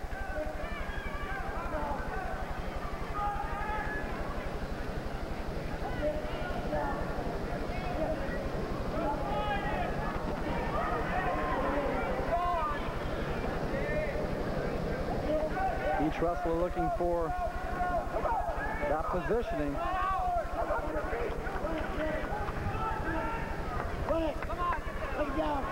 He's up. He might. Got to get hands. Got to peel those hands out. Looks like Watson right now, Doug, is in a purely defensive mode. He's got to become offensive. If he doesn't become offensive, he's going to lose this match. Perry on top is just, Perry's on top, and I was just going to say, he's just riding him out. And apparently that's what the referee felt also, because he just warned him for stalling. Tell you what, Dave Watson looks over to his coaches on the near side here, and he still looks quite groggy from whatever happened to him a period ago. He looks a little wobbly kneed as he got back into the center. Let's see if he starts exploding. There he goes again. See, every time he's exploded on the whistle, he's done well. In the beginning of the period, he wasn't doing that much, and he wasn't getting even close. Now he seems to be, again, looks like he's doing something, and moving right away on the whistle. Whoa. Some takedown there, and they roll out of bounds. He didn't hold him there. He does seem a little strange. He's looking over his coach, and I don't think he knows where he is. He might be wrestling strictly on instincts right now.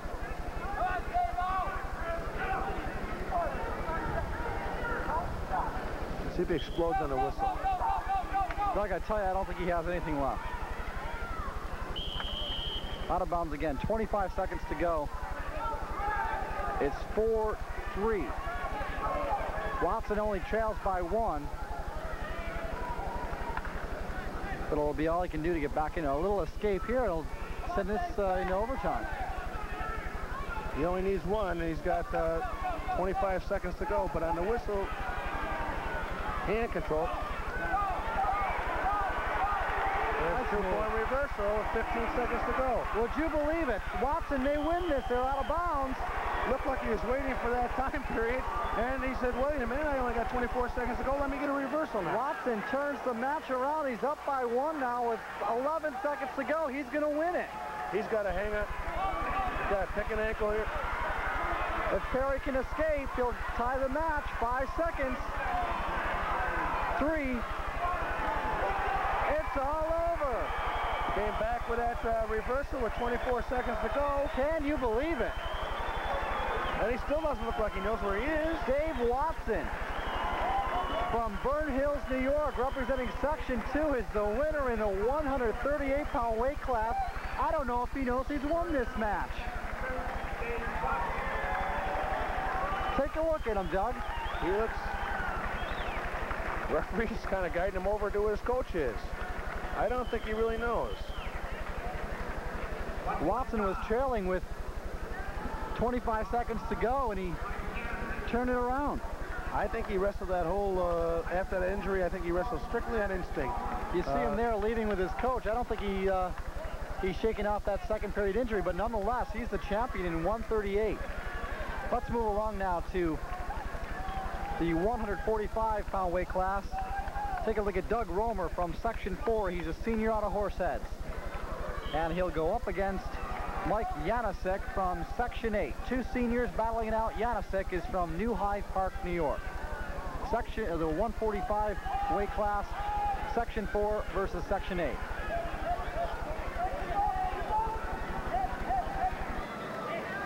Both the wrestlers in this match, Doug, coming in undefeated this year. It looked like that Romer was going to get the takedown. Now I'm not so sure. He did. He got it. Not the way I would have thought he got it, but he did get it. Mike Janasek from Section 8 is in the green.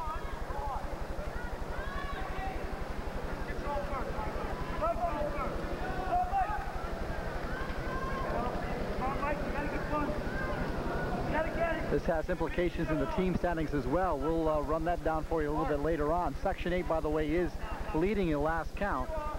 I think Section 8, with the number of guys they have in the finals, will not be caught by anybody. I think it's more going to be a question of who's going to take 2nd, 3rd, 4th, and 5th. Section 8 is from Lower Long Island.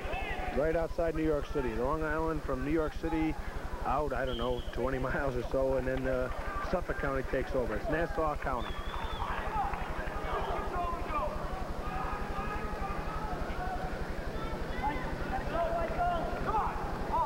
You're looking at the 145-pound weight class of the 1987 New York State Wrestling Championships. We're glad you're with us. We're on Cable 13 Sports, Macau Cablevision.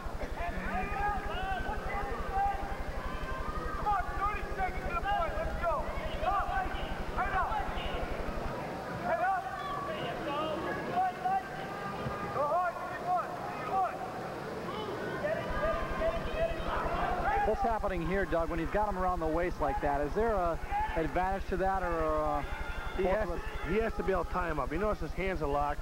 As long as both wrestlers are on the feet, you may lock your hands. Notice as soon as they hit the mat, he let go. You have reaction time, and again, that's something an official will decide. You know, what's reaction time? Is it a split second? Is it half a second? But in order, as soon as he comes down to his knees or down to his hip like that, the top man has to let go of his locked hands. As long as they're up on his feet, he needs to keep his hands locked to keep him in tight to him and keep control. And Doug Romer did just that. And that's the end of the period.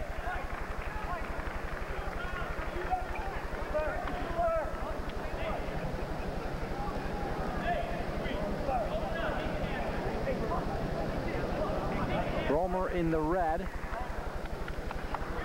Took the deferment from Janasek, and he'll choose to be on the bottom, leading 2-0. Nice little Granby attempt. Looks like he's got a Peterson here. There's the 2 points, and the referee is counting. That Peterson is named after Ben Peterson, one of our Olympic gold medalists. I guess he must have invented the move. It's a nice move. He's got a leg and arm trapped there, and he can sit there almost all day. And Janasek will be unable to get out.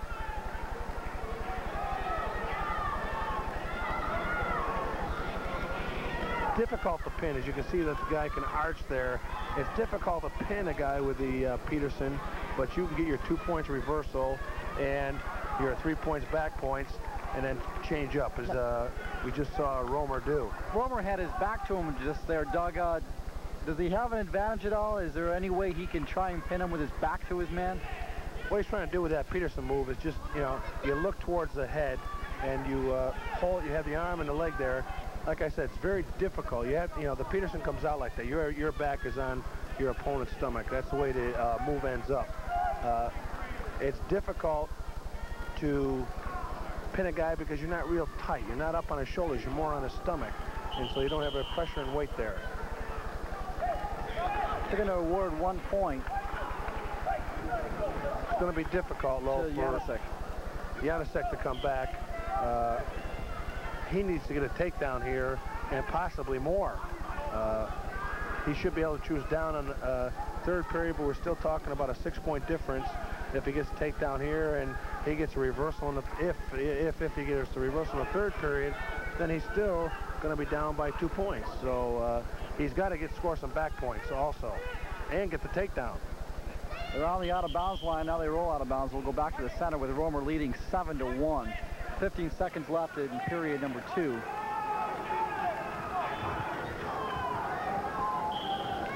He's got to shoot, and you know, it looked almost like a half-hearted shot right there. He's got to be a little bit more aggressive.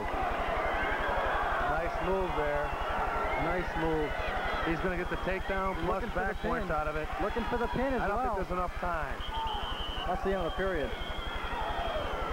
But Romer definitely in control of this one. I think he might have landed Janasek right on his head on that move, and he did all he could to fight it off. It's 11-1 now. And this has implications in the team standings, as we mentioned.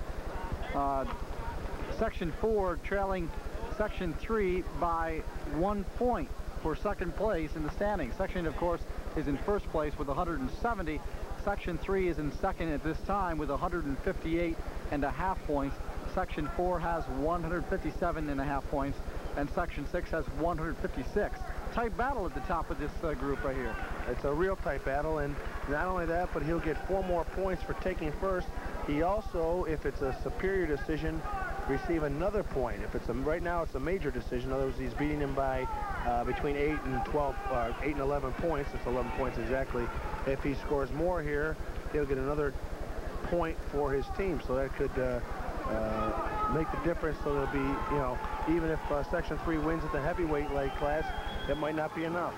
Romer has a chance to extend Section 4's lead in the team standings to second place, and then each Section 3 and Section 4 will each have 1 wrestler left in the competition, with only 2 points separating the 2 schools, 2 teams rather. There's a point they're going to score there. Another Peterson. He's going to get again. He's going to get the 2-point reversal, and referee's not counting. Therefore, wait a minute, and 2 more. So he must have not held him for the full 5 seconds. 16-1. That should make the difference. If the score is 16-1, the match is over anyway. Here comes the timer to call out. Another technical fall. 18-1 is going to be the final. And Doug Romer from Horseheads, New York, wins with impressive style. Sure enough. being recruited by Lehigh and Syracuse, among other schools. And Doug Romer looks like he's going to have a very promising college career. He's the winner in the 145-pound weight class.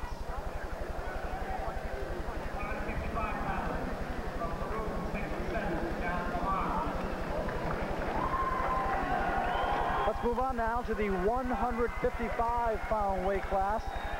Rick Sadwick from Rochester's Hilton High School, representing Section 5, a junior with a record of 37 wins, 2 losses, and 1 draw. Rick Sadwick going up against John Lamar from Section 7 and Peru High School in Peru, New York. Lamar is a senior with a 34-0 record coming in to this final. I believe John Lamar is the only Section 7 representative in the state finals here. As a matter of fact, you're right. He gets here with an 8-0 win, a second period pin, and a 6-5 close decision to make it to the finals.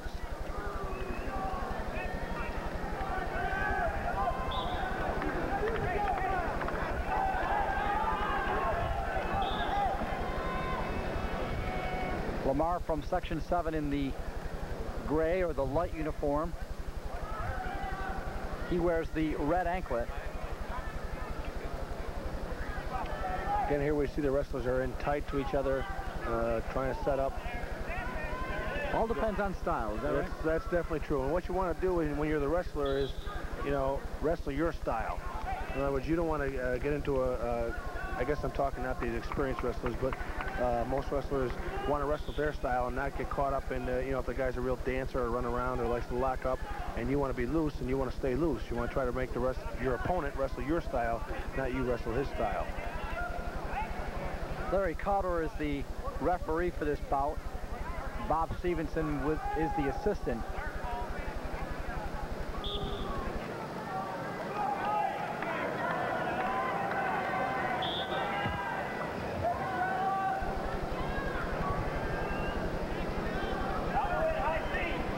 Just underway in the 155-pound weight class. No score between Sadwick and Lamar. Nice ankle pick by Sadwick. Lamar, you know, again, countered very well, and I think you're going to see more and more of that. Not more and more, but you see it here all the time.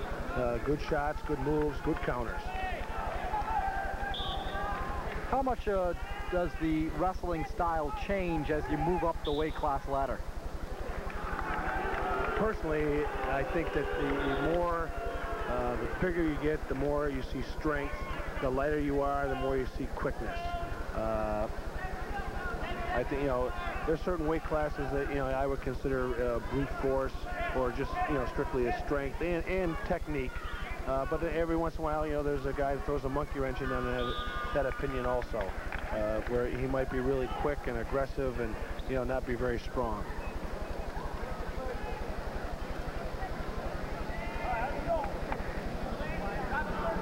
There's a good look at Rick Sadwick from Hilton High School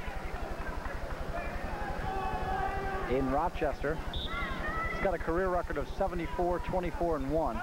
Finished 4th in the Junior Olympics last year in the freestyle at 178. He drops a weight class, which is weight class or 2, which is natural. You know, a lot of these guys, and I'm a good proponent of it. They wrestle in these freestyle tournaments and tournaments year-round at their natural weight, and it comes time for the scholastic wrestling, and they'll lose a few pounds to get down to another weight class. Good escape that time by Sadwick. He gets a point, the first one of the bout, and he's on top. Minute and a half to go in period 2.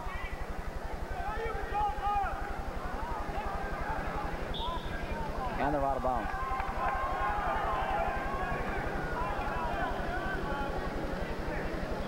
Got a little problem. I think John Lamar has got a nice little brush burn. I think, oh, his contact fell out. Either that or it does look like he's got some kind of a welt under his right eye. I noticed that before, but it looked like he was putting a contact back in. I'm not sure. There's a good shot of him. John Lamar is looking at possibly going to Lock Haven. Another good wrestling school.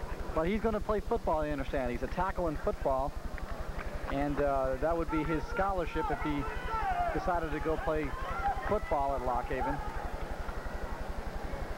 There are a lot of football players who decide to wrestle when they're not playing football, as type of an off-season type of thing, rather than primarily be a wrestler. Is that right? I find that in high school now, the day of specialization is more upon us. I don't agree with it, but that's happening. But I think that some kids, or high school students, I think they get a more well-rounded education by playing 3 sports. And I also feel that one sport, wrestling, can definitely help out being a good football player. It teaches body awareness, strength, quickness. And, we see a lot of, especially these heavier guys, they also play football and wrestle. Could they go to college and do the same thing? Difficult, very difficult to do, because they're back-to-back seasons. Football in college goes into middle of November, maybe even December, and wrestling starts in October. So it's very, you can maybe do in a small college, do a spring and fall sport, but it's very difficult to do more than one sport without wintertime.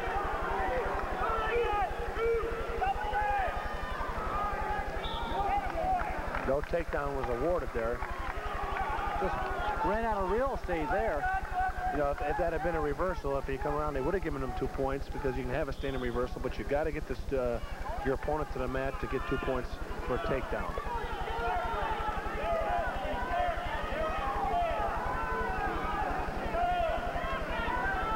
John Lamar driving those legs.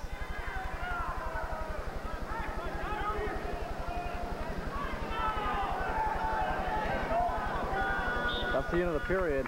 Still 1-0. I think we'll see, holding on to the lead. I think we'll see Lamar take down here, right? And he's actually in an advantage, depending on how good of a rider Sedgwick is, or if he's a good, person to turn somebody over. But he can get a 2-point reversal here and win the match. By the way, just to follow up on the team standings, Section 4 now did leapfrog over Section 3. They are now in second place in the team standings. And the bad news is it's by 5 points. Section 3 only has one more wrestler in there. Unless he gets a pin or a superior decision, Section 4 is ahead. Section 8 is the leader in the team standings. Looks like far and away they're going to end up winning this New York State Championship as far as the teams go for 1987. They have 170 points.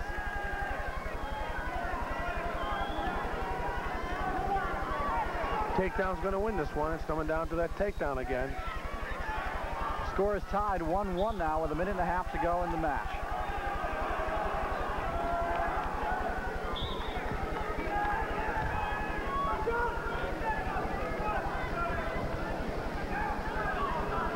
Clearly these wrestlers don't want to make a mistake this late in the match with the score tied.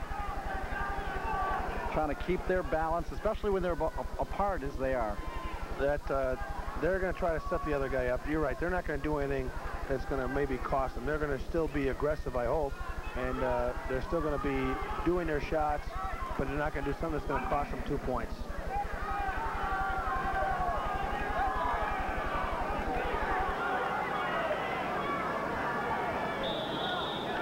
This ground shot. Get a warning. Green got a point. Warning on Lamar for stalling. He'd already been warned earlier, and this time he's called for stalling again. And I'd have to agree with that call. He's, he hasn't been really aggressive on his feet. He hasn't been doing any of the shooting. And for the first time, the referees make a decision that comes into play as far as maybe determining the outcome. It's 2-1 now.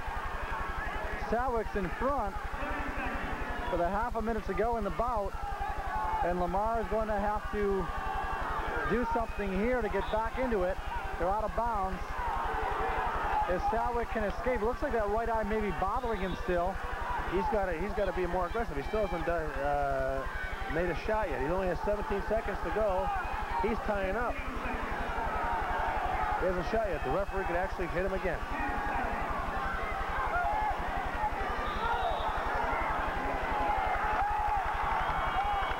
They just awarded a point to Sedgwick, or to Lamar. What was that for, Doug? Again, he called Sedgwick for stalling. I'm not so sure that was a good call. in any event, we're tied at the end of regulation.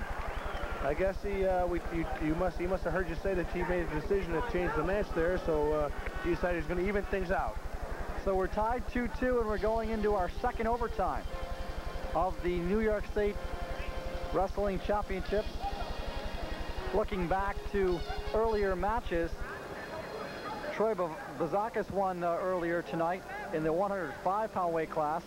He won for the second time from Section 9, a 9-5 decision over Lou Rosselli. And a big winner tonight by a technical fault. Jeff Prescott from Section 6 is a 3-time champion as he rounds out his high school career with a 16-2 win over Eric Kaufman.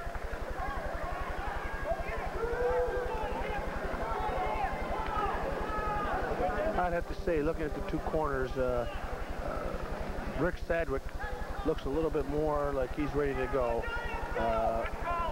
But hey, you never can tell. It's like Jimmy Brown used to get up real slow and then he'd knock you down the next time. So, yeah, we got to see it in the action, not in what it looks like. Sadwick runs to the middle of the mat as we get going here of the first overtime period. Wipe the slate clean, and they're at it.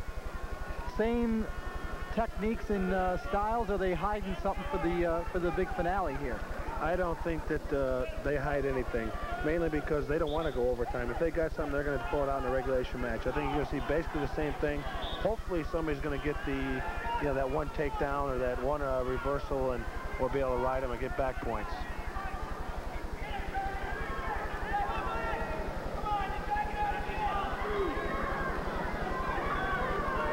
John Lamar from Section 7. 17-year-old senior out of Peru, New York, up against Section 5's Rick Sadwick.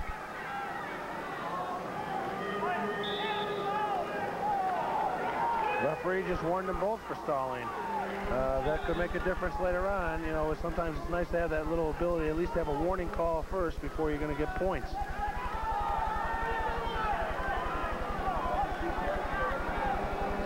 Five seconds to go in the first period. That'll do it. Minute goes by rather quickly in the overtimes. If you're going to make a move, you're going to make a move quick. You're right.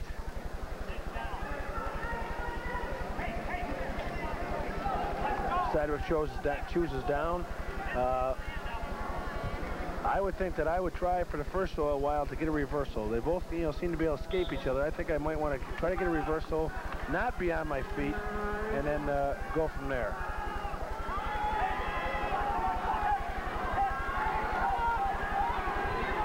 Gotta try to turn it.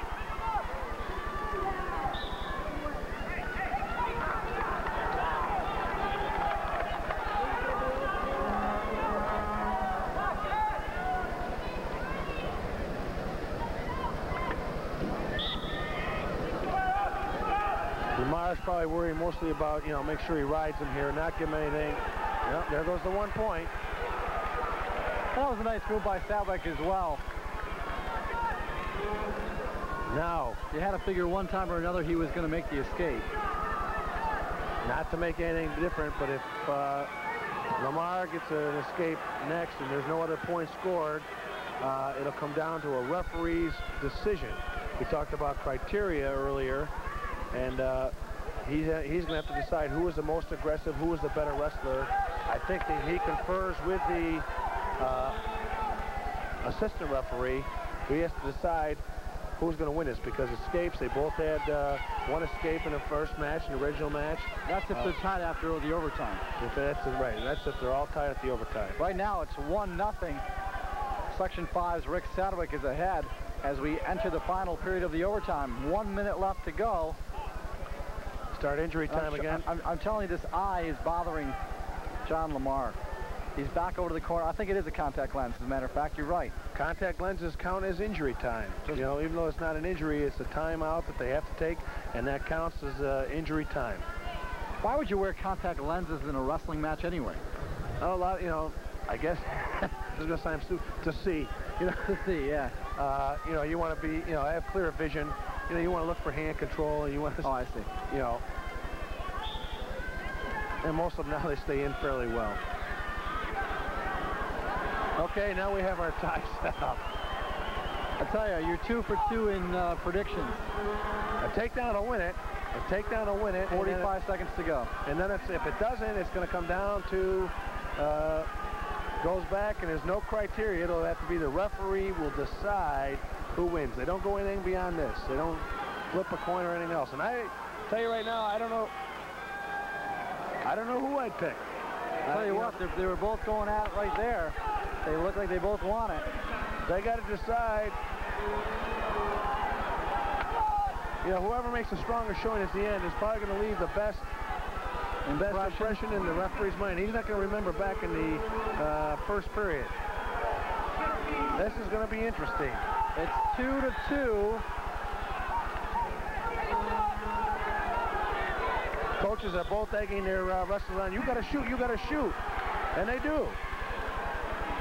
I wouldn't want to pick this one. I mean, it's very interesting to have this happen. Can't end up with co-champions, huh?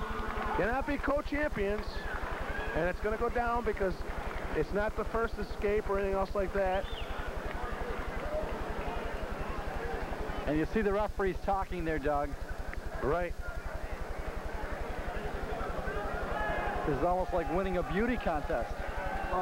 There was escapes, and there was both wrestlers had, you know, 2 escapes. Both wrestlers had 2 penalty points.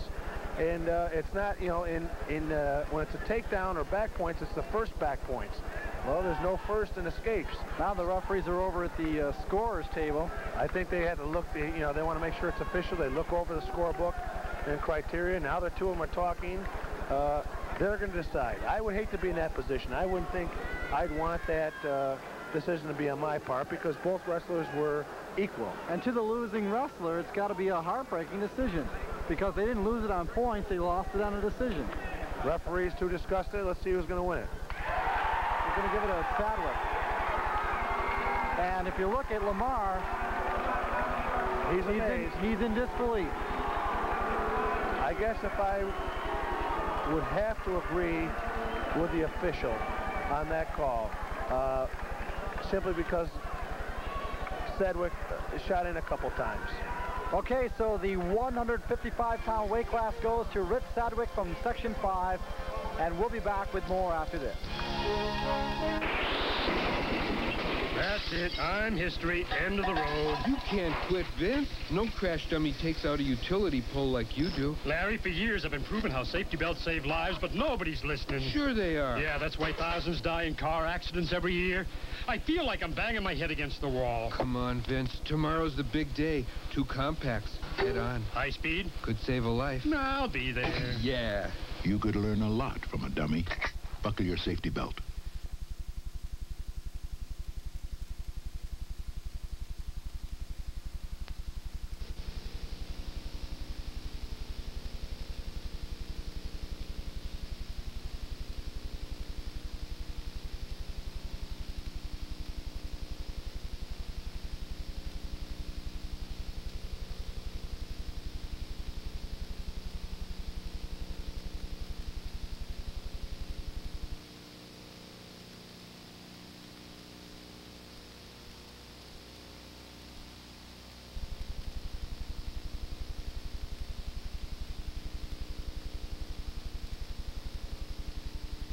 You're looking at the 167-pound weight class. This is Wayne Wilson from Section 11 in the blue, going up against Section 8's Steve Shippos.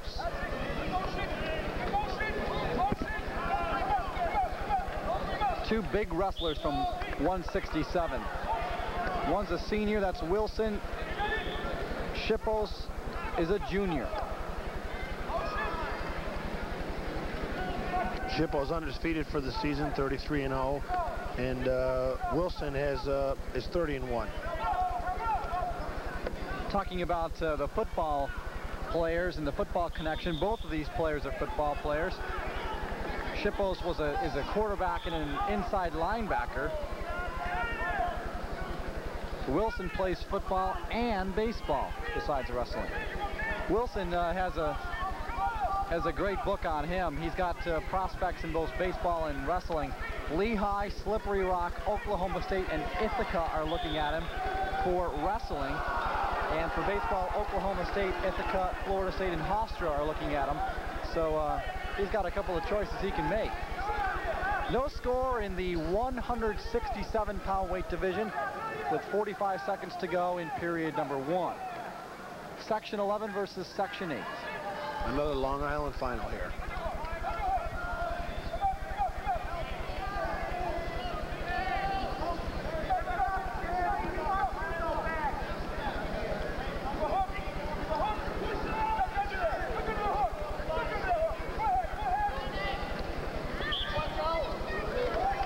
Landed right on his head. I think you see as we get heavier now, we talk about strength and quickness. You'll probably see more throws with the heavier guys because they can get that momentum going, their weight going one way or the other. Nice takedown. 2 points for Wilson there, scoring the first points of the bout. That's the end of the period.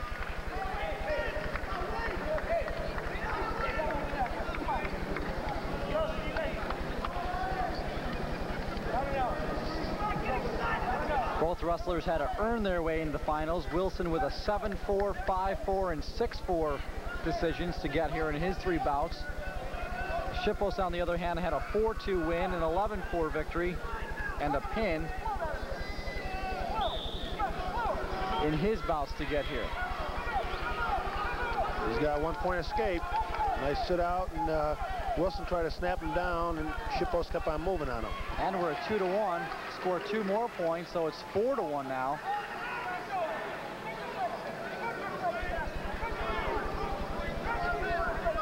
Wayne Wilson, the man on top, as you look at him right there. He's also on top as far as the scoreboard goes, 4-1.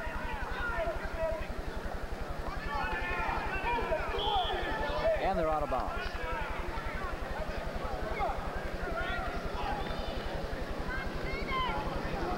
I think the referee just said something to Wilson about, they gave him a little pop on the top over here at the end of the match. I think, it was just a, the referee tries to keep things under control. There's nothing illegal about it. He just doesn't want things to get out of hand. And the referees for this bout, Jerry Wright and Fred Brown.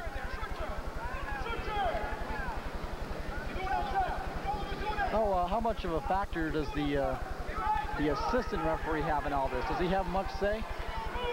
He is more or less watching for, we talked about locking hands. A lot of times the official cannot, all of a sudden they turn the other way and he can't see it. You notice they always try to stay opposite each other so that they can watch.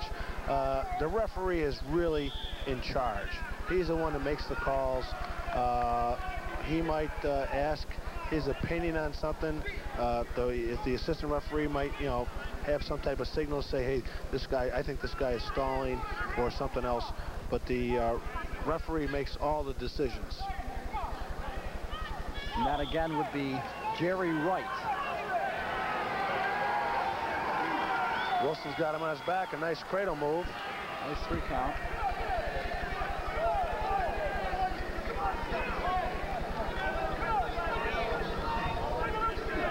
He's trying to get those hips over and get a little momentum going. Nice ground shot there. There you see the coaches for Steve Shippos. See the vantage point they have for this bout. Shippos is trying to the official on the bottom. Right. The official did not signal points even though Shippos was still not on his back. Wilson didn't get the 3 points until he broke the cradle. And you have to break the pinning combination in order to get your points. Nearing the end of the second period, and Wayne Wilson has a big 7-1 lead. I think you also notice a lot of these heavier guys, can be quite surprised at how agile they are, the way they move around. So there is some quickness along with that. Oh yeah, with that strength, there's that quickness and agility. And we talked earlier about football players and other sports. They help each other out. In order to be a good wrestler, body awareness and agility can be a key factor. Final period of the 167-pound weight division. And at 7-1, Steve Shippos is trailing Wayne Wilson. Wayne Wilson is definitely in control here. He's on the bottom. He's ahead by 6 points. It's going to be difficult for Shippos to, you know, get that back. Wilson, in one of his earlier tournaments this year, and was voted most outstanding wrestler of a meet. He also won league matches 4 times down on the island.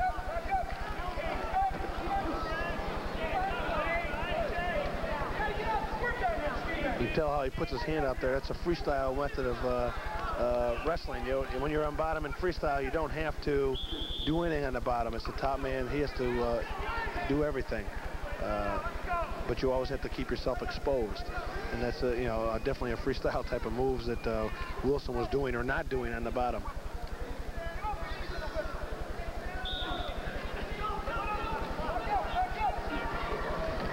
Nice escape that time by Shippos. He increases his lead to 8-1. He's in complete control now.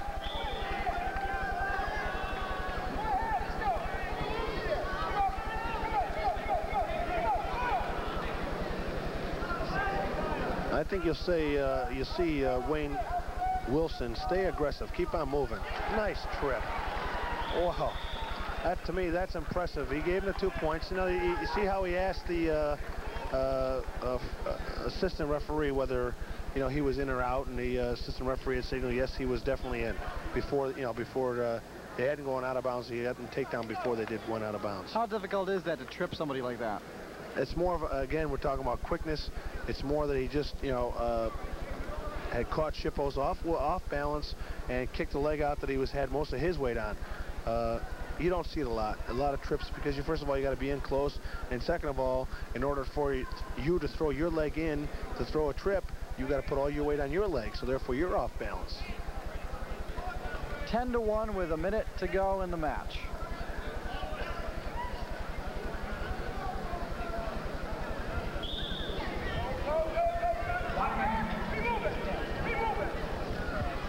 And Wayne Wilson is in control here.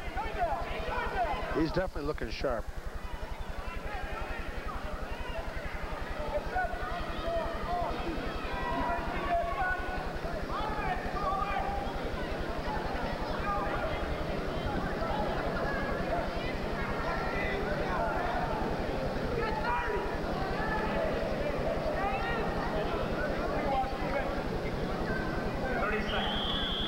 And they're out of bounds. Shippos is on the bottom. It's difficult to be offensive when you're in that position, trailing by as many points as he is.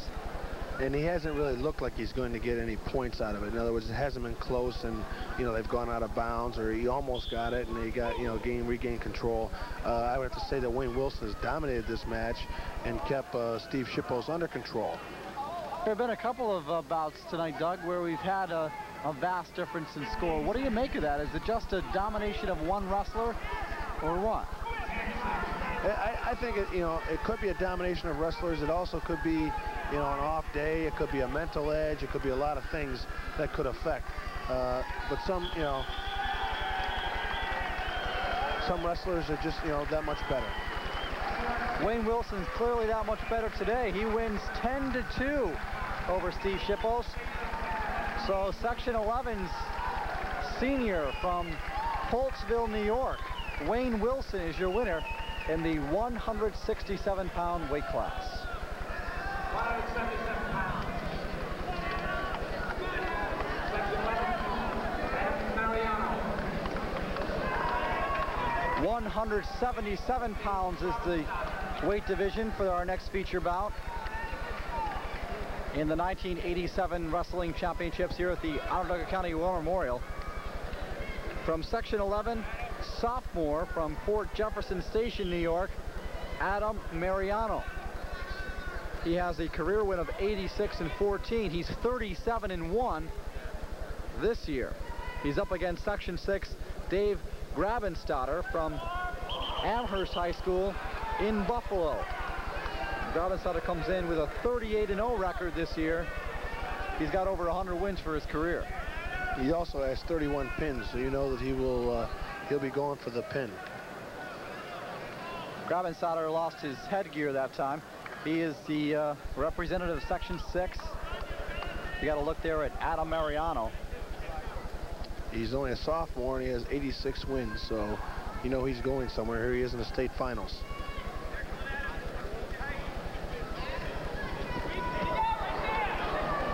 There you see the strength come into play right there. He almost turned him right around.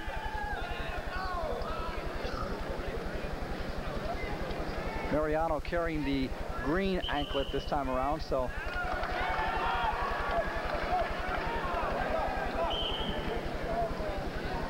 he was a gold medal winner in the Empire State Games just 1 year ago.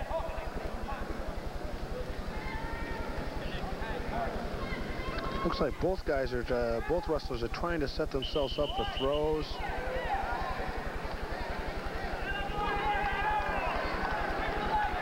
Grabenstatter, on the other hand, Doug, was the winner of the U.S. States Wrestling Championships in 1986 at 178 pounds. So two wrestlers who've been around and have been winners in the past meet in the state finals. Grabenstatter, by the way, is on a full scholarship to Lock Haven next year. Lock Haven is another one of those good wrestling schools with a fine tradition. Again, you see Grabenstatter losing his headgear on the mat, and they're out of bounds. Almost off the mat. What impresses me about these two wrestlers is they go from one takedown to another. That time he had trying to throw, and he went right into a single leg, and then Mariano just threw him off to the side. Still no score.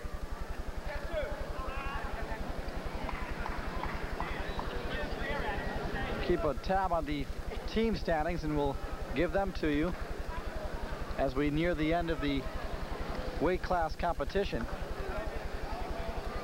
Fans are watching the 1987 New York State Wrestling Championships on Cable 13 Sports, McCaw Cablevision in Syracuse. Hope you're enjoying this top-notch wrestling at the War Memorial. What I like about this match here is that even though there's no score yet, there's been a lot of action. And, you know, both wrestlers have tried several throws, several different moves.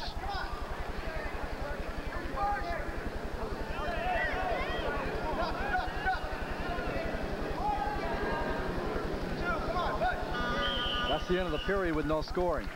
But a lot of action, as you mentioned, Doug. There's been definitely a lot of attempts at throws. Nobody was stalling during that first 2 minutes. And they're going to go, looks like they're going to go neutral. Mariano decided neutral. That's the way they've been going at each other from the start. They've been close, but I would, you know, not so sure either one of them has had an edge as far as, you know, who's been closer on getting takedowns. They both look like they've had a couple of good moves and a couple of good counters. And they end out of bounds again.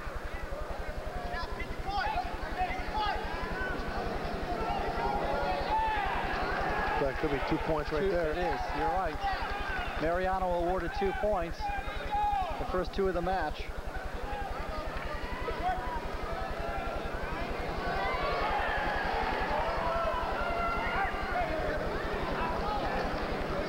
I didn't see any, okay. 1 point on an escape, it looks like. Right. He had him on his back there, but the official, I didn't see if he had one count or not. But apparently it wasn't enough to get 2 points, so it's 2-1 the score now. And looks like Mariano has a bloody nose. If you're looking there, it's Grabenstatter.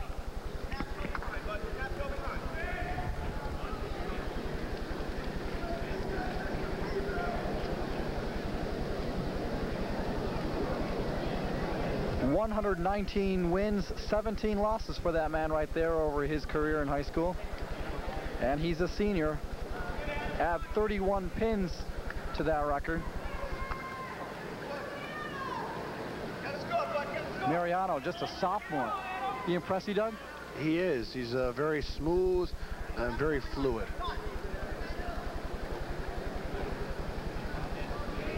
He seems to know where his body is. He's got good body awareness.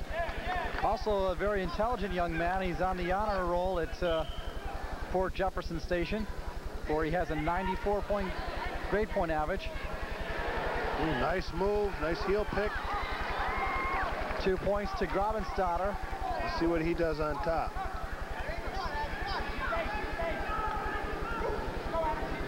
He's got the legs in. He's got a grapevine type of move, and looks like he's trying to crank the head over.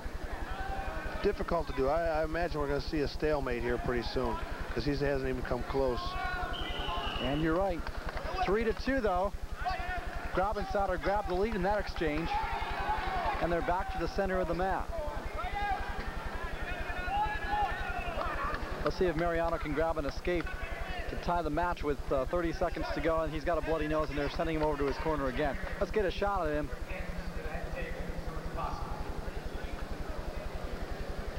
Very well-developed young man, sophomore out of Port Jefferson Station. Here you see Grabenstatter again from Amherst High School in Buffalo. As we mentioned, had a full scholarship to Lock Haven. He also played football. He was a middle linebacker, Doug. It's going to be difficult. I'm going to be interested to see how Adam Mariano reacts to it's the first time he's really been down on the whistle, and see whether he's a deliberate wrestler, or in other words, he sets everything up, or whether he explodes on the whistle. I would think, watching him, that he's going to pop up to his feet and try to get an escape.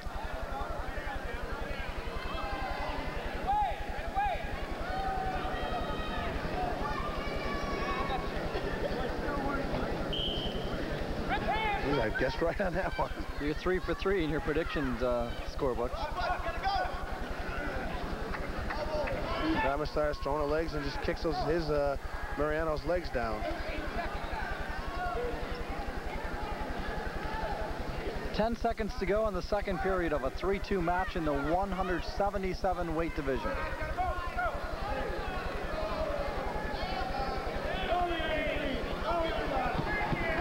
Warning the bottom man for stalling. As the period comes to a close. If I were Grabenstatter here, I would choose down. That means he's got to turn me over to get points, and if I get an escape or reversal, I'm going to pull 1 or possibly, 2 or possibly 3 points ahead. And he overheard you because that's where he is right now. That's a smart move. We haven't seen Mariano on top yet for very long. Let's see what he can do from that position. Trailing by a point with under 2 minutes to go in the bout. He's coming up. He's got the hand control.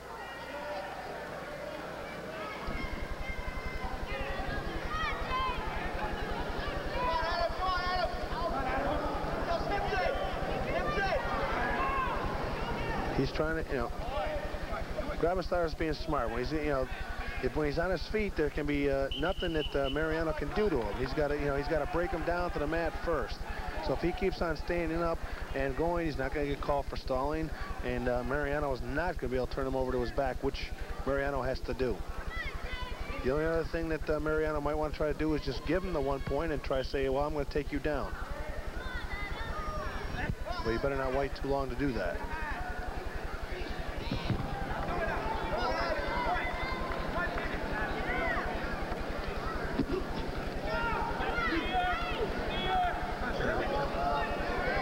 There's a close-up shot of them right on the line. Fans didn't like that call. Was he out of bounds, Doug? Yeah, I think he was. If supporting parts of both wrestlers are out of bounds, they're going to call him out. And then again, it's for their own safety. The match can be only so big, and they have to make, that's one of those rules and not a judgment.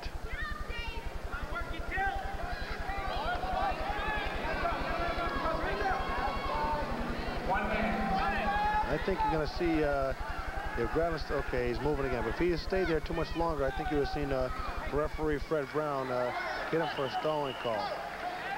And I think they awarded him a point for an escape there. 1 point escape, and now he's going to, now they're on their feet. That's actually better for Mariano than being on top, because he wasn't even coming close to turning them over.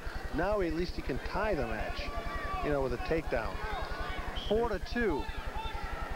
Grabenstatter is on top. And they're out of bounds. 45 seconds is left. Let's see if he can get the upper hand here.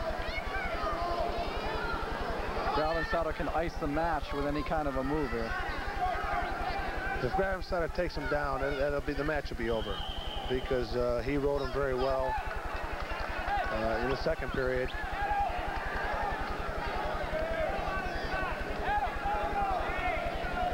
Looks like he broke his headgear. It snapped on both sides, and probably one snap came off. You gotta have the headgear. Headgear is a must. You'll notice while they're wrestling, if the headgear comes off, unless it's a crucial situation, they'll blow a whistle, stop it, and make them put it back on. And it's again, safety for the young men. And that's the intent of any rule that's made, and that's the intent the official has to enforce. You know, there's some of these potentially dangerous holds. You say, well, you know, why'd you call that? Why'd you call it? Well, it's to secure the safety and the health, I guess you want to say, of each wrestler. And when you speak of safety, you think of Pulvinite, the toughest name in mats, offering a complete line of wrestling mats, well padding and reconditioned services to fulfill the need of any wrestling program. Each Pulvinite mat represents over 25 years of experience in producing consistently high quality products. And when you think of safety, you think of Pulvinite. Sponsors of this 1987 New York State Wrestling Championships here at the War Memorial, and another great year here. Looks like it'll be around for a long time. The 18th year in Syracuse. It's the 25th anniversary of the Wrestling Championships in New York State. They honored some of the wrestlers that were the first state champions here before the finals started. And it's a nice move. Again, an ankle pick, and he got the 2 points.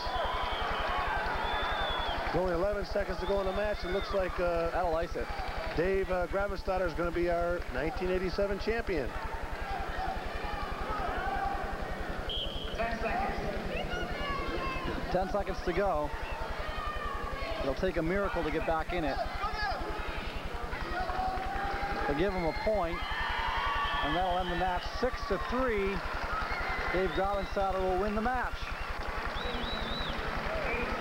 So the senior out of Buffalo is still undefeated this season. He's now 39-0, but this one is sweet victory for him, as he is the winner in the 177-pound weight class. The 1987 New York State Wrestling Championship award goes to Dave Gravenstatter.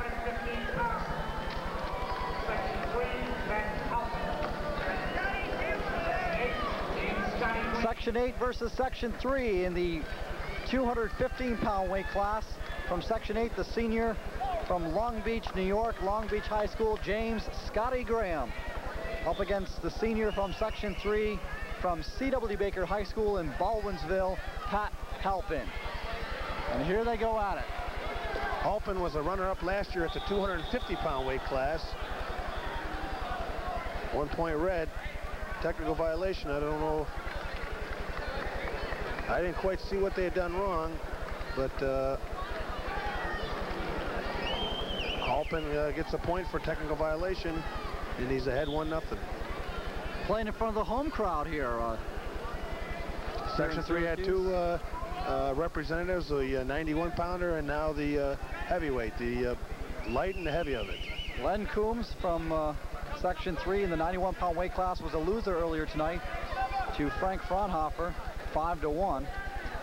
And here is the other Section 3 representative from C.W. Baker High School in Baldwinsville, 18-year-old Pat Halpin. And he's leading 1-0 in this match. The official is Bob Stevenson, the referee, and the assistant referee is Jim Wild for this match. Halpin's going to stay in Syracuse for 4 more years, so he'll be attending Syracuse University next season. James Scotty Graham, determined young man from Long Beach. He is going to attend Ohio State University on a football scholarship. He's a high school All-American and an All-State tailback. I don't know if I'd like to have that 200 pounds plus coming at me. Because he's got to be fast. He's a big young man as well. A lot of action in this first period, but very little scoring. 1-0, Halpin's in front. And that was on a a technical call. The violation, I didn't see what had happened to call that, but the referee had signaled it and called a technical violation. 1 point for Pat.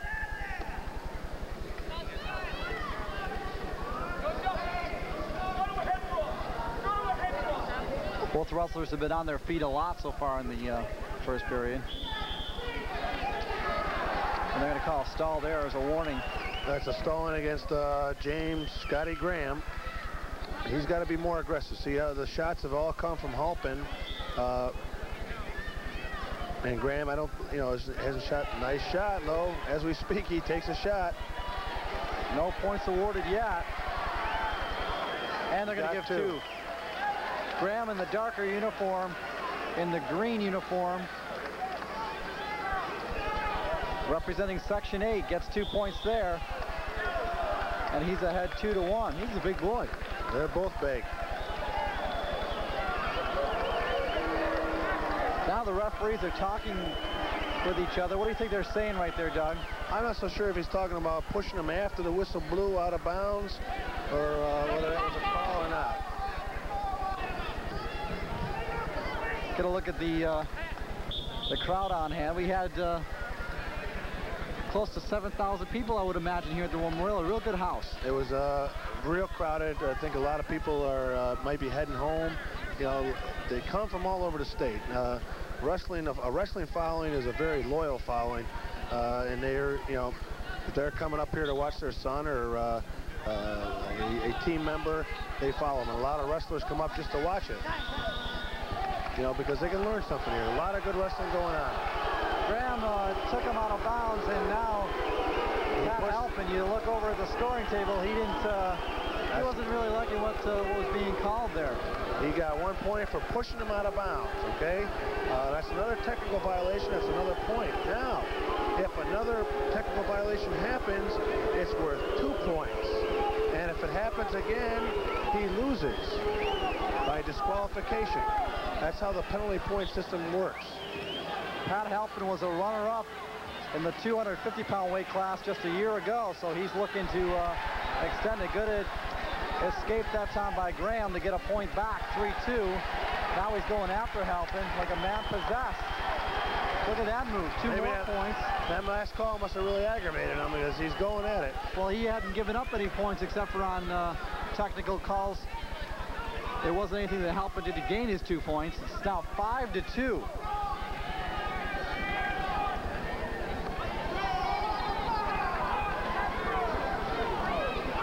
You're seeing a good one at 2:15.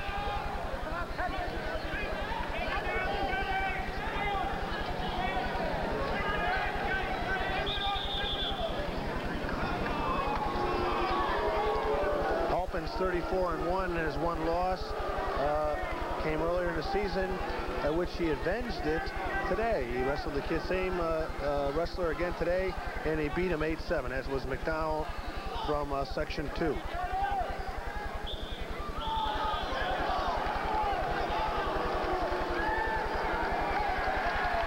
They're going to award 1 point now to Graham. That was he had cautioned, the referee had cautioned Halpin earlier on a false start or starting before the whistle. And you get a caution, and next time you do it, it's a point. 6-2 now, Graham is in front. Minute 10 to go in the second period. Halpin's trying to get those that hand control. I don't know quite sure what he's going to do with it.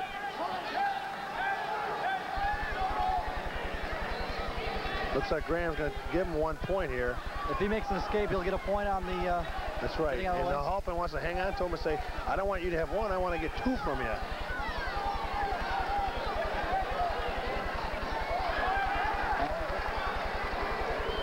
Graham won out that one. He got the 1.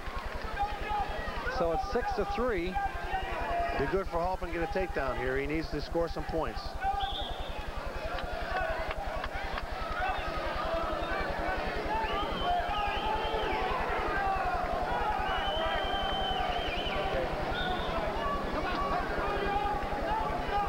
Half a minute to go in the second period, 6-3. James Scotty Graham out of Long Beach High School in Long Beach, New York. Representing Section 8, the team leaders and soon-to-be winners of the 87 championships. Section 8's team firmly in front. Graham's win here would only solidify that. There's another. There'll be another point on a false start. Yep, it's another point.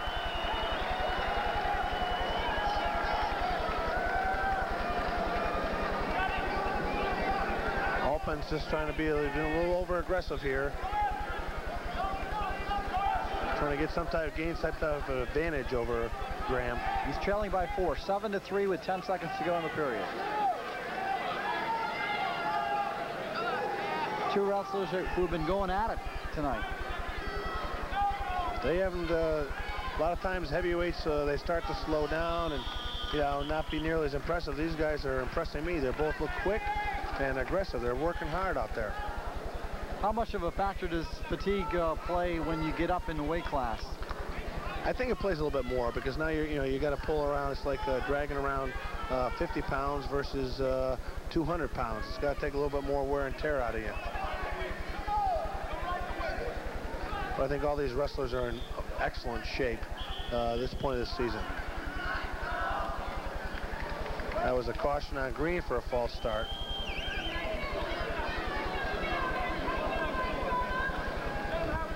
Looks like both wrestlers are trying to gain as much advantage over the other one from the starting position as possible.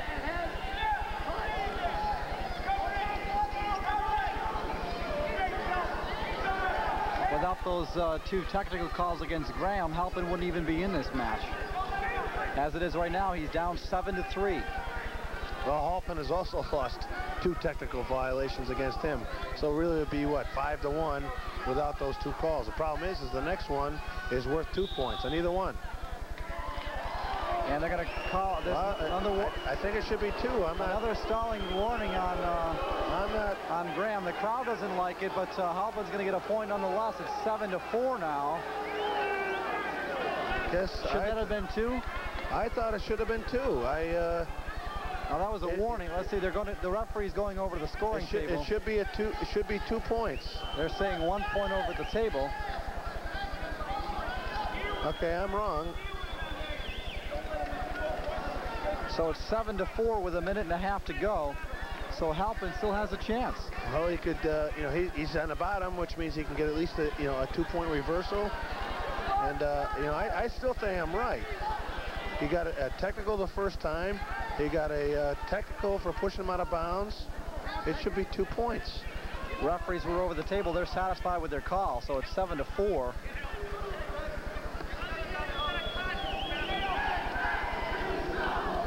And let's see if the senior out of C.W. Baker and Baldwinsville can get out of it. If Halpin can get a reversal here or get an escape anyway. I must have been mistaken on the call in the first period on what they called, because it should be 1, 1, and 2.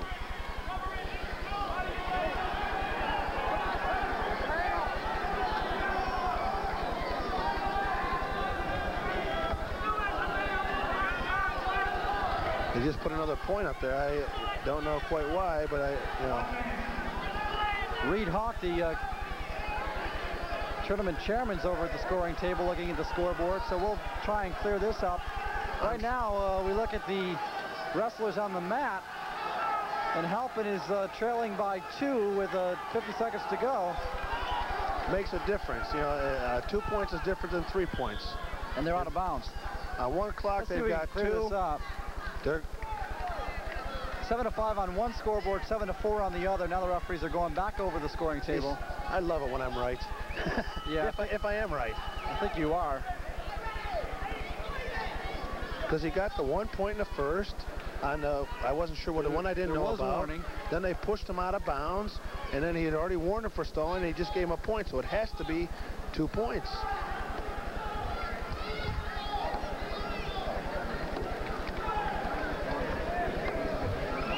Well, the referees are conferring over at the table. There you see him right there talking with the official scores, and Reed Hawk was also over there for a while. It should be 7-5.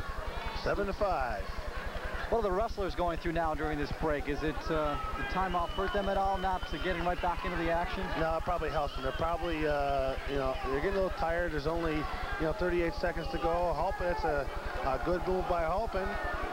Now, you know, he's down. He gets a reversal. It's tied, and it's sent in overtime. 7-5 is going to be the official score, and they're going over to talk to Graham's coaches. I think they want to make sure everybody has a clear understanding, since it is a change. I think they're telling him what you just told us. That, right. That it had to be a 2-point. Now they're telling score. the wrestlers. They're explaining everything that went on, and coach just yells over to his wrestler Graham. You know, you give him 1, not 2. So he'll allow him for the escape, but he doesn't want to see a reversal here. He should make sure he doesn't give any points. Nope, there's 1 point, so it's 7-6 now with 30 seconds to go. He could get hurt for stalling again. Halpin just runs out of room there. Looked like he had control. 24 seconds to go in a 1-point bout. It could make a difference here if he gets called for stalling again. I'd hate to have it, you know, a match come down to that type of thing. And they're going at it with 15 seconds to go. And they're out of bounds again, so they're going to go back to the center of the mat. Out of bounds. 13 seconds to go. Halpin's got to shoot here. He's got to shoot. Some of the crowd on their feet. Let's see what happens.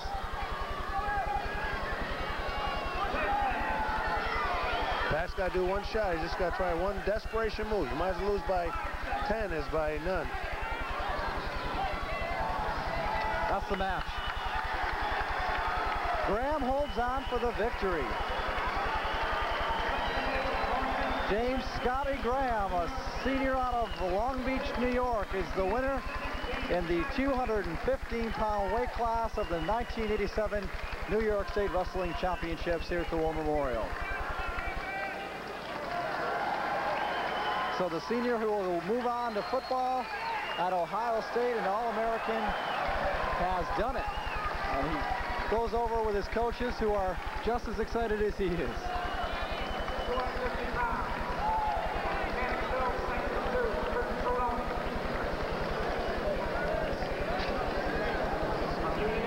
Final bout on the card for the 1987 championships is in the 250-pound weight class from Section 4 from Union Endicott High School in Endicott, New York, Rob Cole, an 18-year-old with a 27-0 record. This year, 112-20 overall, up against Section 2's Kurt Tironi. Tironi has an 18-0 record and a 45-14 career record. A junior versus a senior, and we're underway. Tironi has a nice, I saw him several times today, he's got a nice roll. You know, he locks in that hand and does a nice job with it. He beat a couple of good wrestlers here earlier. He beat DeFrenzy, a technical fall, and Way from Section 7, 10-6, and he had a pin in the 3rd period. Tironi from Section 2 is on the bottom right there in the maroon uniform with that white. There's that. You see how he just popped him over there? That's you know. Whoa. We have a pin, maybe? Yes. Yes, a pin. Our first one and our last one of the match. Rob Cole from Section 4 pins his man. Let's see, 32 seconds, 42 seconds into the 1st period. And Rob Cole will wrap up his high school career with a pin to win the 1987 New York State Championships in the 250 weight class. I guess that's the way to end your senior year and end this fine New York State wrestling tournament here. Did he do that on a mistake, or what happened there? I think he just, you know, he took him down, and a lot of times the heavier guys have more trouble because you're also, you have to push off 240, 250 pounds off your back rather than something else. Kurt Tironi, the winner from Section 2 on the 250 weight class, and we'll be back to wrap things up right after this. And 2 and 3 and... Could you save a life if you had to? 2. Tens of thousands of all heart attack deaths could be prevented if everybody knew Red Cross CPR. That's why the Red Cross offers classes in this life-saving procedure. Not just at their local chapters, but right where you work. Learn how to save a life. Call the American Red Cross. The silver anniversary edition of the 1987 New York State High School Wrestling Championships, and it's all over. We saw Jeff Prescott repeat as a three-time winner, and for the first time, the Outstanding Wrestler Award goes to a freshman. He is Troy Bazakis from Section 9, and you got to be very excited. Very excited. I'm really proud. What went through your mind when the announcement came out that you actually won? I was on cloud 9. I was real happy, and you know, can't explain it. You know, it's just I'm real happy. You know, real proud. You won as an 8th grader. You won as a freshman in high school. Your career is just taking off. What are your thoughts as you head into your sophomore year? Well, I'm just gonna have to work a lot harder. Every year it's getting closer and closer to matches, so I'm just gonna have to improve my skills and try to build on, you know, what my skills are now. Doug? I was very impressed with your wrestling out there. You seem to have complete control. You never gave up, and you just kept on wrestling the whole time. Do you think it's going to be harder to keep on repeating, or you think that... Yes, I think it's going to be difficult as time goes, as time comes, you know. I got a quick question for you. How big are your parents? My parents, they're not much taller than I am. They're average 5'5". Okay, I mean, what I want to know is, do you think you're going to get much bigger? I mean, do you think you're going to be up to... Yes, I think I'm going to, you know, outgrow my parents and perhaps be the biggest one in my family. You know, and I want to grow, you know, I want to get as big as possible, so, you know. Right. Yeah. Okay, Troy Bazakis, congratulations for the Outstanding Wrestler Award, and we'll be back to wrap things up right after this.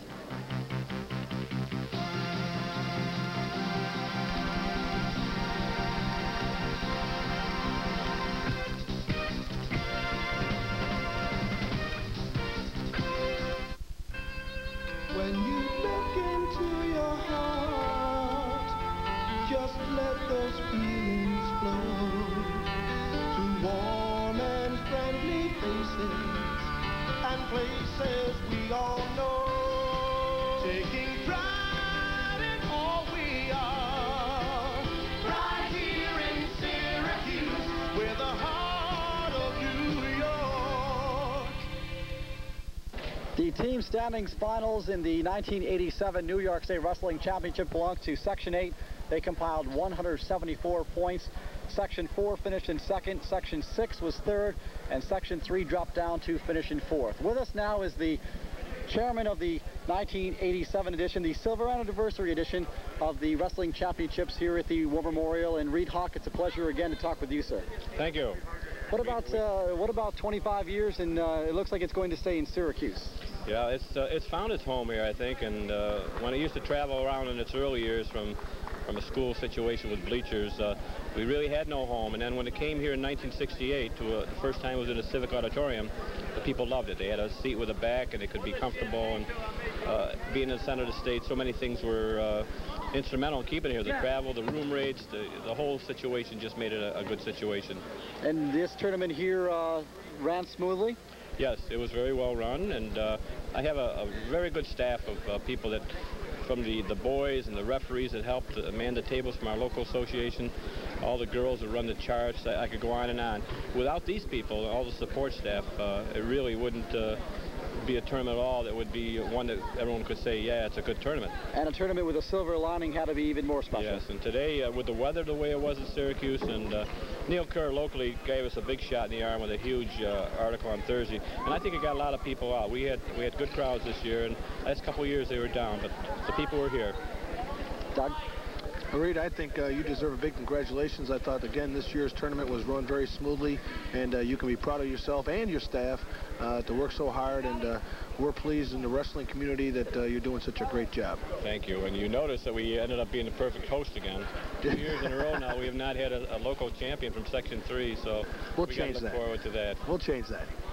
Okay, thank you very much, Reed Hawk, chairman of this year's 1987 New York State Wrestling Championships, and that'll about wrap it up here from the Onondaga County War Memorial. And we'll say so long from Syracuse, New York on McCaw Cablevision's Cable 13.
I don't think he's up yet.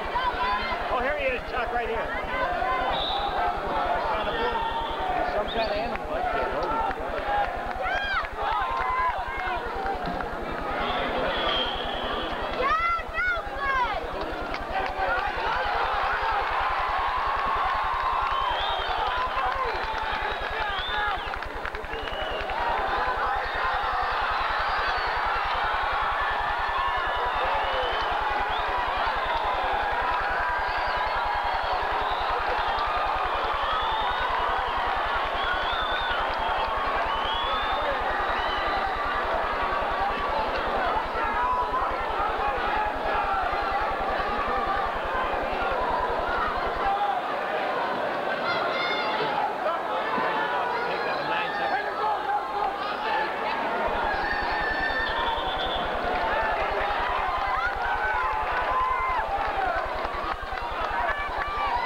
Chris Lebrusky, Section 5. Raheem Presley, PSAL.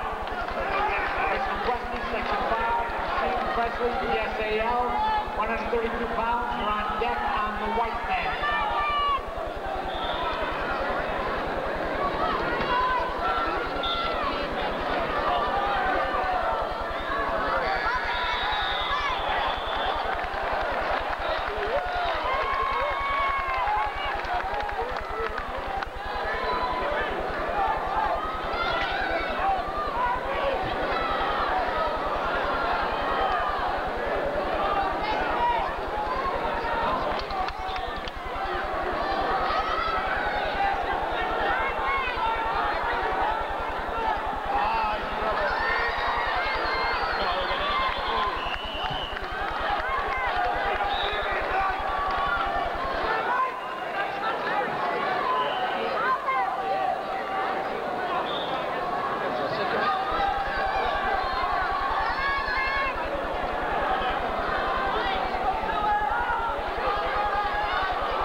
% of snooker.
Louis Sully, Section 6.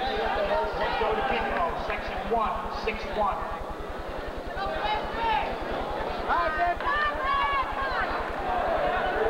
Mark Provo, Section 7. Brian Ahern, Catholic High School, 13-2. David Brown, Section 10. Section James Brewer, Section 9, 9-4. Chris Bannister, Section 5. Sean Roden, 3-4.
kid ain't getting up, I'll tell you that right now.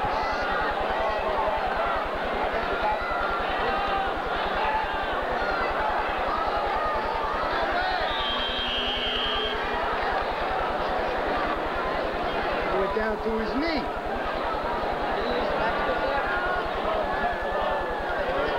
No, he didn't. He penalized him a point. Gave him a point.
Chris Sava, Section 2. Sepp Dobler, Section 11. Sava, Section 2. Dobler, Section 11. 132 pounds on deck on the blue man.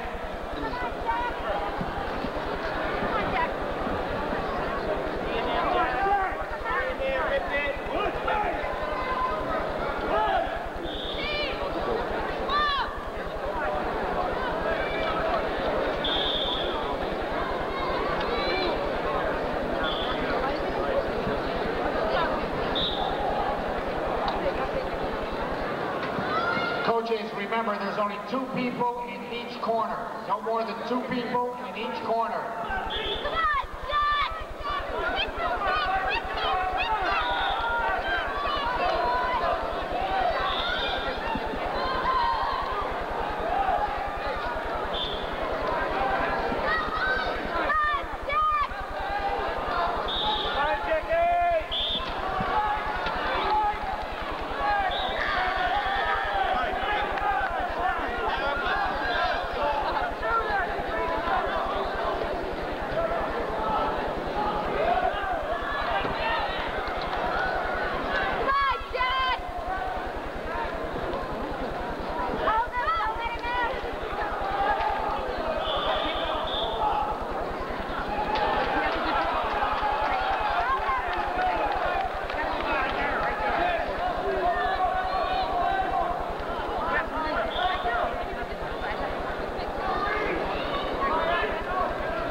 sneak in between these guys. I don't have to sneak.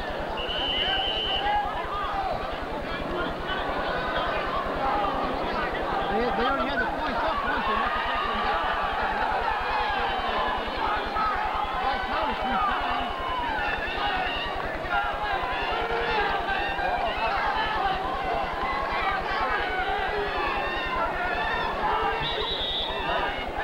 Worst section.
Section 2 are, you know,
feet to get that shit with your feet.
Victory, which broke Marty King in Section 5 state number of victories with a 13-3 decision over Jay Brewer of Section 9. Mark Provost, Section 7, with a pin from Sean Roby, Section 2. 3 and 27 seconds. Marnello, section 8 at 112 pounds. Over Chris Bannister, section 5, 3-0. David Brown, section 10. Over Joe DeCentro, section 1, 11-7 at 112 pounds. Consolation.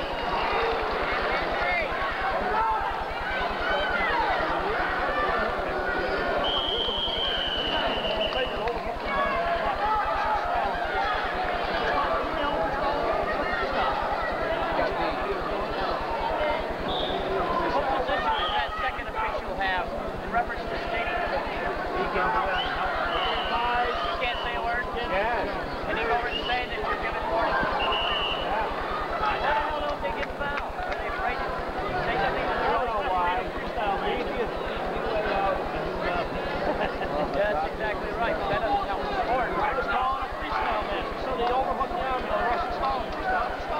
High school. The Zaki did. Oh, the hell no.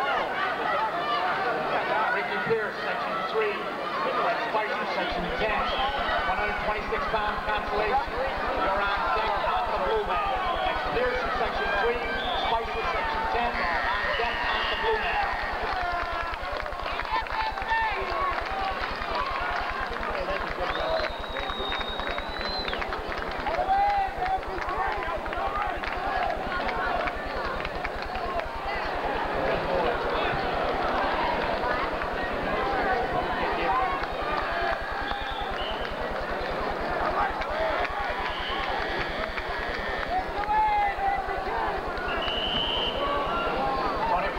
Section 4. Seth Dobler, section 11. 132 pounds. Semi-final bout. On deck on the red mat. Ferrara, section 4. Dobler, section 11. You are on deck on the red mat.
Semi-final results. Paul Creighton, section 3. Over Joe Musso, section 1, 11.